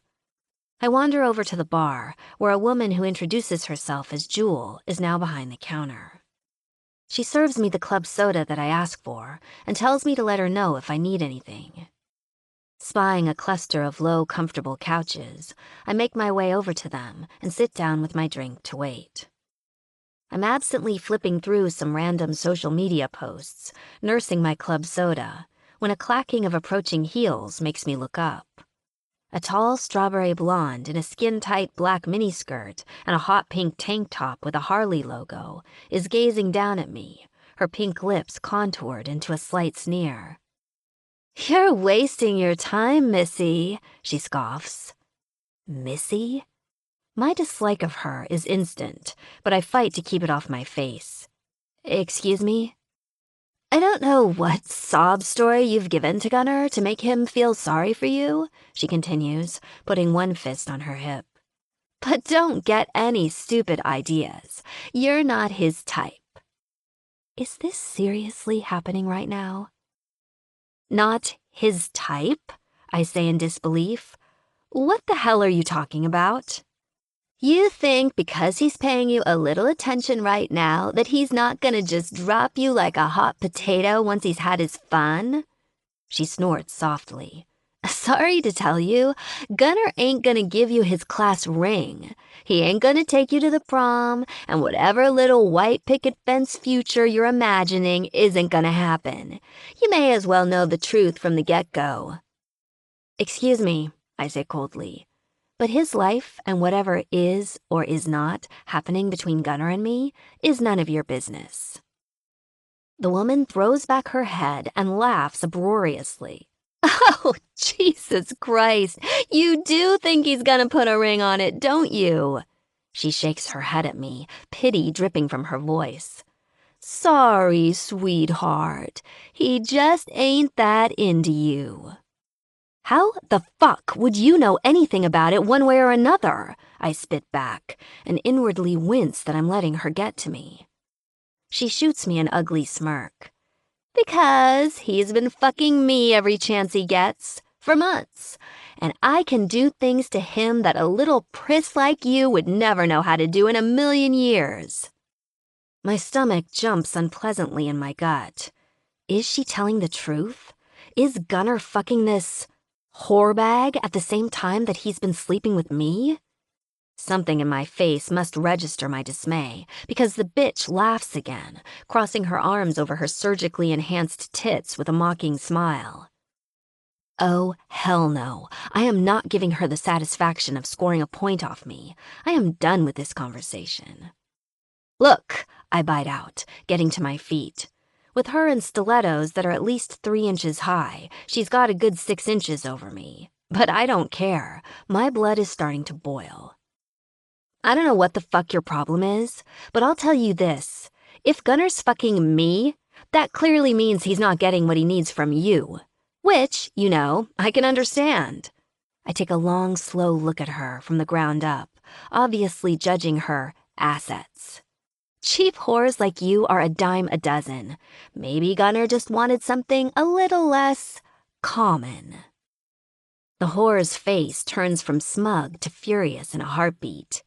"You fucking bitch!" she screams, turning scarlet with rage. She takes a step forward, raising her hands like she's getting ready to claw my eyes out with her porn nails. I move into a crouch, scared but determined to give as good as I get. Just as she starts to launch herself at me, though, a set of masculine hands grabs her by the upper arms and roughly pulls her back. "Jesus fucking Christ, Heather," rumbles Brick. "What the fuck is wrong with you?" "This bitch insulted me!" she yells, pulling against Brick's steely grip to try to get herself loose. It's useless, though. It's almost like a stone statue has hold of her, because Brick is not budging. "Calm the fuck down," he roars back, holding her fast. "Let me go!" she screams as she continues to struggle. "For fuck's sake," Brick mutters in a disgusted voice.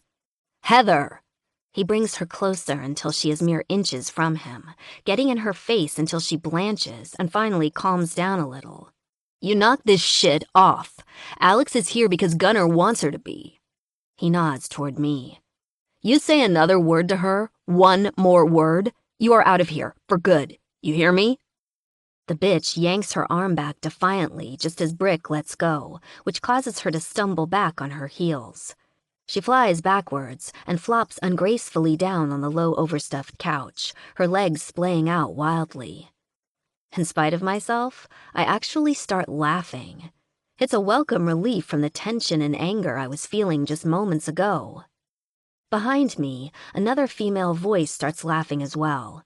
I turn around to see Sydney standing there. Hey, girl, she greets me. Hey, I grin, thrilled to see a friendly face. I didn't see you there. I just got here. She glances down dismissively at the prone figure on the couch. I see you've met Heather, she says with disgust. Yeah. I nod, glancing back as well. I've had the dubious pleasure. From the couch, Heather mutters something I can't quite hear, but that doesn't exactly sound friendly. Dubious is right. Come on, Sydney says, rolling her eyes.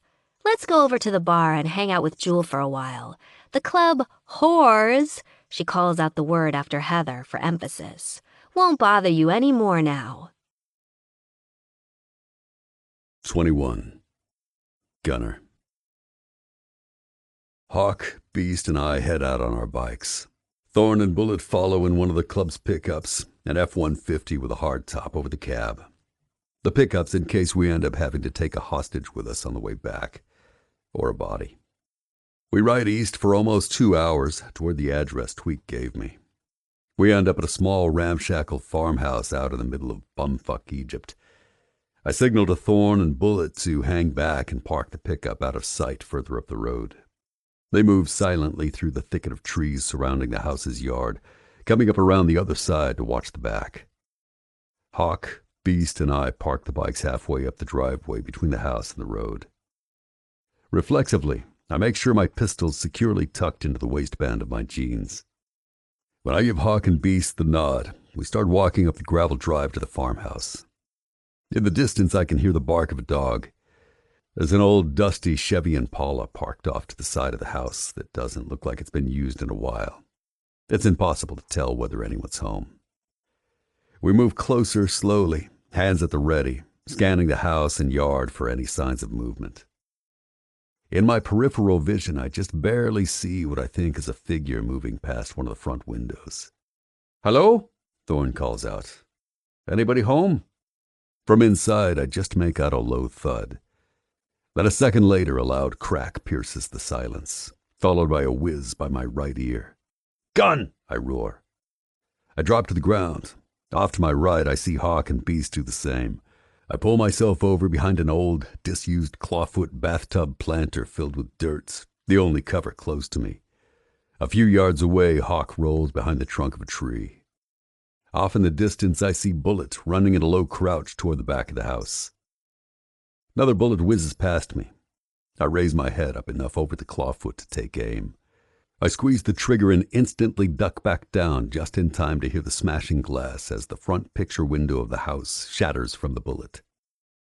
"God damn it!" an angry male voice yells. "The next one goes through your skull," I yell back. For a few seconds, there's silence. "You cops!" a craggy female smoker's voice calls out. "No, we're not the fucking cops!" Beast shouts in disgust. "For fuck's sake!" In back, there's the sound of splintering wood as either Thorn or Bullet kicks the door in. After a few moments of commotion inside and another gunshot, Thorn yells to us, "We got him! It's all clear!" Cautiously, Hawk and Beast emerge from their covers, and we approach the house. Just as we get to the porch, Thorn opens the front door. "Fucking gobshite meth heads," he spits in disgust. Hawk stays out on the porch to watch for cars. Beast and I enter the house. Inside, it smells vaguely of piss and old food. The place is a fucking sty. The walls greasy and stained. Old ratty furniture looks like it was fished out of a dumpster. Bullet is training his pistol on two emaciated people with their hands up, a man and a woman whose drug-addled features could place them anywhere on the age spectrum from mid-30s to mid-50s. On the floor is a shotgun. Check the rest of the house, I tell Thorne and Beast. They move off down the hallway, pistols drawn. Who the fuck are you? The man risks the question. None of your fucking business, I tell him. Where's Gonzalo? Who wants to know? The woman sneers, revealing uneven and yellowed teeth. My fucking Glock 27, Bullet growls, indicating the pistol that's trained on them. You're gonna want to give him an answer, right goddamn now. Gonzalo ain't here, the man says. He live here? I ask. Sometimes. He ain't been here for a couple of weeks. You have a bedroom here? Yeah, upstairs. The last one on the right. The blue one. Thorne and Beast come back downstairs. I ask him if he found anything useful in the blue bedroom. Nah, just some weed and pills. Couple of spare mags, but no guns. Must have 'em with him. What you looking for anyway? The woman asks. He got something of yours? Something like that. I take a step forward and fix her eyes with mine. You know where he is? The woman snorts. You don't tell me anything. His own mother. He just comes and goes as he pleases. You sure about that? I ask. Reaching into the breast pocket of my cut, I pull out a few bills and hold them up. $100 would buy a hell of a lot of whatever the two of you are smoking. Maybe he's over to Maverick's, the suddenly helpful man offers as he eyes the money. Strip club, out on the other side of town. Damn it, God damn it! The woman spits out. I know where it is, I tell him. He goes over there pretty often, knows the owner. That's pretty damn vague, I say, handing him a bill. Here's a 20. I nod to my brothers. Okay, I think we're done here. I pick up the shotgun on the floor. The man starts to protest. I'll leave it by the side of the road, I say, cutting him off. Can't have you shooting at us as we leave now, can we? We have the two of them lie down on the ground and back out the door to make sure they're following instructions to stay put until we're gone. You think they're telling us the truth about not knowing where he is? I ask Bullet as we walk back out of the vehicles. Maybe. He raises a hand and rubs it across his clean-shaven skull. Bullet got patched into the club about a year ago, but he's as solid and tough as they come. He's one of the first men I'd want with me in any dangerous situation. Beast comes up beside us. His room didn't look like he'd been there for a while. Lots of undisturbed dust on shit. Thank God for shitty meth head housekeeping, I chuckle. What do we do now? Bullet asks. Go out to Mavericks, I say. Maybe we'll get lucky and he'll be there. If not, we still get to have fun looking around. At 2 o'clock in the afternoon at a strip club, there isn't a whole hell of a lot going on.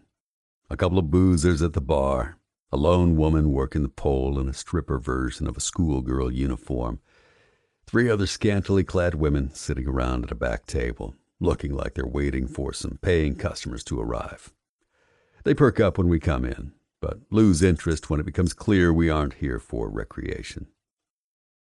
I walk up to the bar and lean on the counter. The bartender spots me and ambles over. Can I help you, gentlemen? He asks. I need to see the owner. He around?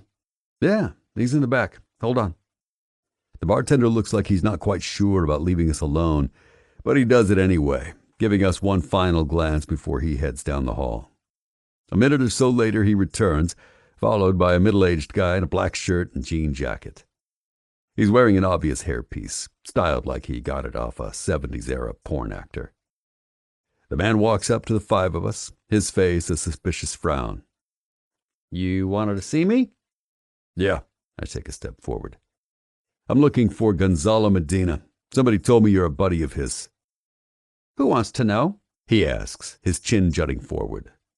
I caught a sideways glance at Thorne and the others. I don't have time for bullshit.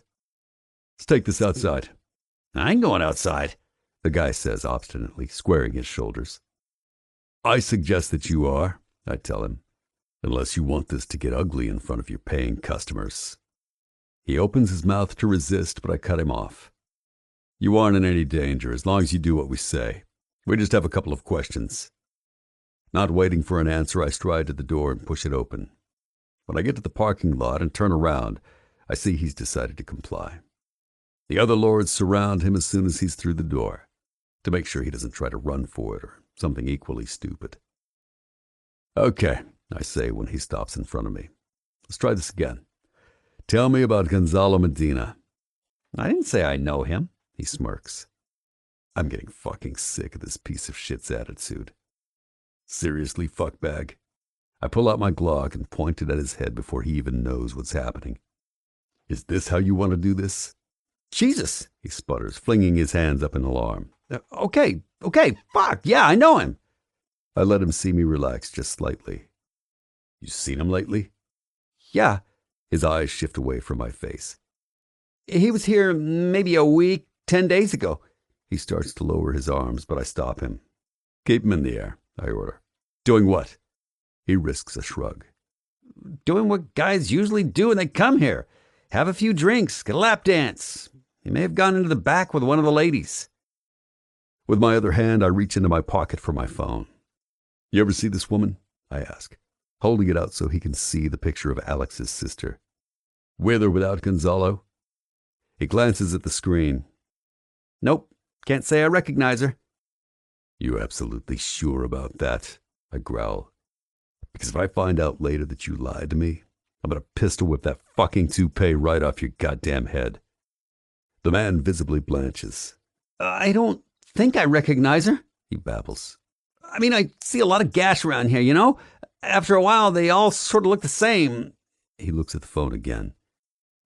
Yeah, maybe I do recognize her. I don't know. Fuck this, I mutter. Keep an eye on him. I put away my gun and go back inside, to the corner table where the 3 working girls are seated. Good afternoon, ladies, I greet them. How y'all doing today? We're doing just fine, handsome, a young, curly-haired bottle blonde drawls, giving me a smile and a wink. You fellas here for some fun? Not today. I got a little favor to ask you. I hold out my phone so they can see. Any of you 3 ladies recognize this woman?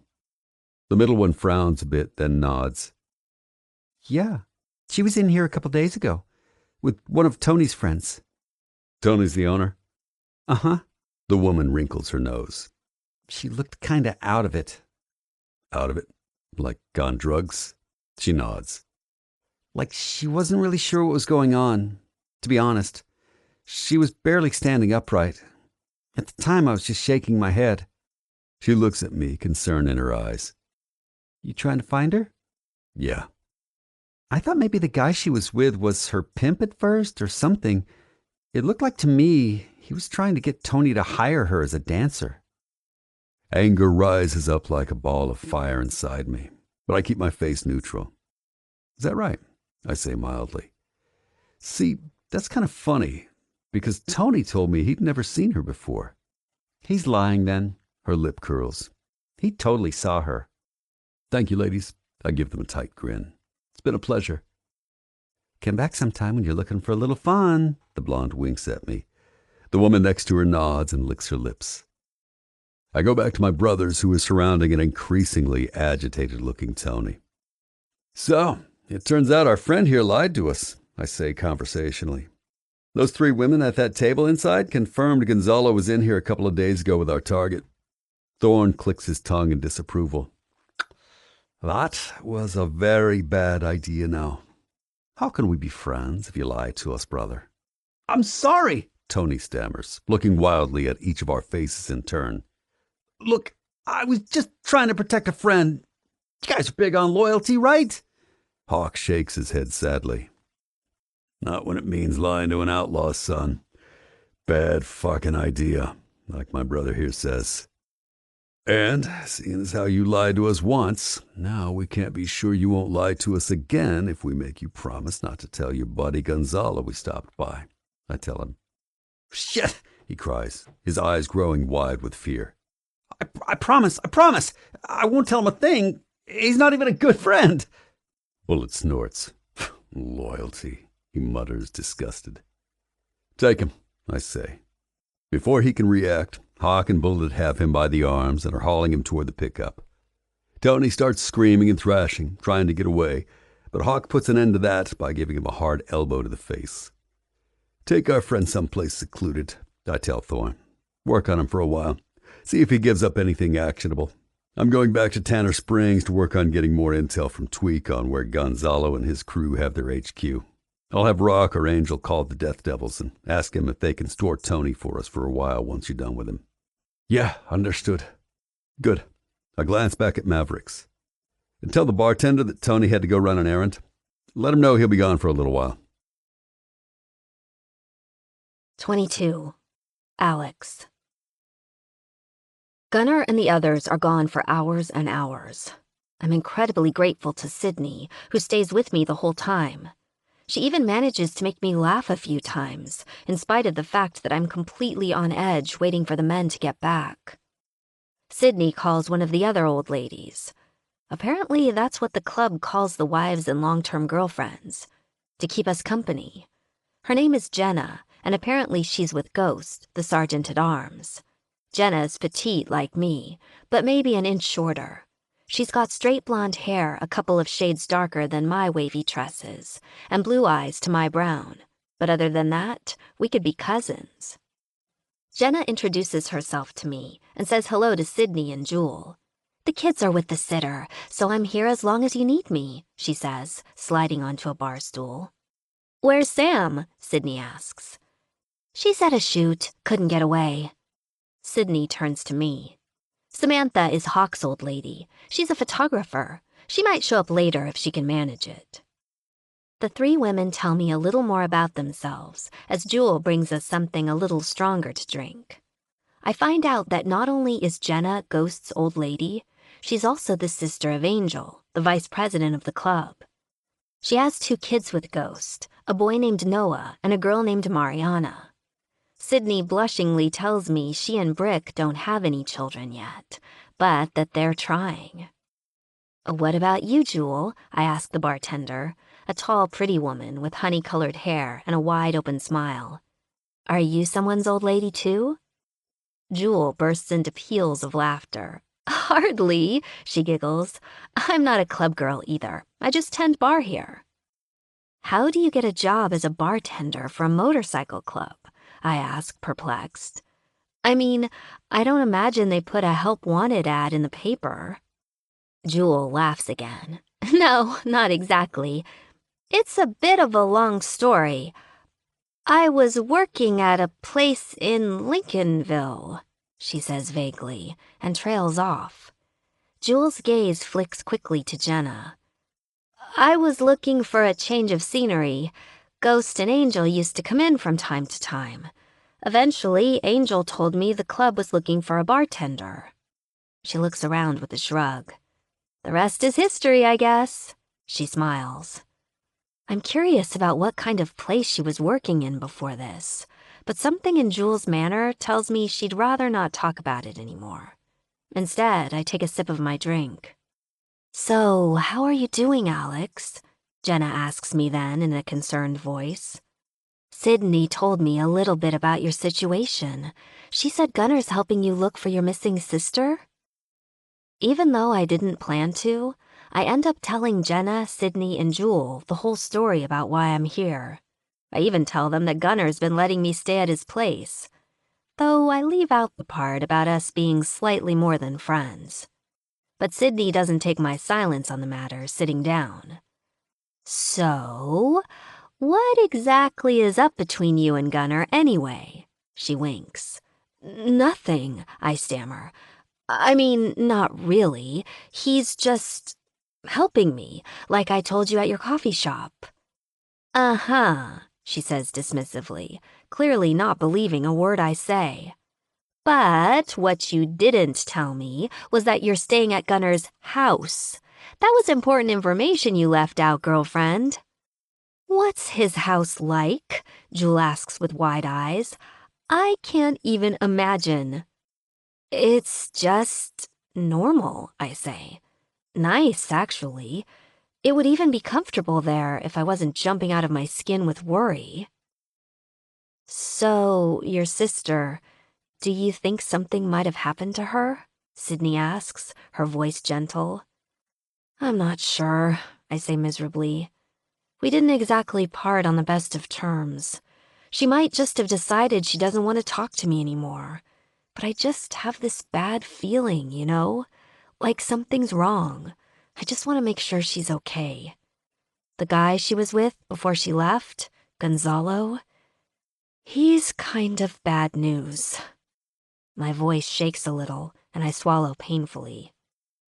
Gunnar told me he found out Gonzalo's crowd are heroin dealers.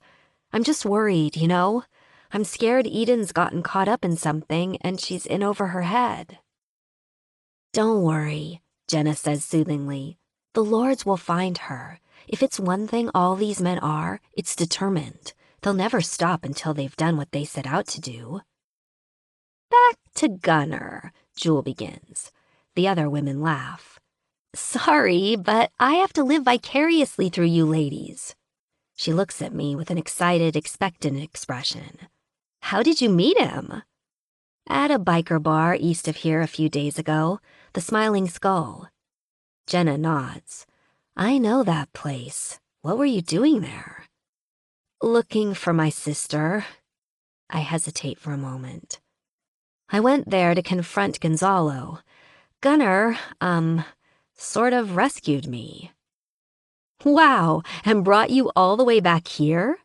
Sydney half whistles and turns to the others. You must have really made an impression. What's he like? You know, when you're alone, Jewel presses. Good, but... Finally, Sydney hoots, clapping her hands. She admits it. Guys, it's really not like that, I protest, feeling the heat rise to my cheeks. Apparently it really is, Jenna laughs, but not unkindly. Come on, you're among friends here. Yeah, Sydney agrees. Heather is nowhere in sight. I involuntarily grimace at the mention of the bitchy redhead. Oh God, Heather, Jewel groans. She is the worst. In spite of myself, I can't help but ask about her. Is it true what she said? I begin, half afraid of the answer. That she and Gunnar have been... together? Together? God, no, Jenna scoffs. At least, not like that. Gunnar's never given her, or any of the other club girls, a second glance, or any other woman in my experience. She gives me a knowing grin. Except for you, that is. Sydney agrees.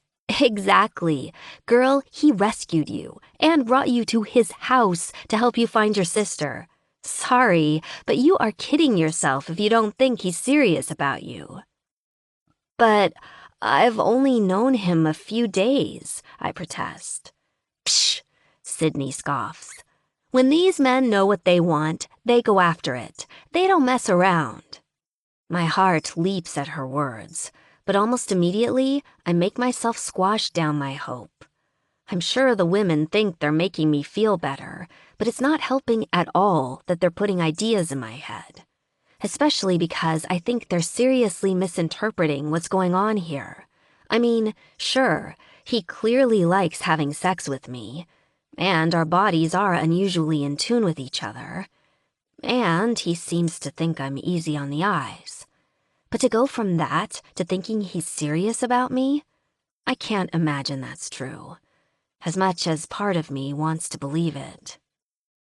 The sound of a motorcycle engine getting closer makes Sydney and Jenna turn their heads toward the front door of the clubhouse.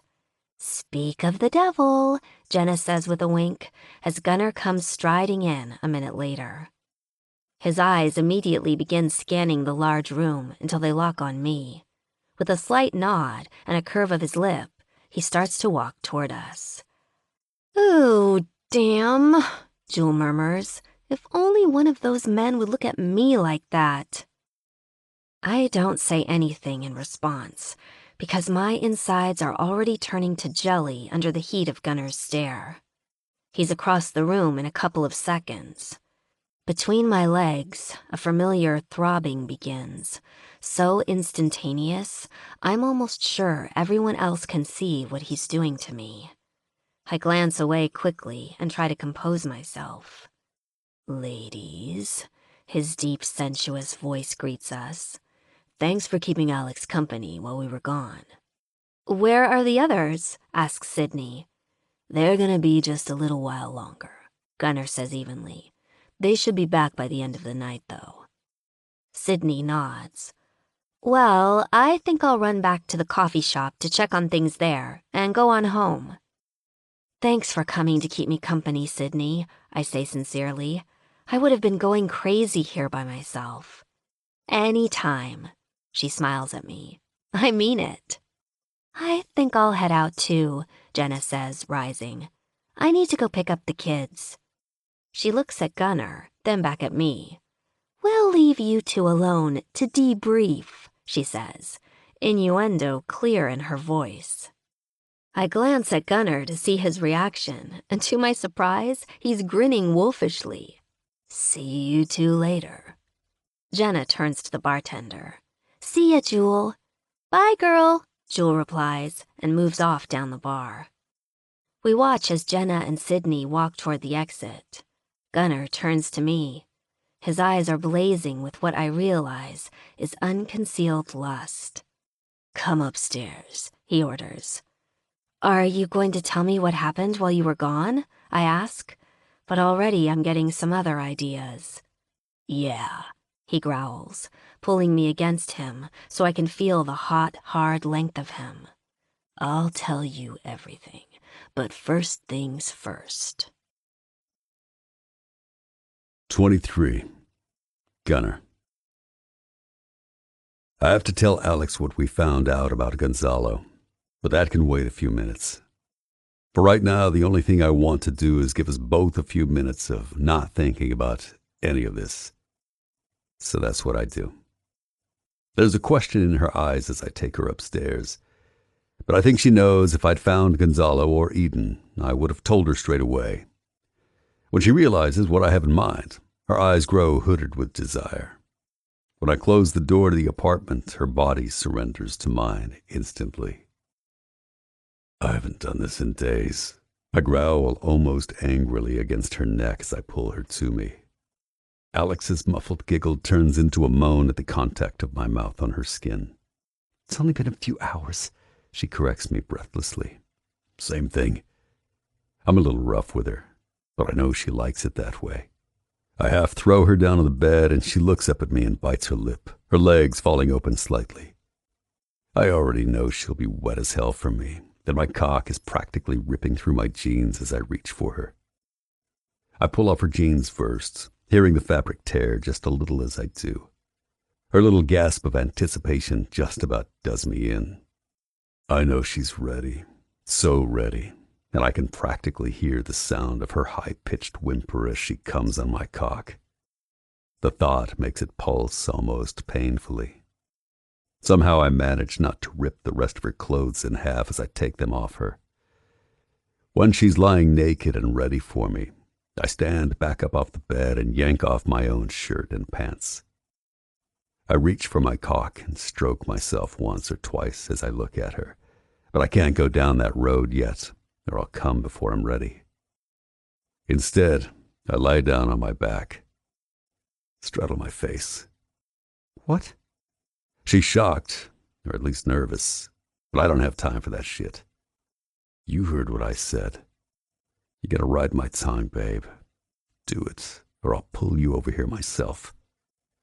She knows me well enough to know I'm not going to take no for an answer. Slowly she does as she's told and places her knees on either side of my head. I grab her hips and pull her toward me before she has time to resist, then plunge my tongue inside her to taste her sweet juices. Alex gasps again, more loudly, but the gasp turns into a loud moan as I slide my tongue back outside and begin to lap at her pussy. I'm not sure if she's ever done this before, but it doesn't take long till she's so far gone that she loses all self-consciousness. Her body tenses for a moment, and then she starts moving her hips to meet my tongue, moaning and writhing as I make contact with her hardening clit.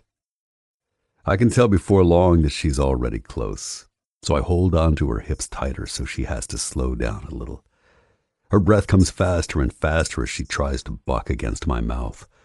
Her juices start to flow hot against my tongue, and her moans become half-anguished cries as she begs me wordlessly to give her what she needs. I speed up, licking her harder, my cock so hard I could almost come just from doing this. Her whimpers are so goddamn sexy as she writhes against my mouth. I could listen to them for the rest of my life, knowing I'm the one making her feel this way. "Don't stop," she whispers. "Oh, God, Gunner." Her voice comes out ragged. "I'm so close." I plunge my tongue inside her one final time, then lap at her with long strokes, teasing her where I know she needs it the most. She tenses for just a second, then her entire body jolts at once, her hips bucking over and over, losing herself in the throes of her orgasm. She's calling my name as she comes. It sounds almost like a prayer. When she's just over the crest, I grab her hips again and pull her downward onto my cock. I thrust up inside her, hit with an almost blinding burst of pleasure all at once. I only manage to last for a few seconds before I'm coming inside her, so hard it's almost painful. Her pussy contracts around me and everything goes blank. The two of us falling together, her clutching at my shoulders, me holding her hips tight against me. We stay like that for a few minutes, not talking at all, not wanting to say the words that will bring the world back, not yet wanting to let it in. In silence, all I hear is her breathing and the rustle of her hair against my chest. Finally, Alex whispers something so low I can barely hear her. "You're going to ruin me for other men, Gunner Storgard." In my chest, my heart starts to pound at what I know I'm about to say back. That's the idea, darling. "You found people who know Gonzalo?" Alex is asking me. "What did they say?" We're sitting up in bed now. We're still naked, but she's got the sheet pulled up around her breasts, which is probably good, because I wouldn't be able to concentrate on what we were talking about if I can see her tits. The other brothers are questioning one of Gonzalo's friends now, I say. "Questioning?" she asks, raising a brow. Interrogating, I clarify. They'll get anything he knows out of him, one way or another. Once they have some information, they'll get hold of me right away. Alex shudders slightly. "I'm not sure I want to know any more about that." I nod. Probably not. But the point is, we're getting closer. Once we have Gonzalo, we'll be able to determine for sure whether he knows where Eden is. "What if he won't tell you?" He will, I growl. I'll see to it myself. It'll be a fucking joy to beat it out of that motherfucker. "Why did you come back here alone?" Alex asks then. I wanted to see you, I say honestly. Give you an update on the situation, so you wouldn't be going crazy wondering what was going on.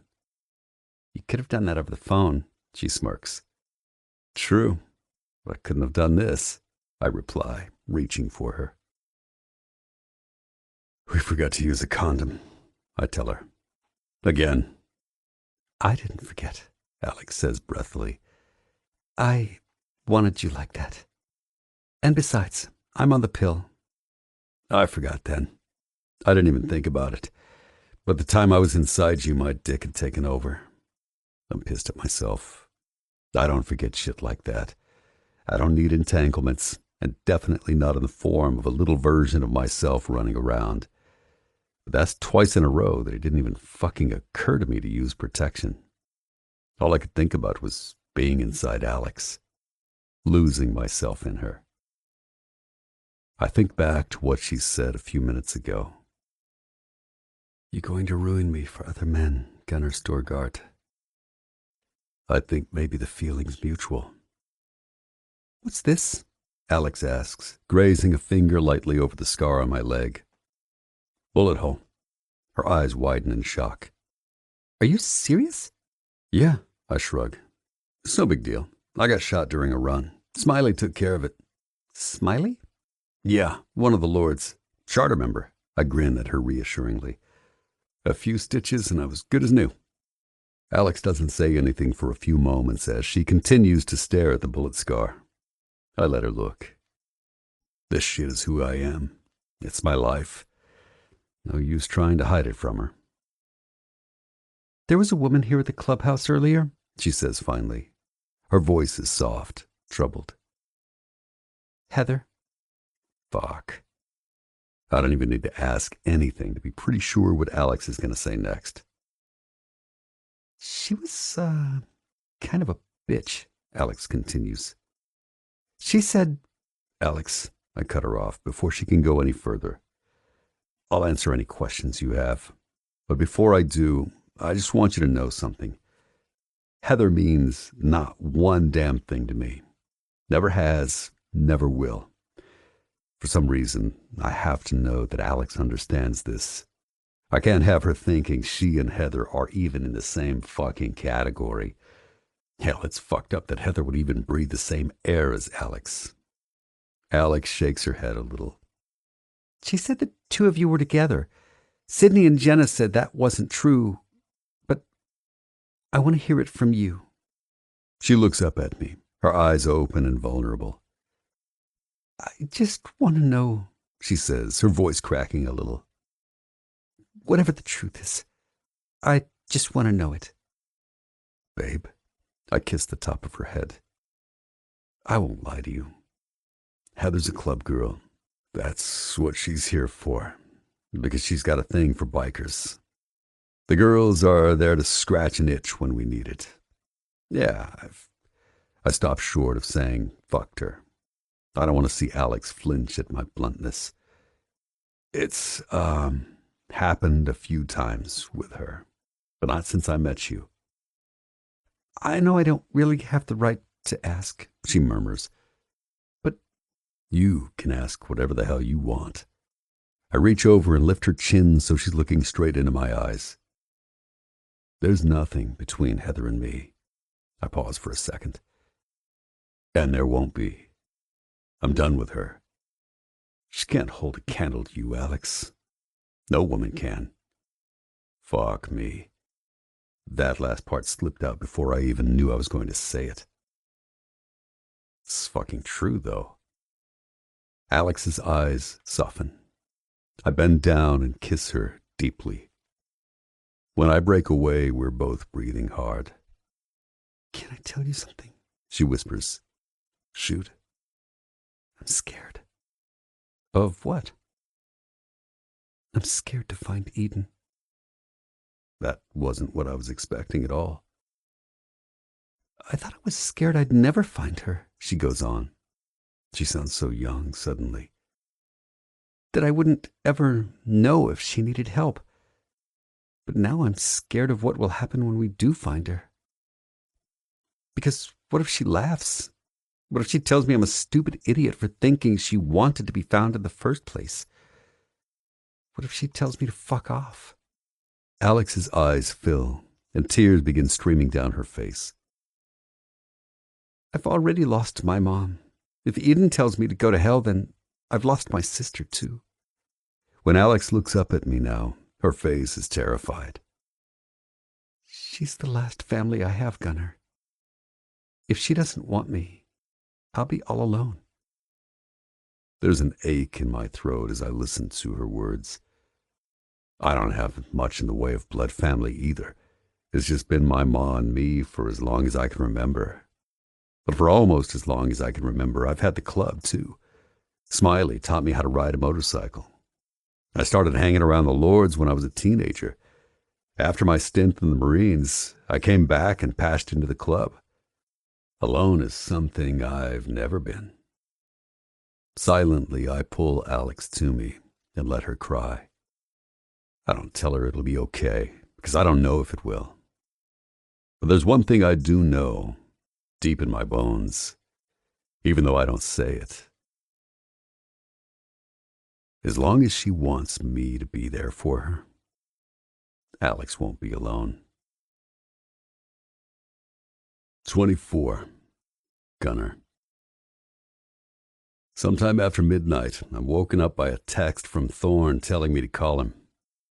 I ease out of bed, not wanting to wake Alex, who's snoring softly beside me. Pulling on my jeans, I go downstairs into the main part of the clubhouse. Evidence of last night's partying is still strewn around the place, from half-drunk bottles of beer and whiskey to a few overturned chairs and other shit lying on the floor. Sarge is asleep on one of the low leather couches. He's got the head of one of the club girls in his lap, who looks like she fell asleep after giving him a blowjob. I snort in amusement and decide to go outside to have a smoke and make the call. When Thorne answers, it's clear from the highway noises he's on the road. "Morning, brother," he greets me as cheerful as ever. "Fuck morning. Still the middle of the night," I shoot back. "You got any news for me from that Tony fucker?" "Yeah." Even through the phone, I can hear the grin on his face. "He talked. Kind of a disappointment, actually. It didn't take very much to break him. Turns out he's kind of a pussy." I can't help but laugh. Oh, am I not surprised? "And you were right about the hairpiece. We disposed of that abomination properly, by the way." "Thank the Lord," I say, lighting my smoke. "So, what's the word?" "We've got the location of where Gonzalo and his crew hang out. We're keeping Tony on ice for the moment so he doesn't get any bright ideas about warning Gonzalo that we might be paying him a little visit." "You have any idea whether Alex's sister is still with him?" "I think she is." He pauses for long enough that I start to get pissed. "Well, keep going." "It's pretty bad, brother," Thorne admits.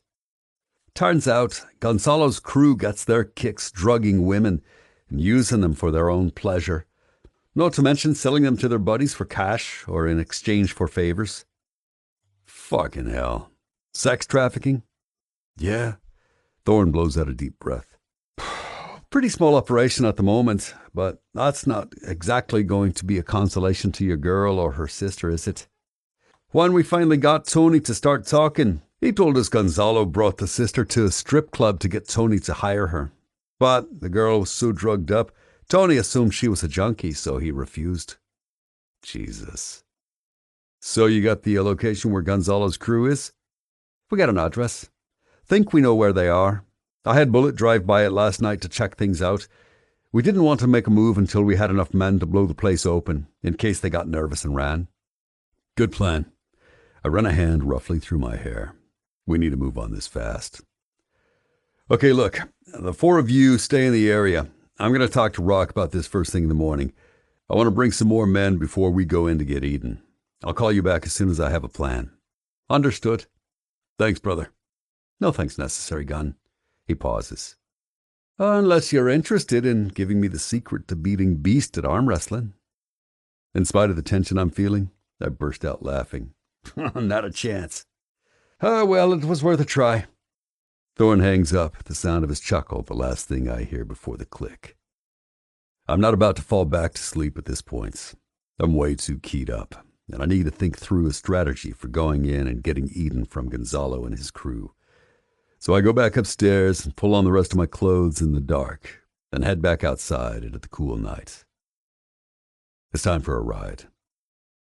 The noise of my engine cuts through the silence as I ride through the mostly sleeping town and out onto the highway. It's been a long time since I've ridden at night like this. It's one of my favorite things to do. The moon is full, or close to it, and the sky is cloudless. I could practically ride without headlights. The road is so illuminated by the moonlight. Riding through the night like this feels timeless, in a way that riding in the day never does. I don't come across a single car for almost an hour. I keep going, barely paying attention to where I'm turning right or left. I avoid the towns, preferring to be alone with my thoughts. Thoughts of Alex and her sister, and what it will mean when the club has found her and brought her back. I think about Alex going back to Lynchburg, to her old life. A life she's told me is practically non-existent. Everything she had there is mostly gone now. Even her job, she says. Right now, Alex is at the clubhouse, in my apartment, sleeping in my bed. The sheets are warm from her body. Her pillow smells like her hair. In spite of myself, I get hard just thinking about her there, and the ache almost convinces me to turn back around, to wake her up in the night and take her. I know the sounds she'll make. I know how fucking good it will feel when I come inside her. I don't want to lose that. Fuck. I'm not going to lose that. Alex is going to stay here in Tanner Springs with me.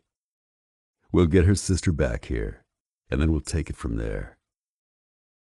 I don't turn the bike around. I keep riding. And I plan.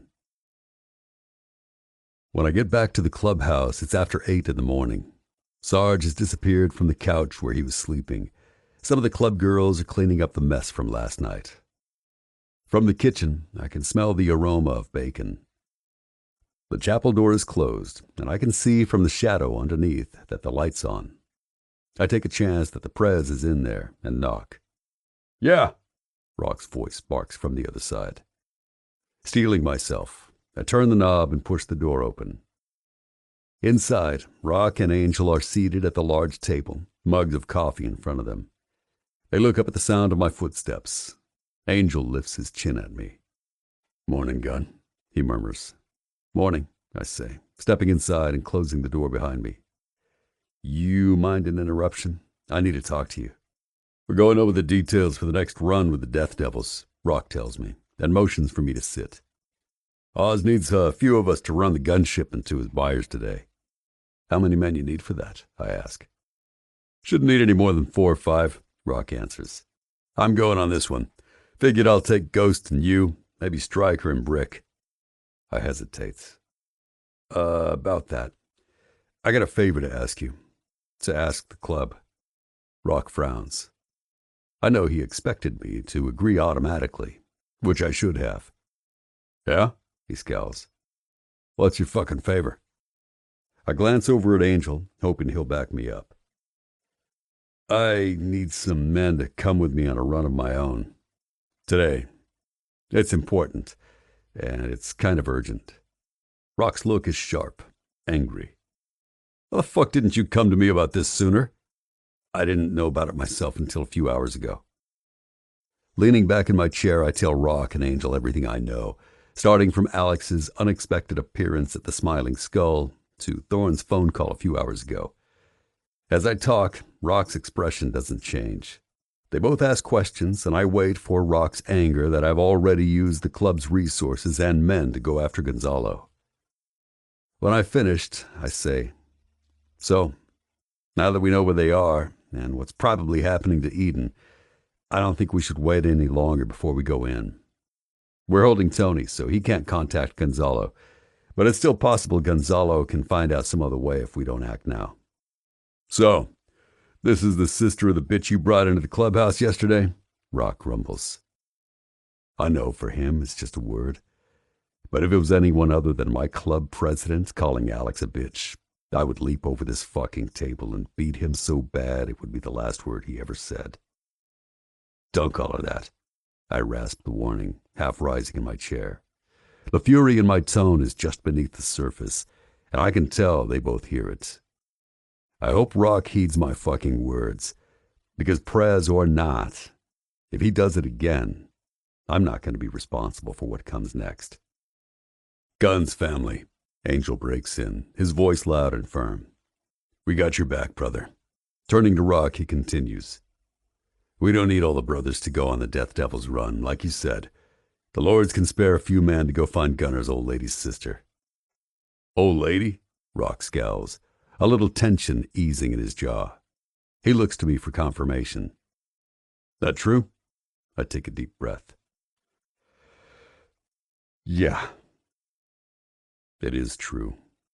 Or as good as true, anyway. Even though Alex and I haven't gotten anywhere near a conversation like that, I know it's coming. She's mine. I think I knew it somewhere down deep even that first night at the Smiling Skull. God damn it, Rock mutters. Don't pull shit like this again, Gunn. You don't decide what this club does. I do. I know. I nod briefly. It wasn't something I planned. How many men you need for this? Thorn, Bullet, Hawk, and Beast were already out there, I say, ignoring the flash of anger in his eyes. I need 3 more. I'll go, Angel breaks in. Maybe Tank and Lugnut? Rock frowns darkly at the table, then barks. Okay. He rises from his chair and walks toward the door. You keep me in the loop on this, he warns. I will. Then Rock is gone, the door slamming behind him. The echo of his boots retreats into the distance. I stand up myself and blow out a breath. I could use a cup of coffee, I say to Angel, nodding toward his mug. I'll come with you. I need a refresher. The 2 of us head toward the kitchen. Thanks for helping me out back there, Angel, I mutter. What can I say? I'm a fucking Boy Scout. Rock doesn't seem too happy about this. Yeah, well, he snorts. Rock and I have plenty of disagreements. It won't be the first time we've clashed on what the club should be doing. In the kitchen, Melanie is washing up some breakfast dishes. Just made some more coffee, she says when she sees us. Help yourself. I grab a mug and wait for Angel to refresh his, then fill mine to the brim. We're heading back down the hallway to the main room, and I almost bump into Alex as she rounds the corner.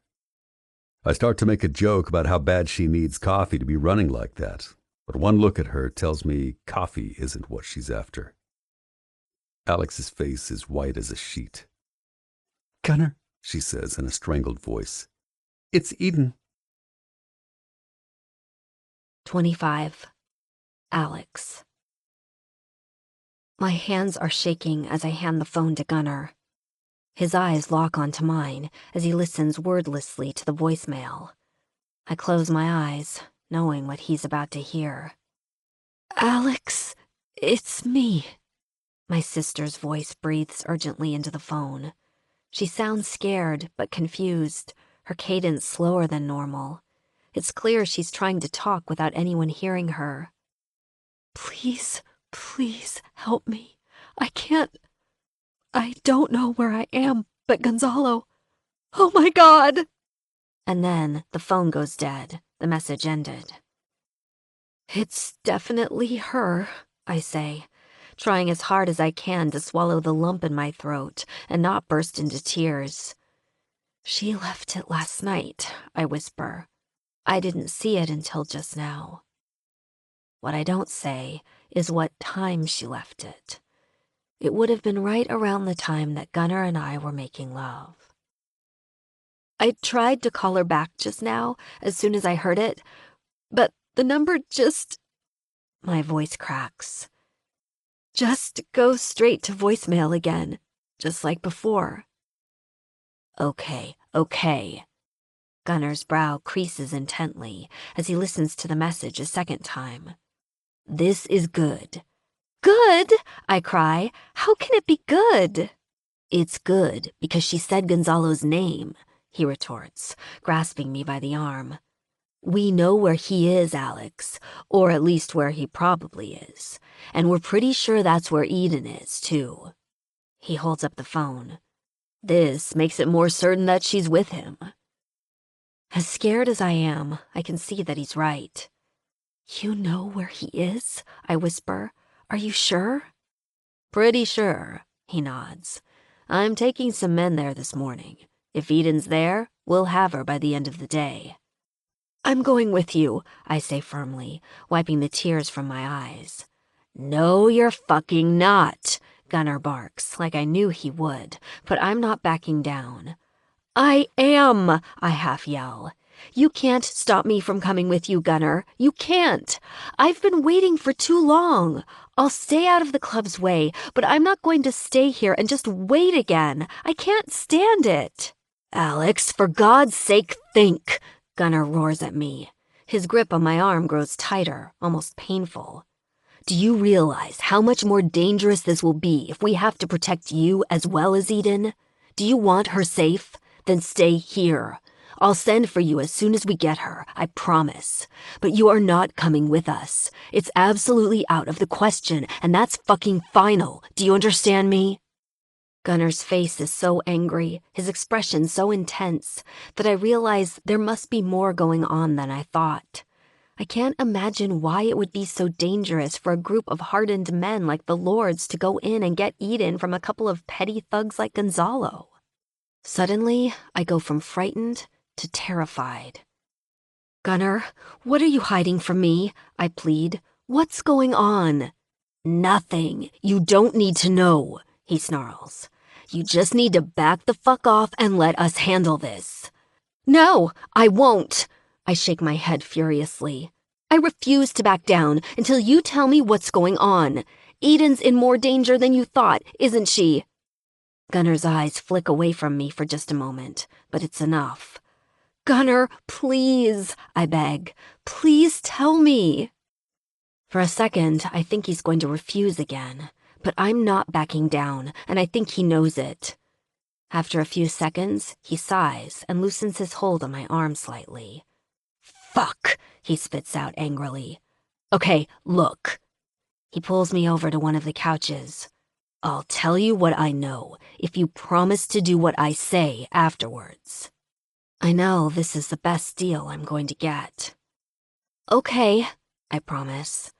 He lets go of my arm, and I sit obediently on the edge of the couch, my heart beginning to race. We found out from a business associate of Gonzalo's that his crew is involved in what looks like a sex trafficking ring of some sort, Gunner begins. It's still a pretty small-time operation, but from what we know now, it sounds like they're building up a stable of women to pimp out or sell. His eyes meet mine. We think Eden might be being held captive by them, and drugged up enough to make her unable to resist much. For a second, his words echo in my brain, but it's like I can't assemble them to make any sense of anything. Eden's being held a prisoner? And she might be being drugged and used for sex? Prostituted? Or worse? I stare at Gunner, and my head begins to shake. No, no, as the full weight of his words come crashing down on me. That's not possible, I whisper. But it's not because I don't believe him. It's because I can't believe him. I can't. Because it's like if I don't let myself believe it, then it can't be true. I know, this is a lot to hear, Gunner murmurs gravely. Babe, I'm sorry. I was hoping we were wrong, but now that I've heard your sister's voicemail, I'm pretty sure we need to be ready for the worst when we go in to get her. Eden, I choke, my voice breaking. Oh my God. We don't know how many men or what kind of weaponry we'll be facing when we get there, Gunner continues, more gently now. I can't afford to have you come with us, Alex. It's too dangerous, for you and for Eden. If you want us to get her out of there, you need to let me handle this my way. Any protest I was about to utter dies in my throat. Okay, I manage, my voice cracking. I remember the panic in the voicemail she left me last night, and my heart begins to pound. Oh my God, Gunner, I wail, my voice rising. What's happened to her? What if... Don't, he cuts me off sharply. Don't think about that. There's no use torturing yourself with shit we don't know yet, Alex. We'll deal with it once we get Eden out. He takes me by the shoulders and brings his face forward. His eyes meet mine, intense and searching. We'll deal with it, okay? Promise me. I promise, I say again, but I don't even know what I'm promising at this point. I let Gunner settle me back onto the couch, my mind reeling. I'm gonna make a call, he says. I don't want you waiting here at the clubhouse. You won't be able to relax here. I'm gonna get a hold of someone who will wait with you until we're back. Who? I ask numbly. Sydney? Jenna? My ma, he responds. She's a nurse. And from what it sounds like, we may need her help detoxing Eden when we get her back. 26. Alex. I'm still mostly in a daze as Gunnar makes a phone call, comes back to the couch, and leads me outside. "Let's go, babe," he says as he walks me to his bike. "Ma's home, and she says to come on over. You'll be in good hands with her until I get back." I don't remember much about the ride over to Gunnar's mom's house. I couldn't even tell you what side of town it's on. But when he pulls up at a tidy, pale green house with black shutters, a woman in a distressed t-shirt and faded jeans comes out to greet us. "Hey, baby," the woman says to Gunnar, presenting a cheek for her to kiss. "This must be your friend?" The woman looks like she might be in her mid to late 40s. She's hardly maternal looking, with an abundance of brown hair shot through with some artfully placed silver streaks. Despite her casual dress, she's well put together and in very good shape. "This is Alex," Gunnar says, nodding toward me. "Alex, this is my ma, Lucy Storgard." "Pleased to meet you," I murmur awkwardly. I'm not sure how much Gunnar has said to her about why I'm here. "Okay, let's cut the formal shit," she smirks at me with a knowing look. "Come on, honey, let's get you inside. From what Gunnar's told me, you've got a lot on your mind and need a little distraction." Gunnar's mom turns and heads up the sidewalk. When she gets to the front door, she looks back and motions me inside. I glance up at Gunnar uncertainly. "Don't worry, she doesn't bite." He grins. "At least as far as I know. Smiley might tell you different." I frown in confusion at its last remark, but before I can ask him what he means, Gunnar reaches up and cups my chin lightly in his hand. "I'll be back soon, babe. We'll get Eden. You know that, right?" "Yes," I breathe, trusting him. "Good." He leans down and brushes my lips with his. "Now, get inside and get ready. Ma's a tornado, but she'll definitely keep your mind off things until we get back." Reluctantly, I watch Gunnar pull away on his bike and go up the sidewalk to join Lucy. She practically pulls me into the house, and inside of 5 minutes, I'm sitting at her kitchen table with a sweetened iced tea in front of me. Her dog, a black and white pit bull named Zappa, is sitting expectantly at my feet like he's waiting for a treat. "So, honey, how you holding up?" Lucy asks, leaning back in her chair with a look of sympathy in her eyes. "Gunnar told me about your sister. You must be pretty worried." "I am," I admit. Tears sting my eyes, but I force them back down. Beside me, Zappa whimpers in sympathy. I reach down absently and pat him on the head. "Gunnar and the Lords will bring her back," Lucy says with certainty. "You can bank on that. They don't stop until they get what they came for. You'll see." "I know." I give her a tremulous smile. "Thank you for taking me into your home. Gunnar's right. It would have been hard to wait for them to come back all by myself." "No problem at all, honey." Lucy reaches over and pats my hand. "It'll give me a chance to get to know the woman he's playing hero for." "He's been really kind to me." Even though I'm not crying, my nose is threatening to run. I sniff once, and Lucy immediately gets up and comes back with a box of Kleenex for me, which I accept gratefully. I don't know why he's doing all this, but I'm so thankful. I never would have found Eden if it wasn't for him. "How'd you meet my son?" Lucy asks. I tell her about going to the Smiling Skull that first night, hoping to find Eden. When I tell her about being drugged by Gonzalo and Gunnar saving me from whatever horrible plans Gonzalo had for me, she starts to smirk.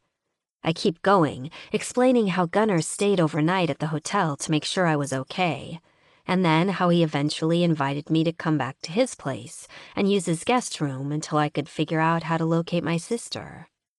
By the time I get done telling her everything, Lucy is shaking her head and actually laughing. "What?" I ask in confusion. "Good Lord," she crows. Honey, I should have known it the second he called to tell me he needed me to watch over some woman while he went on a run. Should have known what? I can't figure out whether to be angry or not. It feels almost like she's making fun of me, but that's not quite it. Should have known you'd gone and roped my boy. When she stops laughing, she takes a deep breath and lets it out with a smile and a sigh. He's in love with you. That's why he's playing Superman. No, he's not, I protest, even as my heart leaps. I don't know, I think he just felt sorry for me. That's horseshit, she snorts. You mean to tell me the two of you have been sleeping in separate bedrooms this whole time like a nun and a priest? Well, I stare down fixedly at my glass, frozen. Of course, Lucy is right about that, but how do I admit it to Gunner's mother, even if she already knows? Mortified, I risk a glance back up at her face and see that she's cocking her head at me, a triumphant look on her face. That's what I thought. But, I swallow and decide to just say it. Sex isn't love, after all. Of course not, she agrees. But do you honestly think Gunner did all of this just so he could get you in the sack? No, I know better than that. It's obvious to me that Gunner can get sex whenever he wants. My mind involuntarily turns to Heather, and I resist the urge to grimace in disgust. And jealousy. Exactly, Lucy nods, like she can read my mind. So, what? Do you need me to paint a picture for you? My boy's fallen for you. You think he'd do this for any of the bimbos he normally sleeps with? I don't know whether to be horrified by Lucy's bluntness or to be relieved by it. But one thing is certain, she's not about to let me just change the subject. I don't know, I shrug, my face contorting into a frustrated frown. I don't know what's going on at all, really. I shake my head helplessly. I was trying to find out from Gonzalo where my sister was, and then all of a sudden this biker was punching him, and then he was telling me I was roofied, and then... I spread my hands wide. Here I am, in the middle of all this, sitting in his mom's kitchen, waiting for him to save my sister. And when he does, when he comes back with her, what then? I don't know, help Eden, get her off drugs if she's on them. And what about you and Gunner? Lucy prompts. I think back to what Gunner said to me just before he brought me here to Lucy's, just before he left to go find my sister. We'll deal with it once we get Eden out. We'll deal with it, okay? Promise me. We. Maybe Lucy is right. Maybe she sees something I've been afraid to look for. I guess, I say slowly, we'll find out if we're a we or not. As non-maternal as Lucy seems, after lunch she surprises the hell out of me by suggesting we bake cookies while we wait for Gunner to come back. I make a hell of an oatmeal chocolate chip, she tells me, as she reaches into a cupboard for the sugar. Besides, it's too early to start drinking. She puts me to work, sifting the dry ingredients while she mixes the wet. While we do, she talks more about Gunner, at first answering questions I haven't dared to ask. It's always been just the two of us, she says, as she folds in the oatmeal. Gunner's dad? She shrugs. He's around somewhere, but the two of us were never together, so it's always just been Gunner and me, and the club eventually. They became his other family, of course. They made a man out of him. How did he get involved with the club? Smiley. Lucy stirs the batter and motions me toward a low cupboard where she keeps the cookie sheets. He's kinda Gunner's stepdad, even though we never got married. I remember Gunner mentioning Smiley's name at some point, but not exactly why. Does Smiley live here too? I ask. Lucy gives a short bark of laughter. No, Smiley and me, we realized we're better off keeping our own separate residences. The two of us are too pig-headed to live together. But if I was gonna live with a man, it would be him. Lucy cuts a glance at me. Gunner's not much like his father, but he's got a lot of Smiley's best qualities. He's been a good influence on my boy. Lucy asks me about my family back in Lynchburg. I tell her about my mom and that Eden's my only immediate family. Her eyes fill with sympathy, and for a moment, neither one of us speaks. Well, she says abruptly, and grabs the cookie sheets from me. We'll get her back and sort it out. Don't you worry. We. It's funny how much I've heard that word in the last few hours, after not hearing or using it for what seems like forever. The cookies are out of the oven and cooling when there's a rap on the front door. Zappa, who's been snoozing under the kitchen table, jumps up and begins barking and spinning around wildly in a circle. Zappa, goddammit! Lucy shakes her head good-naturedly at the dog and wipes her hands on a dish towel before going to answer the door, Zappa following close on her heels. From the kitchen, I hear the rumble of a deep male voice and Lucy's reply. A few seconds later, she comes back in, followed by a solidly built, older-looking man with a broad chest, thinning silver hair, and a gray beard. Alex, honey, this is Smiley, Lucy said. He nods once at me, a twinkle in his eye.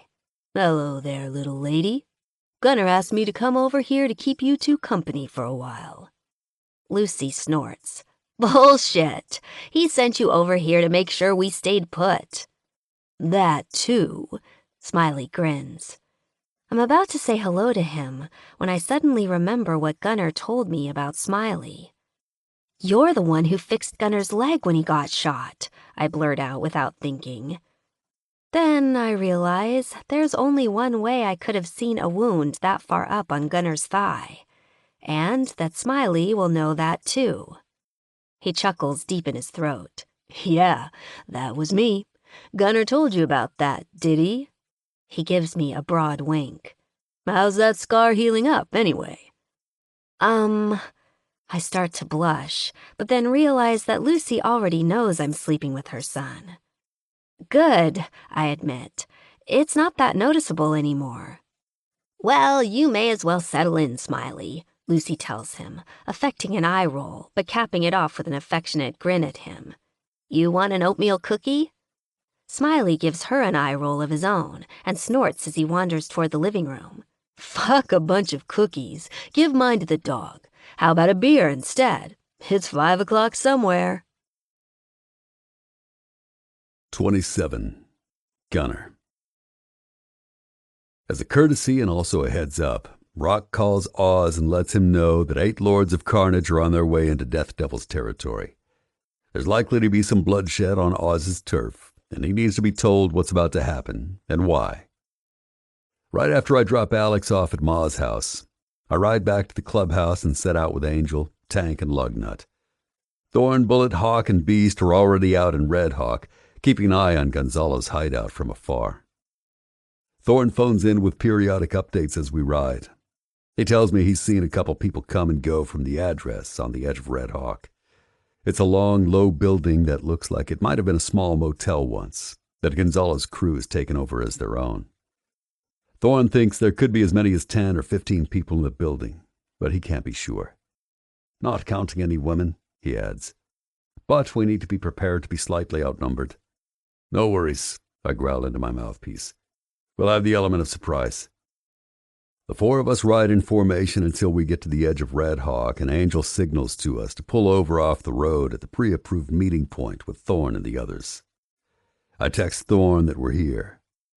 A few minutes later, we hear the unmistakable sound of motorcycle engines on the approach. As we watch, 2 familiar bikes pull off the road and stop. Hawk and Beast get off and join the cluster of us, determined expressions on their faces. They're as ready as we are to do this. The destination is about 3 miles up, Hawk tells us, his eyes going to each one of us in turn. Thorn and Bullet are still in position, watching for any signs of movement. There's a main part of the building that we're seeing men come and go from, but there's also 8 individual rooms with their own doors that might be occupied. We haven't seen anyone going in or out of them, but that doesn't mean anything. Angel nods. Gunner, Hawk, Beast and I will take the main area with me. Tank and Lugnut, you start checking the rooms together. Thorn and Bullet will remain in position in firing range in case anyone tries to escape. Once we've secured the main area, we'll break off and check the other rooms with you. Everyone good with that? He asks, turning to me. Yeah.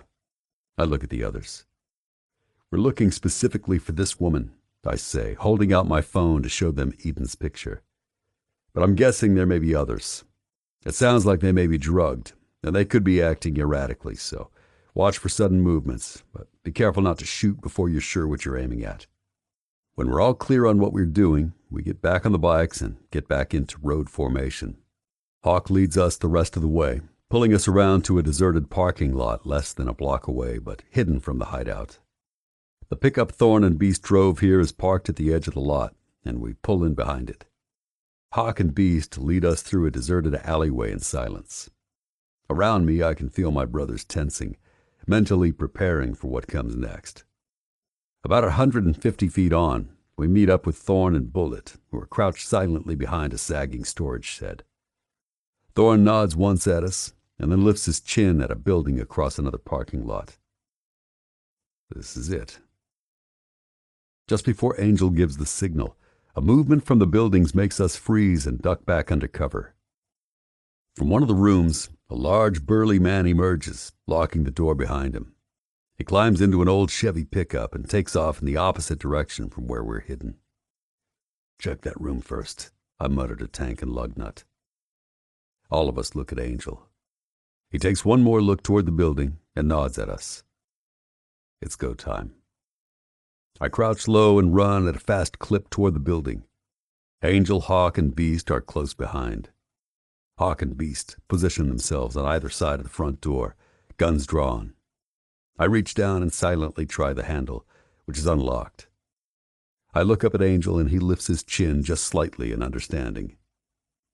In one motion, I wrench down the door handle and fling open the door. Don't fucking move! I yell as loud as I can as I burst through the doorway. The 5 men inside jump up instantly. 3 of them reach for their guns. I choose one and take aim, winging his arm as he reaches behind him. He roars in surprise and pain. His pistol clatters to the floor. I fucking said don't fucking move! I shout again. The others raise their hands high in the air as they realize there are 4 of us training guns on them. I stride over to the first man, who's clutching at his bleeding arm, and kick his pistol toward Angel. For good measure, I clock him across the face with the butt of my gun. He screams and staggers back, falling against a card table, which collapses under him. Off in the distance, there's a muted thud that sounds like someone kicking open one of the room doors. Bullet moves forward and starts searching each of the men one by one for firearms. I look with disgust at the one now lying on the floor and turn to the others. Where the fuck's Gonzalo? I demand. Who the fuck's that? One of them spits back, but I can tell from the look on his miserable face that he's lying. Are you fucking kidding me? I snarl and fire a round into his foot. He screams in pain. Jesus Christ! A third one yells. I aim the gun straight at his head. He blanches and looks like he's about to shit himself. Where's Gonzalo? I bark again. You want to be the first fatality? He's in one of the rooms, he manages to stammer. A shot rings out somewhere else in the building. Fuck, I rasp, instantly thinking of Eden. Angel glances at me. We got these guys, he says. Take Thorn and Bullet and go find her. I do as he says, bursting through the door and yelling for the 2 men to follow me. They cross the small parking lot and together we round the side of the building where the doors to the rooms are. By now, 3 of the rooms are open, their doors standing wide to show that Tank and Lugnut have cleared them. I try the knob of the first one I come to, but it's locked, so I kick it open. It's a shitty, dingy place that reminds me of the motel Alex was staying in that first night, only about 100 times worse. The room looks empty as far as I can tell. Clear it, I nod to Beast, and go on to the next room. This time I don't bother checking the lock. I just raise the heel of my boot and drive it against the thin wood close to the jamb. Inside, on a low-slung bed with a sagging mattress, a single figure lies prone. Her dark, stringy hair is splayed out against a flat, dirty pillow. She's dressed in a short, revealing skirt and a tiny crop top. The sexy clothes would be almost funny on her if they weren't so goddamn sad. I take a step forward, thinking at first that she's asleep, but the girl's eyes are wide open. She's breathing kind of quickly, her chest rising and falling like a small animal's. Though she looks almost nothing like the photo Alex gave me, I still recognize her. "Eden," I murmur. Her eyes flick toward me. Her pupils are like pinpoints. Once she sees me, an expression of fear mixed with resignation settles across her features. She closes her eyes. Her breathing speeds up a little bit. I glance down at her arms, seeing the telltale marks. "Eden, I'm not going to hurt you," I say in a low, reassuring voice. "I'm here to get you out of here." She opens her eyes again. The expression doesn't change. I don't think she believes me. "Your sister sent me," I continue. "Alex." She frowns slightly. It looks like it's taking her a supreme effort to make her facial muscles work. "Alex?" she repeats uncomprehendingly. "Yes, Alex." I pause. "She got your phone call. She sent me to rescue you." A small sigh escapes her lips. Her face muscles relax slightly. "Alex," she says again.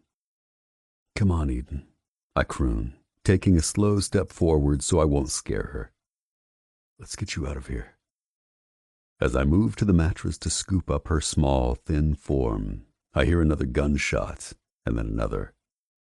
I don't let myself worry about who's doing the shooting. I have confidence in my brothers. Eden lets me help her up without complaint. She smells slightly sour, like old sweat and vinegar. "Where's Alex?" she mutters, her head lolling to one side. "I'm taking you to her," I promise her. "Don't worry. Just help me out by putting one foot in front of the other, and we'll get you there. Okay?" "Okay," she slurs. I half carry Eden out into the sunlight. Looking to the left, I see that the last door has been kicked in. Lugnut is at the far end, and when he sees me, he comes jogging toward us. "That her?" he asks, giving her a long look. I nod. "Yep." "Good deal," he says simply. "She okay?" "No," I tell him, "but she will be." Lugnut looks back at the other rooms. "There's 2 more girls here. All the rooms locked from the outside. Looks like they were planning to fill them up and keep the girls like slaves." His face contorts into a mask of disgust. "We found Gonzalo with one of the other girls. He shot Tank in the shoulder, but he'll be okay. Says he can still ride." "What about Gonzalo?" He snorts, his expression turning hard and angry. "Pissed himself. He's waiting for you. Second to the last room on this side." Angel rounds the corner and comes to join us. "You got her?" he asks when he sees Eden. "Yeah." I look down at Alex's sister, who's barely conscious beside me. "Take her to the truck," I tell Lugnut. "We need to get her out of here." "Will do." Lugnut carefully takes Eden from me, putting his arm under her and lifting her. She looks almost like a child in his arms. Eden rests her head on his chest as he carries her toward the truck. Angel and I watch them go. "The other girls will need some help," I say to him. "I've got an extra burner phone," Angel says. "When we're out of range, I'll make the call to the police and tell them to come get the girls and arrest the others. Tell Thorne to take my bike back," I say to Angel. "I'm going to ride in the truck with Eden." Beast emerges from the last room and heads toward us. "We better get out of here. Too many gunshots. People will be getting curious." "Yeah, better get going." Angel starts back toward the main room of the building to round everyone up. "Yep." I turn toward the second to the last room on this side. The door is shut. "Be along in a second. I gotta pay Gonzalo a visit first." Gonzalo remembered me right away. He shit himself when he saw me. I'll never tell Alex what I did to Gonzalo, or Eden for that matter. All they'll ever know is that he's gone, and that he'll never hurt either one of them or any woman again. And that's all they need to know. Alex doesn't need to hear that shit. She's good. She's a breath of fresh air in a dingy dive bar, a ray of light in a dark, ugly world. It's my job to protect her from the ugliness. Felt good, though. When I get to the truck, I see that it's Lugnut and not Bullet behind the wheel. "Bullet's taking my bike back for me," he says. I don't ask, and he doesn't elaborate. On the way back to Tanner Springs, Eden nods out in the back seat of the truck's super cab. As Lugnut drives, he looks back at her from time to time in the rearview mirror. "She's pretty young to be going through this," he says at one point. "Yeah, she is." "Your ma gonna help her through it?" he asks me. "Yeah." He waits a beat before answering. "My brother was hooked on that shit," he eventually murmurs. "Worst thing about addiction's the psychological pull." He glances at me. "She's gonna need all the help she can get." "She'll get it," I assure him. "Let me know if you need me," Lugnut continues. "I can come over.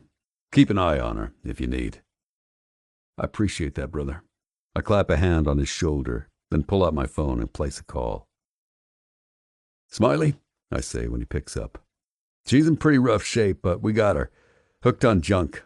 You're going to have to patch up Tank's shoulder when we get back, too. Grab Alex and my ma and meet us at the clubhouse."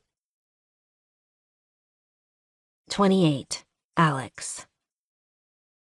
Smiley takes a single phone call in the middle of the afternoon. About an hour later, I see him and Lucy talking in the kitchen for a few minutes, in hushed tones. "What?" I demand, as soon as Lucy walks back out into the living room.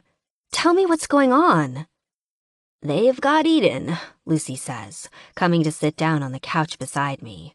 "They just got back into town. They're at the clubhouse now." "Oh my God!" I cry, my hand covering my mouth, dizzy with relief. "Is she okay?" "She will be," Lucy says vaguely. "What? Is she hurt?" My voice comes out high-pitched, desperate. "No," she says, her voice gentle. She puts a calming hand on mine. "No, honey, she's gonna be just fine." The three of us take Lucy's car to the clubhouse. My fists are clenched so tight in anticipation that the nails bite into my palms. "We'll be there soon," Lucy comforts, reading my thoughts, looking back at me with a kind smile. When Smiley turns into the lot, I'm out of the car before he's even thrown it into park. Gunner's outside, leaning against the wall, waiting for me. I race toward him and fling myself into his arms. "Thank you," I start to cry, my face pressed against his chest. "Shh, babe, it's okay. It's gonna be okay." He holds me close, rocking me a little back and forth. "Is she inside?" I ask after a few seconds. "I need to see her." I pull away and start to take a step toward the door, but Gunner stops me. "Yeah, babe, she's inside." He nods. His face is grave. "But I want to talk to you a little first." By now, Smiley and Lucy have come up beside us. "Is Tank inside?" Smiley asks Gunner, who nods. "He's waiting for you. Says he ain't too bad. He rode back no problem, so he must be right." "I'll be the judge of that," Smiley murmurs and continues inside. "Gun," Lucy murmurs, putting a hand on his shoulder. "I'm gonna head into town for some supplies. I'll be back soon." He seems to know what she means. "Okay, thanks, Ma. Grab some clothes, too, about Alex's size." She nods. "Got it." "What?" I demand as Lucy walks away. I'm sick of not knowing what's going on. "Gunner, what is it?" Gunner pauses a beat. "When we found your sister," he begins, "she was locked in a room, on a bed. There were track marks on her arms. They've been shooting her up with heroin, Alex. She's gonna have to go through detox." "Oh my God!" My skin feels like it's gone instantly cold. But we don't have any money to do that. I look up at Gunnar in horror. We don't have any insurance either. I know, he says. I open my mouth to say more, but Gunnar stops me. Don't worry, Alex. It's handled. Ma will take care of her. I've already talked to her about it. He watches Lucy's car as it drives away. Eden can stay at her place until she gets better. Your sister is gonna need 24-hour care from someone who knows what she's doing until the junk is out of her system. But, I start to argue, but the words die in my throat. I can't do this alone. I don't have anywhere to take Eden. I don't have any money, and I wouldn't know what the hell to do anyway. This is something I can't refuse. Eden's life depends on it. Thank you, I whisper. Shh. He pulls me to him. It's okay. We got you. I start to cry again, leaning against his chest weakly as I let him hold me up. After a minute or so, I take a deep breath and let it out. Pulling away from him, I wipe my eyes with the heels of my hands and look up at him. Can I see her now? Sure. He takes my hand in his. She was sleeping when I came out here. If she still is, we shouldn't wake her up. She needs to rest while she can. These next few days, sleep's gonna be hard to come by. Gunnar leads me inside, up the stairs to his apartment. Eden is lying on the bed, mouth open and eyes closed. The one they call Lugnut is there with her, standing watch over her like a sentinel. She's so skinny, I marvel, my voice cracking with emotion. I move closer. Her chest is rising and falling rapidly. She's wearing a tight miniskirt and a tiny top that barely covers her chest, showing her ribs. Her feet are bare, dirty. Do you think... I begin, looking up at the two men. I can't stop myself from asking the question. Do you think they used her? Lugnut's face contorts into a mask of rage, but he doesn't say anything. Gunnar takes a deep breath and exhales. Yeah, I do. He looks over at my sister's sleeping form. Hard to say how much of it she'll remember, though. He pulls me closer. Let's concentrate on getting her off the smack first, babe, he murmurs. We'll worry about everything else later, okay?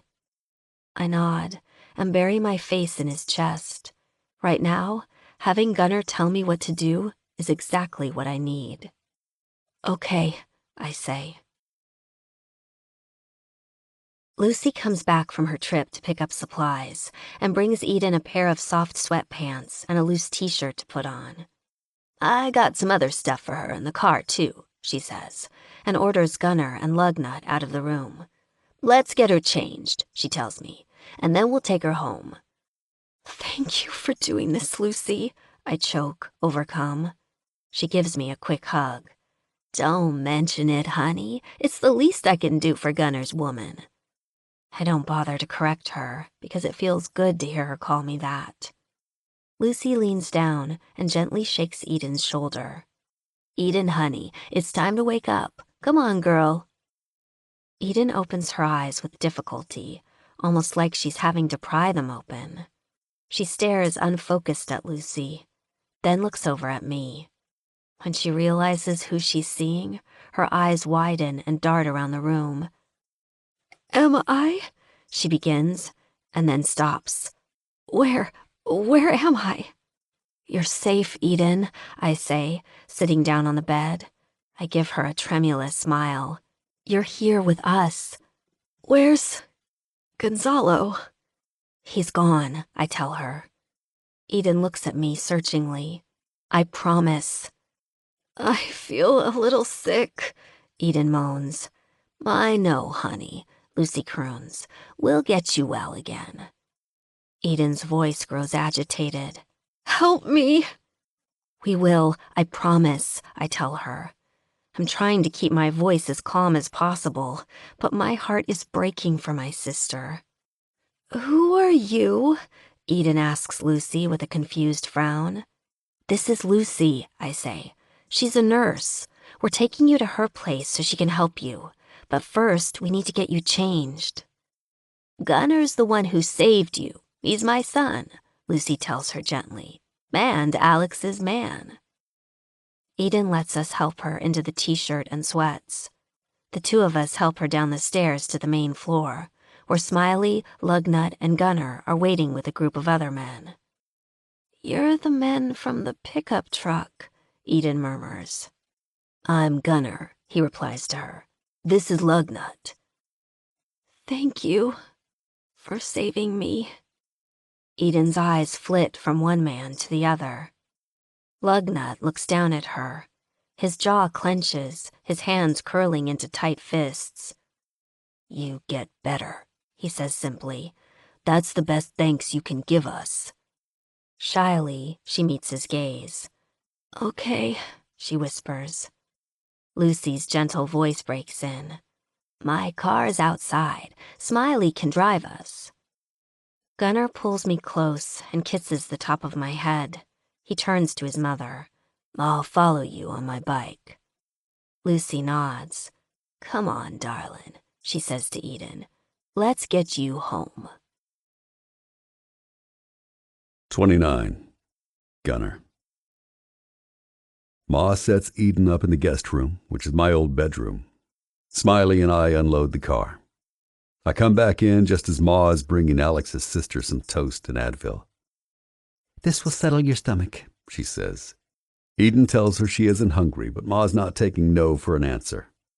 You don't think you're hungry, but you need to eat anyway, she admonishes. You'll feel better, I promise.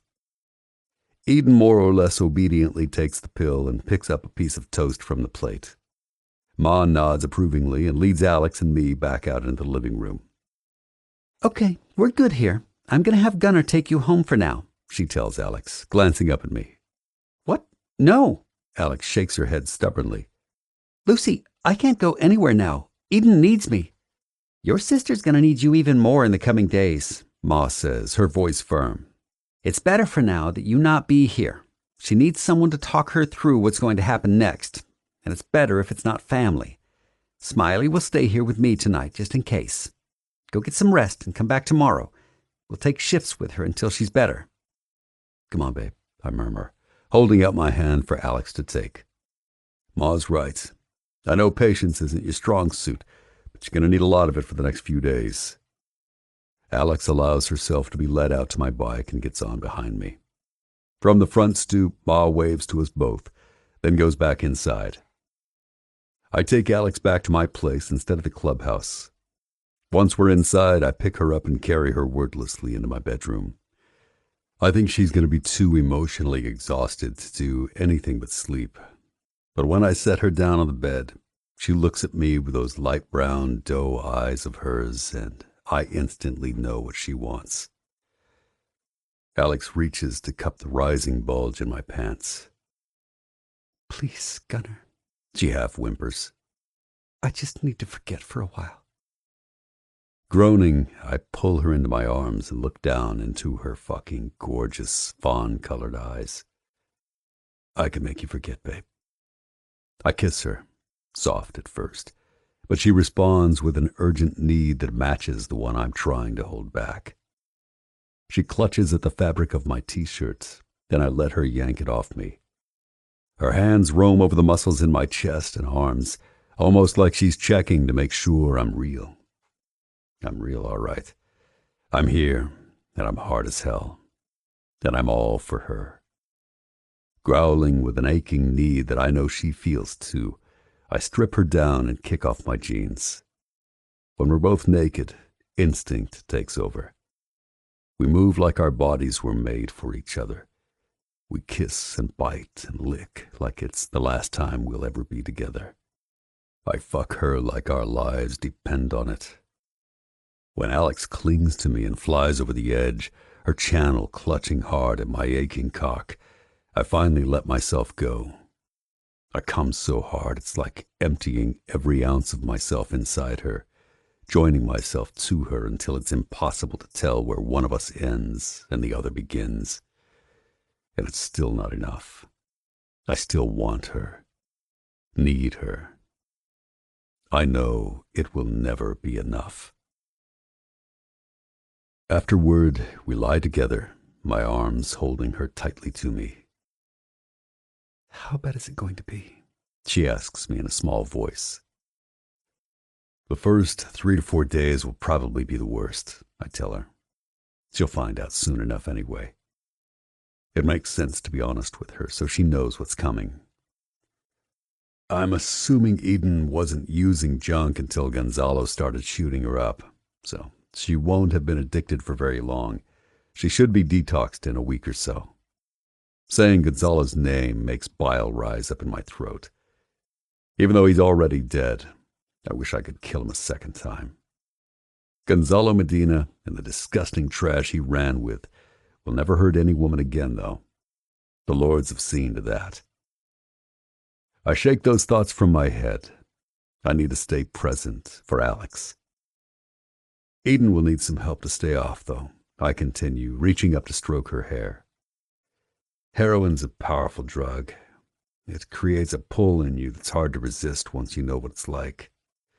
We're going to need to be strong for her, until she can be strong for herself. Thank you for helping me get her back, Gunner, she says in a small voice. I know I keep saying it, but thank you. Of course, babe. I kiss the top of her head. The familiar scent of her shampoo fills my nostrils. I'd do anything for you. I can't imagine not smelling that shampoo scent anymore.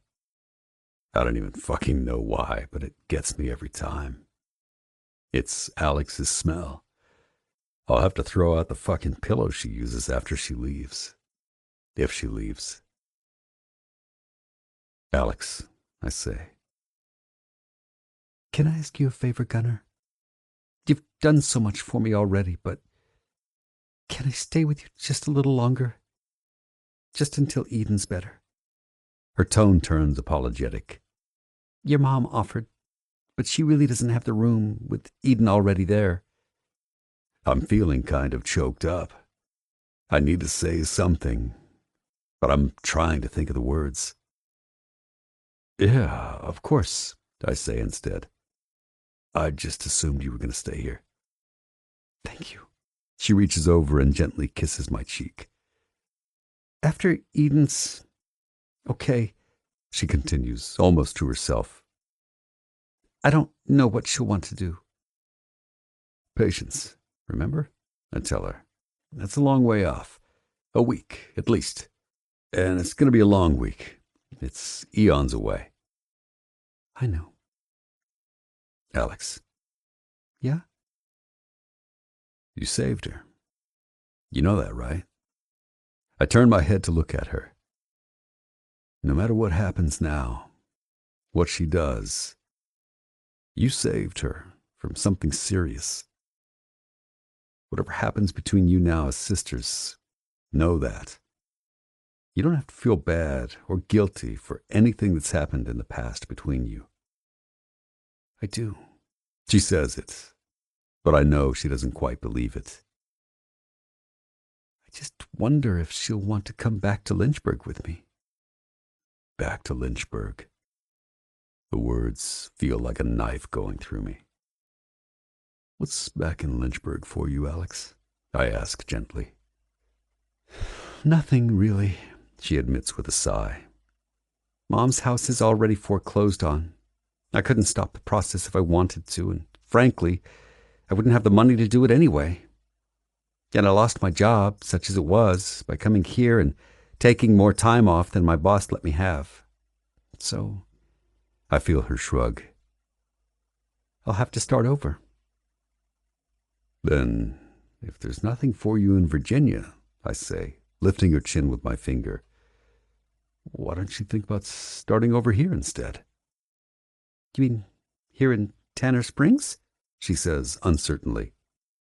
Yeah, I say. And here in my bed. Alex sits up abruptly. Her eyes go wide and almost wary. Gunner, what are you saying? She whispers. You know damn well what I'm saying, I retort, my voice gruff with emotion. Ever since I saw you across the bar telling off a man twice as big and 3 times as strong as you, I haven't been able to take my goddamn eyes off you.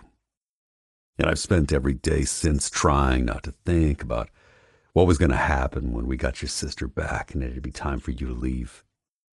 I lean in and kiss her hungrily. Just like always, her body responds instantly to mine. I fist my hand in her hair. Her tongue twines around mine as she moans into my mouth.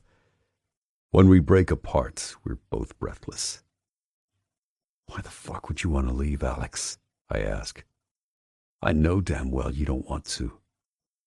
No, she whispers, biting her lip. I don't.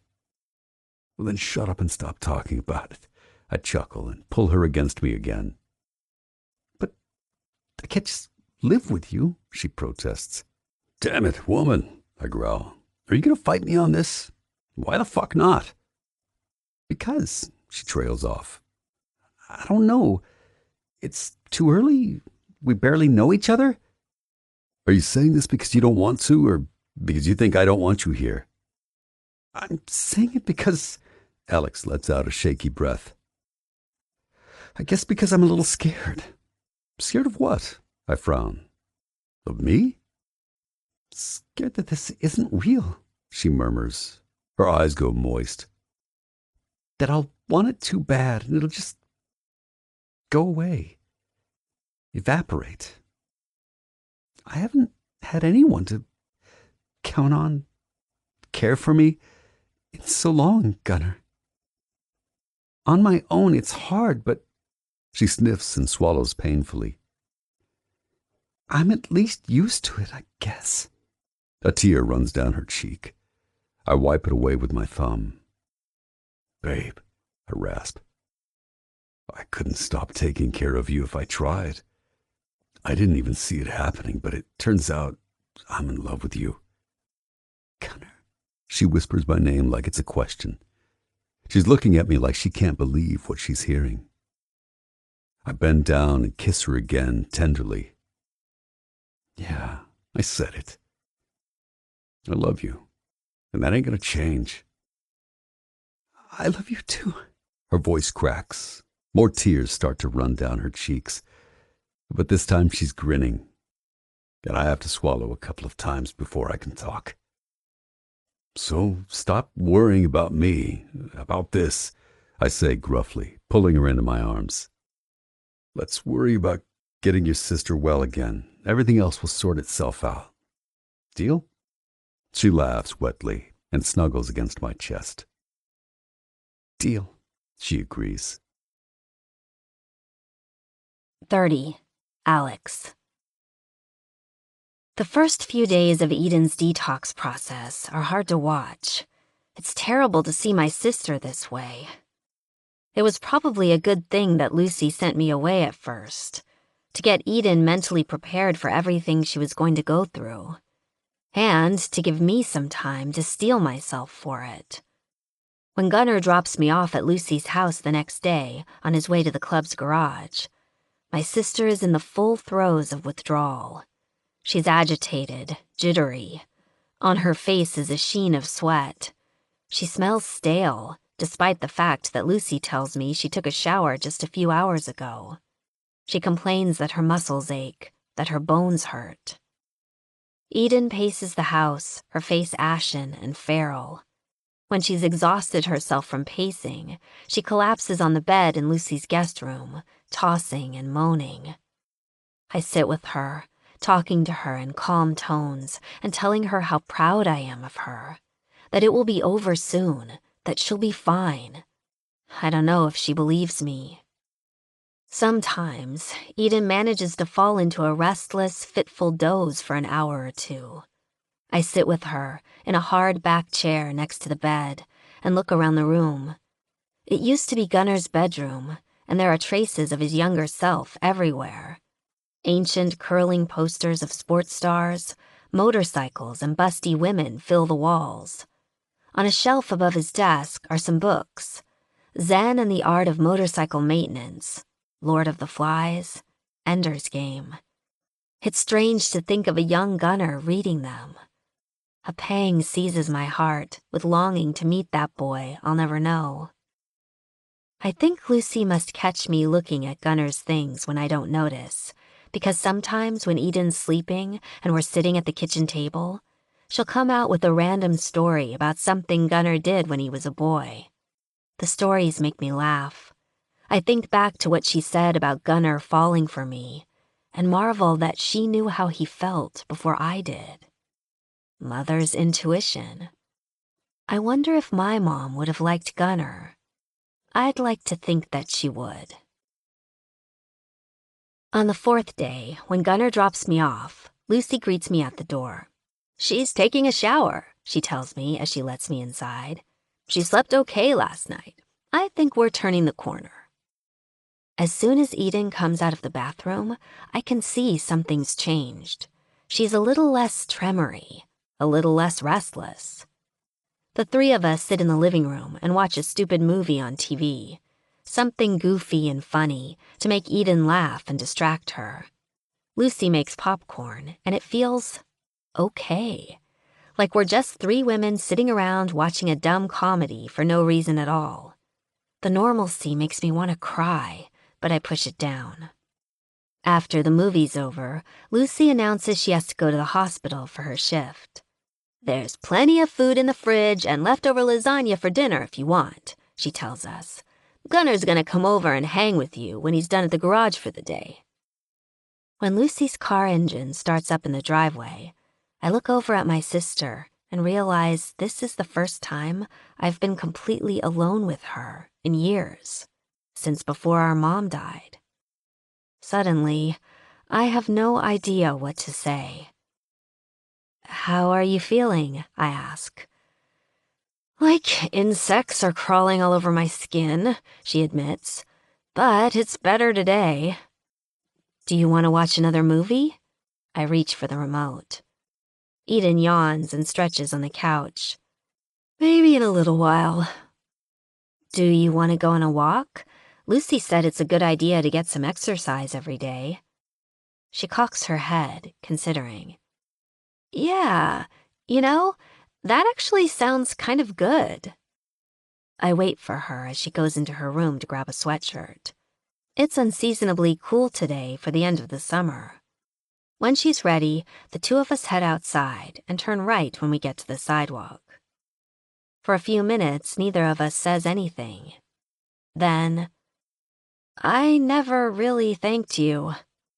I don't ask what for. I know what she means, of course. It was Gunner, not me, I tell her honestly. I never would have found you by myself.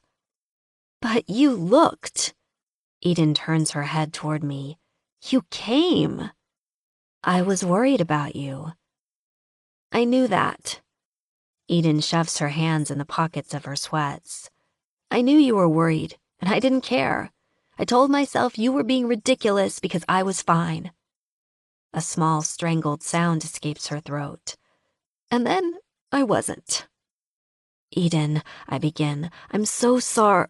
Alex, no! She stops short and turns to me. Please don't be sorry. My God, what do you have to be sorry about? I'm the one who should be sorry. Her face is anguished. I'm the one who just left when Mom got sick. I'm the one who treated her like shit and then just disappeared. She shakes her head violently. I thought I fucking hated her. And you. She starts to cry, tears streaming down her face. But I just hated myself for being such a piece of shit all the time. I didn't know how to be anything but angry. Without even thinking, I put my arms around her. We stand like that, the two of us, on the sidewalk in the middle of a neighborhood we've never been in before.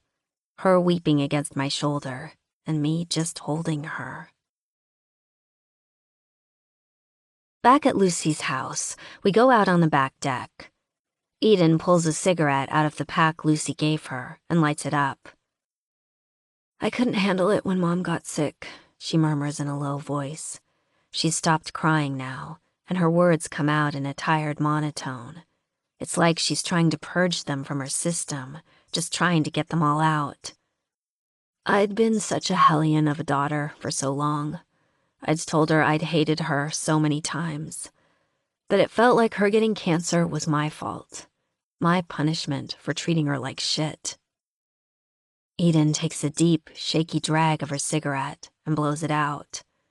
I felt like I didn't have the right to be there, to pretend like I cared all along. So I took off. And then I felt even worse, because I did care. But I didn't know how to tell her how sorry I was. How sorry I was that I was such a shitty kid. A deep sob wrenches from inside her. And how sorry I was that she was dying. Eden bangs her hand angrily on the arm of her chair, hard enough that it has to hurt. But it seems like maybe that's what she's going for. And now, she swallows, struggling to speak. Now, I'm never going to get to tell her I'm sorry. It's too late. She closes her eyes against the pain. She knew you loved her, Eden, I murmur. She did, I promise. Ever since she died, I've hated myself. Eden turns to me. A grimace of self-loathing distorts her delicate features. Hate. I wanted bad things to happen to me. Hell, I think I was hoping something terrible would happen, to punish me. She stabs her cigarette out angrily on the ashtray next to her and starts to cry again in terrible, hitching breaths. But God, Alex, it was so terrible. She buries her face in her hands, her thin shoulders shaking. I scoot my chair closer to hers and wrap my arm around her. I know, I murmur, even though I don't. Not really. I can't possibly know how awful the last weeks have been for her. I don't know how long we stay like that. Eventually, Eden's crying slows. When I called you the one time, when I left the message, she tells me, looking down at her shaking hands. It was the first time I was sober enough to function well enough to do it. But Gonzalo found me. He took the phone and smashed it. Thank you for calling me, I murmur. You might not believe it, but it was hugely important. Knowing you wanted to be found, it helped us. There's lots of stuff I don't even remember, she says in a horrified whisper. With Gonzalo and the others. Stuff that I think happened, but I can't be sure. I wait to see if there's more she wants to say, but she goes silent. You know, Eden, I begin after a moment, you know what the best possible thing you could do for Mom is? Know she would want you to be happy. She would forgive you in a heartbeat. I pause. And she would want you to forgive yourself. For a second, she doesn't answer. I know, she whispers, but it's hard. I know, I say back. We just sit there for a while, neither of us talking. Eden lights another cigarette and smokes it. Want to go in? I ask when she's finished. Sure. She pauses. We could watch another movie if you want. Good idea. We go back into the living room. I flip through the options on the screen, and we argue over the selections. For a moment, it's like we're just two normal sisters again. I'll take that moment and file it away with the others. Someday, maybe there will be a lot of them. We finally settle on a romantic comedy neither of us has seen before. As I press play, Eden looks over at me with a tremulous smile. Mom would be happy to know we were together again. Yes, I answer softly. She sure would. 31. Gunner. Eden eventually turns a corner in her recovery. One night, I go to pick up Alex after my mom gets back from her shift at the hospital. The two sisters are huddled together on the couch, watching a horror movie. Alex jumps up when I walk through the door, pausing the movie to come and give me a kiss hello. From the couch, Eden gives me a shy smile. Hi, she says.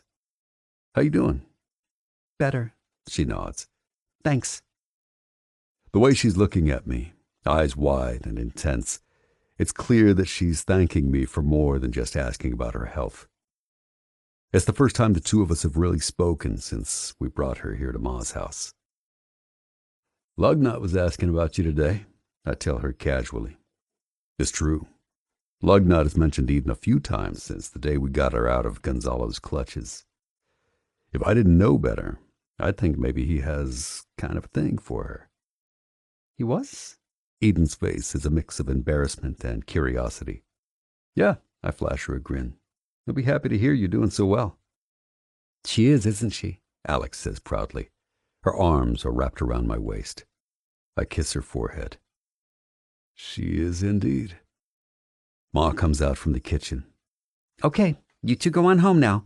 Eden needs to get her rest, and Alex does too. I have another shift tomorrow. You two don't have to watch over me every minute, you know. Eden fake pouts, but it's clear she's not serious. We're not watching over you, Alex admonishes her. We're fighting for the pleasure of your company. Eden rolls her eyes. Yeah, right. It's so typically sister-like that I almost don't pay attention to how remarkable it is that Eden is just joking around like this. And then it hits me again that she's detoxing from fucking heroin. Maybe, just maybe, I think, everything's going to be okay between Alex and Eden. I want Alex to have a sister again. I want both of them to have this. Well, says Alex, yawning and giving my waist a squeeze. Okay then, I'm beat. Take me home, handsome. I can't help but laugh. Whatever you say, babe. We ride home with her pressed against my back. Even though we're both tired, she makes a show of stripping off her clothes for me and squeals with laughter when I lunge across the room and grab her. I lie back and pull her down so she's straddling me, watching how fucking gorgeous she is while she rides me. We come together, her eyes never leaving mine. Afterwards, she's asleep in 30 seconds, snoring softly in my arms. That snore, I decide, is one of my favorite sounds in the whole damn world. The next day, Alex asks me to take her to Sydney's coffee shop before I drop her off at Ma's.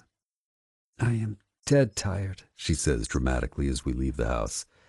And I am in dire need of a fancy coffee drink. You're going to have superior balancing skills to carry that coffee all the way to Ma's house, I point out. I trust you to drive slowly and avoid the potholes, she retorts saucily. After all, you're the one I'm going to spill it on if you don't. When we get to the Golden Cup, I climb off the bike and go in with her to say a quick hello to Sydney. It's a busy morning at the shop, and almost all the tables are full. Young people sit in front of laptops with earbuds cloistering them from the world. Pairs and trios of middle-aged women chat in front of steaming beverages and plates of pastries. At the counter, Sydney is scrawling something on a small poster with a black marker. Hey, you two, she calls when she sees us. What are you doing here? I am in desperate need of caffeination, Alex informs her. Please, a latte before I collapse. Coming up, Sydney looks at me. Anything for you, Gun? Nah, I shake my head. I'm going to need both hands. I've been informed that my job is to drive smoothly enough that she doesn't spill her drink and burn the shit out of me. Good point. Sydney winks and turns to the espresso maker. What's this? Alex asks, pointing to the poster Sydney was writing on. She holds it up and shows it to me. Help wanted. Are you hiring? Yeah, Sydney answers, filling the little espresso deal with coffee grounds and fitting it snugly in its slot. 2 of my baristas graduated high school a couple of months ago. They'll be leaving for college soon. She shrugs. I'm looking for a couple part-timers or one full-timer to replace them. Alex glances quickly at me, then back at her. How do you feel about hiring an out-of-work grocery store cashier? She smirks. Sydney stops what she's doing, her face breaking into a wide grin. So, you planning on sticking around for a while then? I throw a possessive arm around Alex. Looks that way, I say. Well, damn. Sydney puts her hands on her hips. This is a good thing. and not exactly unexpected. I'd hire you in a heartbeat, doll, she nods, turning back to Alex. But I have to warn you, the pay's not great. Well, Alex pretends to consider. It's probably better than the $0 I'm making right now, so I'm not exactly in a position to negotiate. Sydney snorts. Can you work afternoons and weekends? I'll have to check my very busy schedule, but yeah, Alex nods. I'm pretty wide open. Sydney starts to laugh. Momentarily abandoning the coffee drink she's making, she grabs the sign from Alex's hands and rips it up with a flourish. Done, she says, tossing the pieces in the trash. You're hired. Alex is fucking jubilant that she has a job. To be honest, so am I. Because it means she's serious about staying. I know this is just for now, she says, kissing me as we get on the bike in front of Sydney's shop. But it's a start. Babe, you are going to kill it, I tell her. You're going to be the best what do they call it? Barista? The best damn barista Tanner Springs has ever seen. And I'm not even kidding. I don't doubt for a second that Alex will be really good at this. If there's one thing I know about her, it's that she's determined. She's had a lot to deal with in her short life, and through it all, she's managed to just keep going, no matter what the odds are. This job's only a start, but it's a foothold into a new life and a new chapter that she gets to write for herself. She has her sister with her again. She'll have a new friend in Sydney. And she has me. We manage not to spill the coffee on our way over to Ma's house. Alex hands me the cup and hops off the bike, then takes it back from me.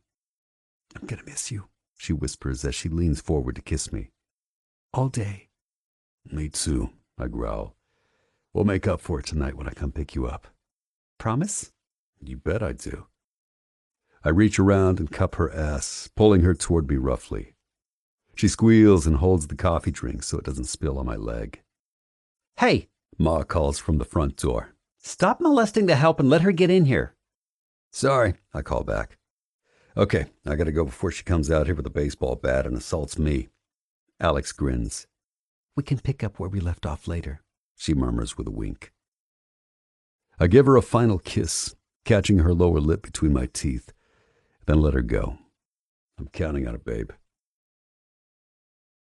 On my way over to the garage, I think back to the night when Alex told me in a moment of sadness how badly she wanted to find Eden, but how scared she was too. Because she was afraid that if Eden didn't want her help, the last of Alex's family would slip away from her and she'd be alone. Now, Eden's back in the picture, and they're mending their relationship. And if I have anything to say about it, Alex's family is going to include me and everyone that comes with me.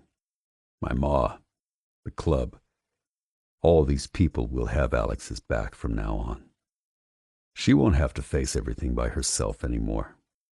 And most of all, I'm going to make it my goddamn life's mission to make sure Alex Cousins is surrounded by happiness, and that she knows every second of every day she's got a man who will do anything for her. As long as I'm alive, she'll never be alone again. Epilogue. Alex. 2 years later. Has it been long enough yet? I don't know, I say. I started counting in my head, but then I kind of got flustered and lost count. Eden shakes her head and sighs dramatically. You know, sis, there's this little invention called a clock that you could use to do that for you. Shut up, I toss back. I'm nervous, okay? It has to have been 3 minutes already, Eden urges, and the instructions said to read it as soon as possible after the time. She glances toward the bathroom. Go look at it. I stand up shakily from the couch and go down the hallway. Inside the bathroom, I take a deep breath and pick up the little white stick. Involuntarily, my eyes squeeze shut as I raise it up to my face. I am seriously freaked out. If it's a yes, then everything is about to change forever. If it's a no, then I'm afraid I'm gonna start crying with disappointment. I take another deep breath, let it out slowly, count to 3, and open my eyes. It's a yes. Oh my God, I scream. Oh my God! What? Eden comes thundering down the hallway. I'm pregnant, I scream and thrust the stick out at her. Okay, 1, gross, you peed on that, she says, recoiling. But 2, oh my God, I'm gonna be an ant, she yells, throwing her hands in the air. Put the gross pee stick down and hug me. I start laughing half hysterically as I toss the test in the sink. Eden flings her arms around me and hugs me so tightly I almost can't breathe. We're both laughing and crying and jumping up and down in place until Eden bumps her hip on the sink. Ow! She cries out, reaching down to rub her thigh bone. That hurt. Let's go jump somewhere else. We go back out to the living room and she grabs my hand and pulls me down on the couch. Holy shit, this is amazing, she crows. You're going to name her after me, right? I snort loudly. You know, it might not be a girl, right? You really want me to name a boy Eden? No, I suppose not. She frowns. Besides, having 2 Edens in the family might get confusing. Yeah, and actually, I continue, glancing at her, I was sort of thinking about naming him or her after Mom. Eden's face grows soft. Oh, Alex, that's such a good idea. My throat constricts with emotion. Thanks, I say, hearing my voice crack a little. Gunnar and I talked about it once, back when we first started thinking about starting a family. We thought maybe Patricia if it's a girl, and Patrick if it's a boy. Patricia Storgard, Patrick Storgard, Eden muses, testing out the sounds. That's really nice. What about middle names? Gunnar's mom, Lucy, for a girl, Lucas for a boy. Eden reaches over and squeezes my hand. That's lovely. Mom would love this, you know. I swallow painfully. I think so too. Speaking of Gunnar, does he know you were thinking you might be pregnant? Not this time, I say, feeling suddenly giddy at the prospect of telling him. We've had a few false alarms. It started to get kind of depressing, getting all excited and then being let down. I figured I'd wait until I actually had some good news to tell him. So he has no idea? Eden asks, her eyes wide. He is going to lose his shit. I grin at her. Yeah, he is. Does he want a girl or a boy? He'd be fine with either, but you know what? I think he actually wants a little girl. It's true. Whenever Gunnar and I have fantasized about the future, he tends to talk about our baby as a girl. He tells me he wants her to have my eyes and my smile. Gosh, it's gonna be funny to see huge tattooed Gunnar cradling a tiny baby, Eden murmurs, shaking her head. I can't wait.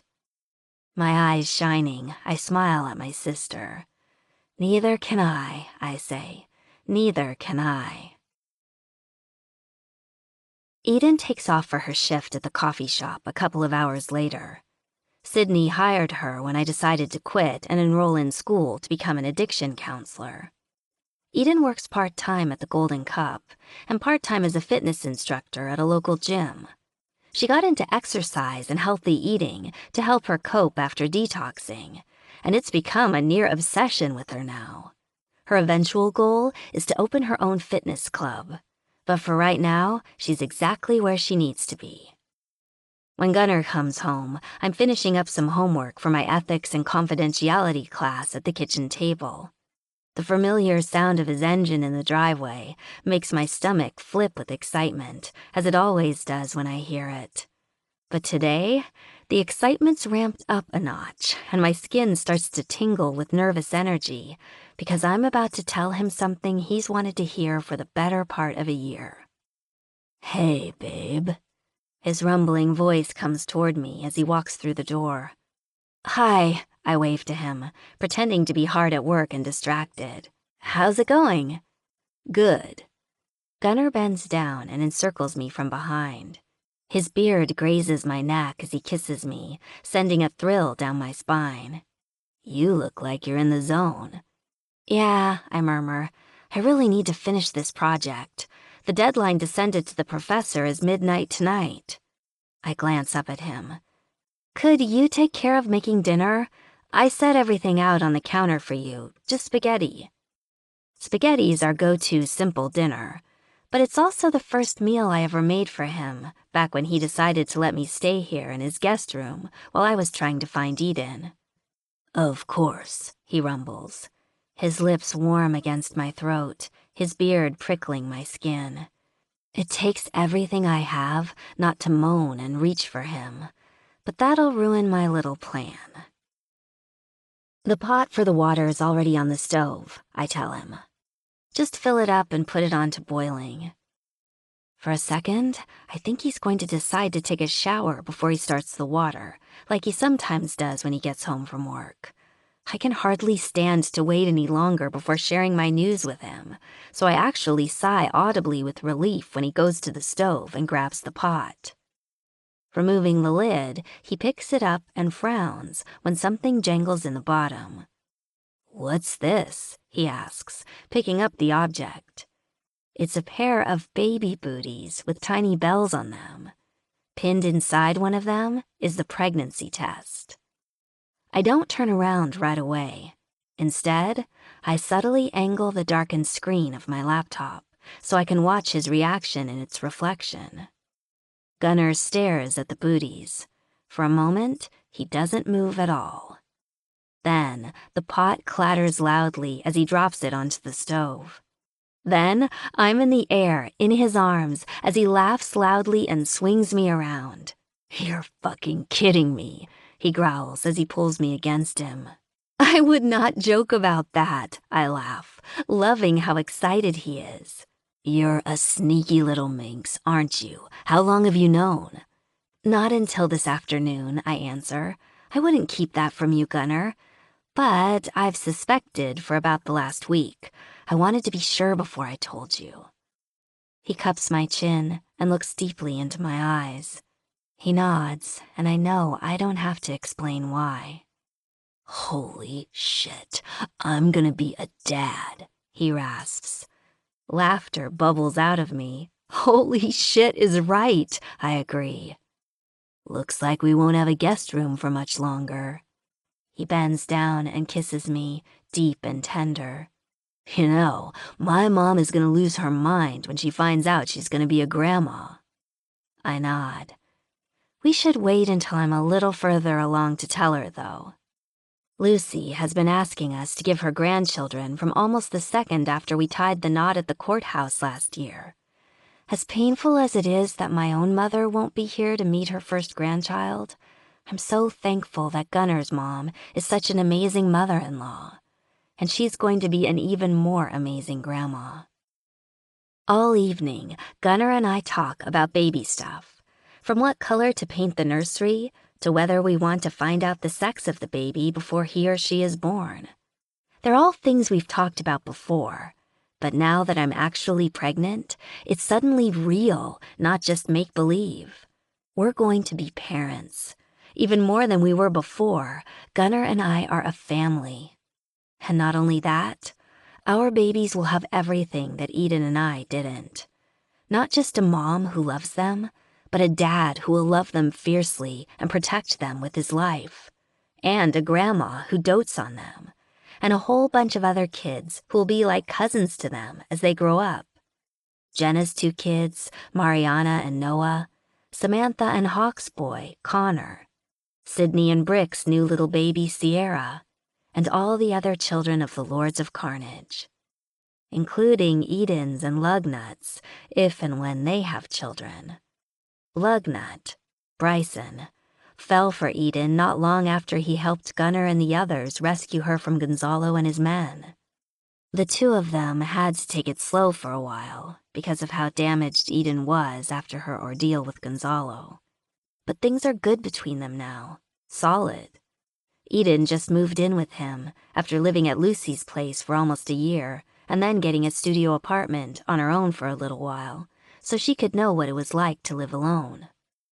Eden is fitting right in with the other old ladies of the MC, too. She and Lugnut aren't married yet, but he proposed to her about a month ago, and Eden said yes right away. He told her he wanted to make sure Eden would know he'd always be there for her. And apparently, he can't wait to start a family. As soon as Eden's ready, of course. So, soon enough, my little ones will even have biological cousins of their own. It's more family than I ever thought I'd have in my life. I can't believe how lucky I am.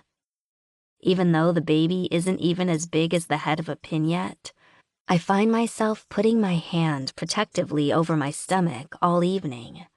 I can hardly believe there's a little life in there, and that it shares half of its genes with my wonderful, strong, sexy husband. That night in bed, Gunnar is so tender with me at first that I have to convince him I won't break just because I'm pregnant. As our passion mounts, he locks eyes with me. It's so intimate, it takes my breath away. Gunnar knows everything about me, inside and out. He knows my body better than I know it myself. He knows my soul. And most importantly, he knows my heart. With a final thrust, Gunnar buries himself deep inside me, and it's all I need to fly over the edge, calling his name as I do. He tenses and erupts with a shout. As I shake and shudder, his arms envelop me, warm and strong. This man who saved me once and who continues to give me everything I've ever wanted. He's all I'll ever need. I love you, Gunnar Storgard, I whisper as I lean against his chest. So much. I love you, Alex Storgard, he growls. Forever. This concludes Gunnar by Daphne Loveling. Narrated by Troy Duran and Gillian Macy. Copyright 2017 by Daphne Loveling. This unabridged audiobook is published by arrangement with Daphne Loveling and was produced in the year 2018 by Tantor Media Incorporated, a division of Recorded Books, which holds the copyright thereto. Please visit tantor.com for more information on our growing library of unabridged audiobooks. Audible hopes you have enjoyed this program.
part-timer to replace them. Alex glances quickly at me, then back at her. How do you feel about hiring an out-of-work grocery store cashier? She smirks. Sydney stops what she's doing, her face breaking into a wide grin. So, you planning on sticking around for a while then? I throw a possessive arm around Alex. Looks that way, I say. Well, damn. Sydney puts her hands on her hips. This is a good thing, and not exactly unexpected. I'd hire you in a heartbeat, doll, she nods, turning back to Alex. But I have to warn you, the pay's not great. Well, Alex pretends to consider. It's probably better than the $0 I'm making right now, so I'm not exactly in a position to negotiate. Sydney snorts. Can you work afternoons and weekends? I'll have to check my very busy schedule, but yeah, Alex nods. I'm pretty wide open. Sydney starts to laugh. Momentarily abandoning the coffee drink she's making, she grabs the sign from Alex's hands and rips it up with a flourish. Done, she says, tossing the pieces in the trash. You're hired. Alex is fucking jubilant that she has a job. To be honest, so am I. Because it means she's serious about staying. I know this is just for now, she says, kissing me as we get on the bike in front of Sydney's shop. But it's a start. Babe, you are going to kill it, I tell her. You're going to be the best damn, what do they call it? Barista? The best damn barista Tanner Springs has ever seen. And I'm not even kidding. I don't doubt for a second that Alex will be really good at this. If there's one thing I know about her, it's that she's determined. She's had a lot to deal with in her short life, and through it all, she's managed to just keep going, no matter what the odds are. This job's only a start, but it's a foothold into a new life and a new chapter that she gets to write for herself. She has her sister with her again. She'll have a new friend in Sydney. And she has me. We manage not to spill the coffee on our way over to Ma's house. Alex hands me the cup and hops off the bike, then takes it back from me. I'm going to miss you, she whispers as she leans forward to kiss me. All day. Me too, I growl. We'll make up for it tonight when I come pick you up. Promise? You bet I do. I reach around and cup her ass, pulling her toward me roughly. She squeals and holds the coffee drink so it doesn't spill on my leg. Hey, Ma calls from the front door. Stop molesting the help and let her get in here. Sorry, I call back. Okay, I gotta go before she comes out here with a baseball bat and assaults me. Alex grins. We can pick up where we left off later, she murmurs with a wink. I give her a final kiss, catching her lower lip between my teeth, then let her go. I'm counting on it, babe. On my way over to the garage, I think back to the night when Alex told me in a moment of sadness how badly she wanted to find Eden, but how scared she was too. Because she was afraid that if Eden didn't want her help, the last of Alex's family would slip away from her and she'd be alone. Now, Eden's back in the picture, and they're mending their relationship. And if I have anything to say about it, Alex's family is going to include me and everyone that comes with me. My ma, the club, all these people will have Alex's back from now on. She won't have to face everything by herself anymore. And most of all, I'm going to make it my goddamn life's mission to make sure Alex Cousins is surrounded by happiness, and that she knows every second of every day she's got a man who will do anything for her. As long as I'm alive, she'll never be alone again. Epilogue. Alex. 2 years later. Has it been long enough yet? I don't know, I say. I started counting in my head, but then I kind of got flustered and lost count. Eden shakes her head and sighs dramatically. You know, sis, there's this little invention called a clock that you could use to do that for you. Shut up, I toss back. I'm nervous, okay? It has to have been 3 minutes already, Eden urges, and the instructions said to read it as soon as possible after the time. She glances toward the bathroom. Go look at it. I stand up shakily from the couch and go down the hallway. Inside the bathroom, I take a deep breath and pick up the little white stick. Involuntarily, my eyes squeeze shut as I raise it up to my face. I am seriously freaked out. If it's a yes, then everything is about to change forever. If it's a no, then I'm afraid I'm going to start crying with disappointment. I take another deep breath, let it out slowly, count to 3, and open my eyes. It's a yes. Oh my God, I scream. Oh my God! What? Eden comes thundering down the hallway.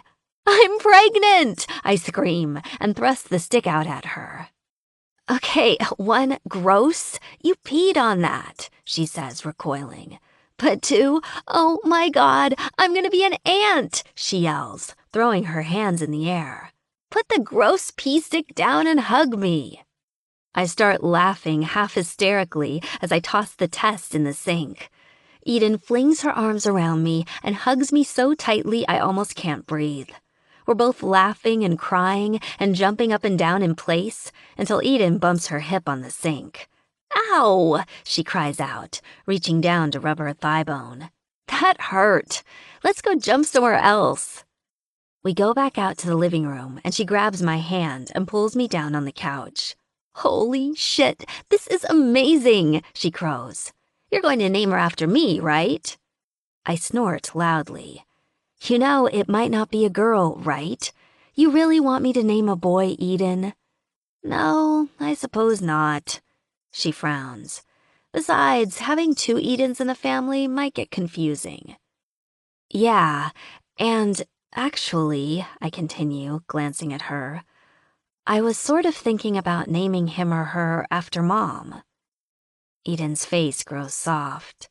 Oh, Alex, that's such a good idea. My throat constricts with emotion. Thanks, I say, hearing my voice crack a little. Gunnar and I talked about it once, back when we first started thinking about starting a family. We thought maybe Patricia if it's a girl, and Patrick if it's a boy. Patricia Storgard, Patrick Storgard, Eden muses, testing out the sounds. That's really nice. What about middle names? Gunnar's mom, Lucy, for a girl, Lucas for a boy. Eden reaches over and squeezes my hand. That's lovely.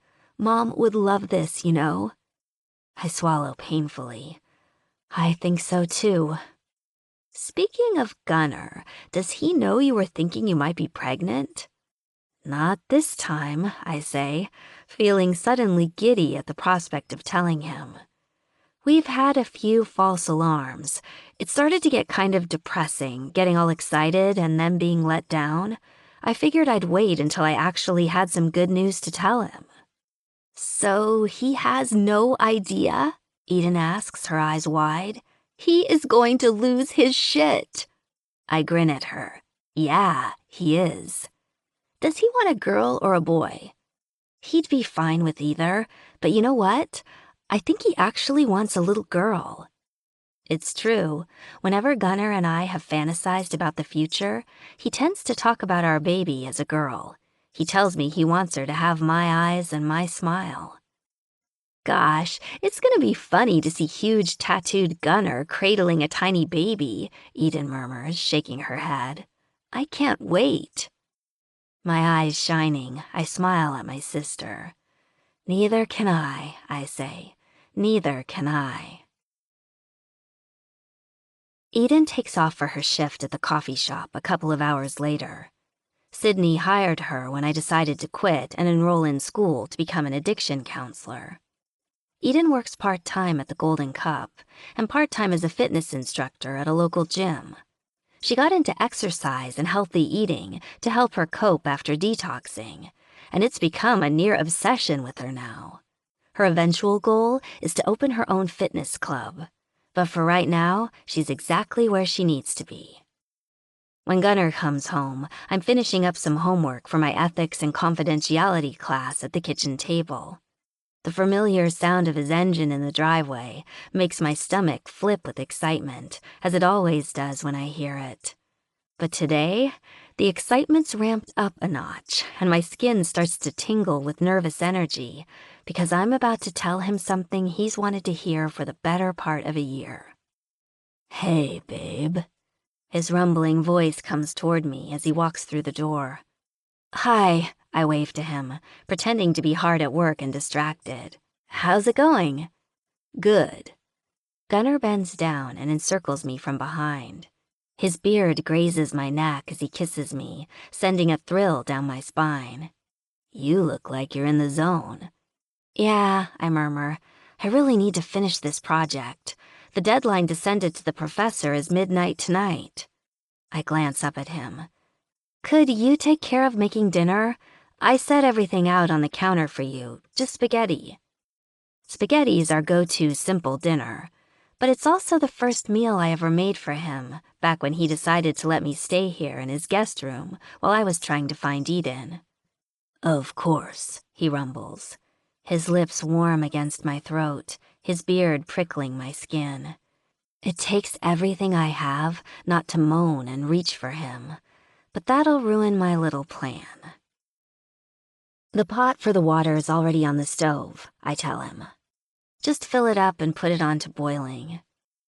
For a second, I think he's going to decide to take a shower before he starts the water, like he sometimes does when he gets home from work.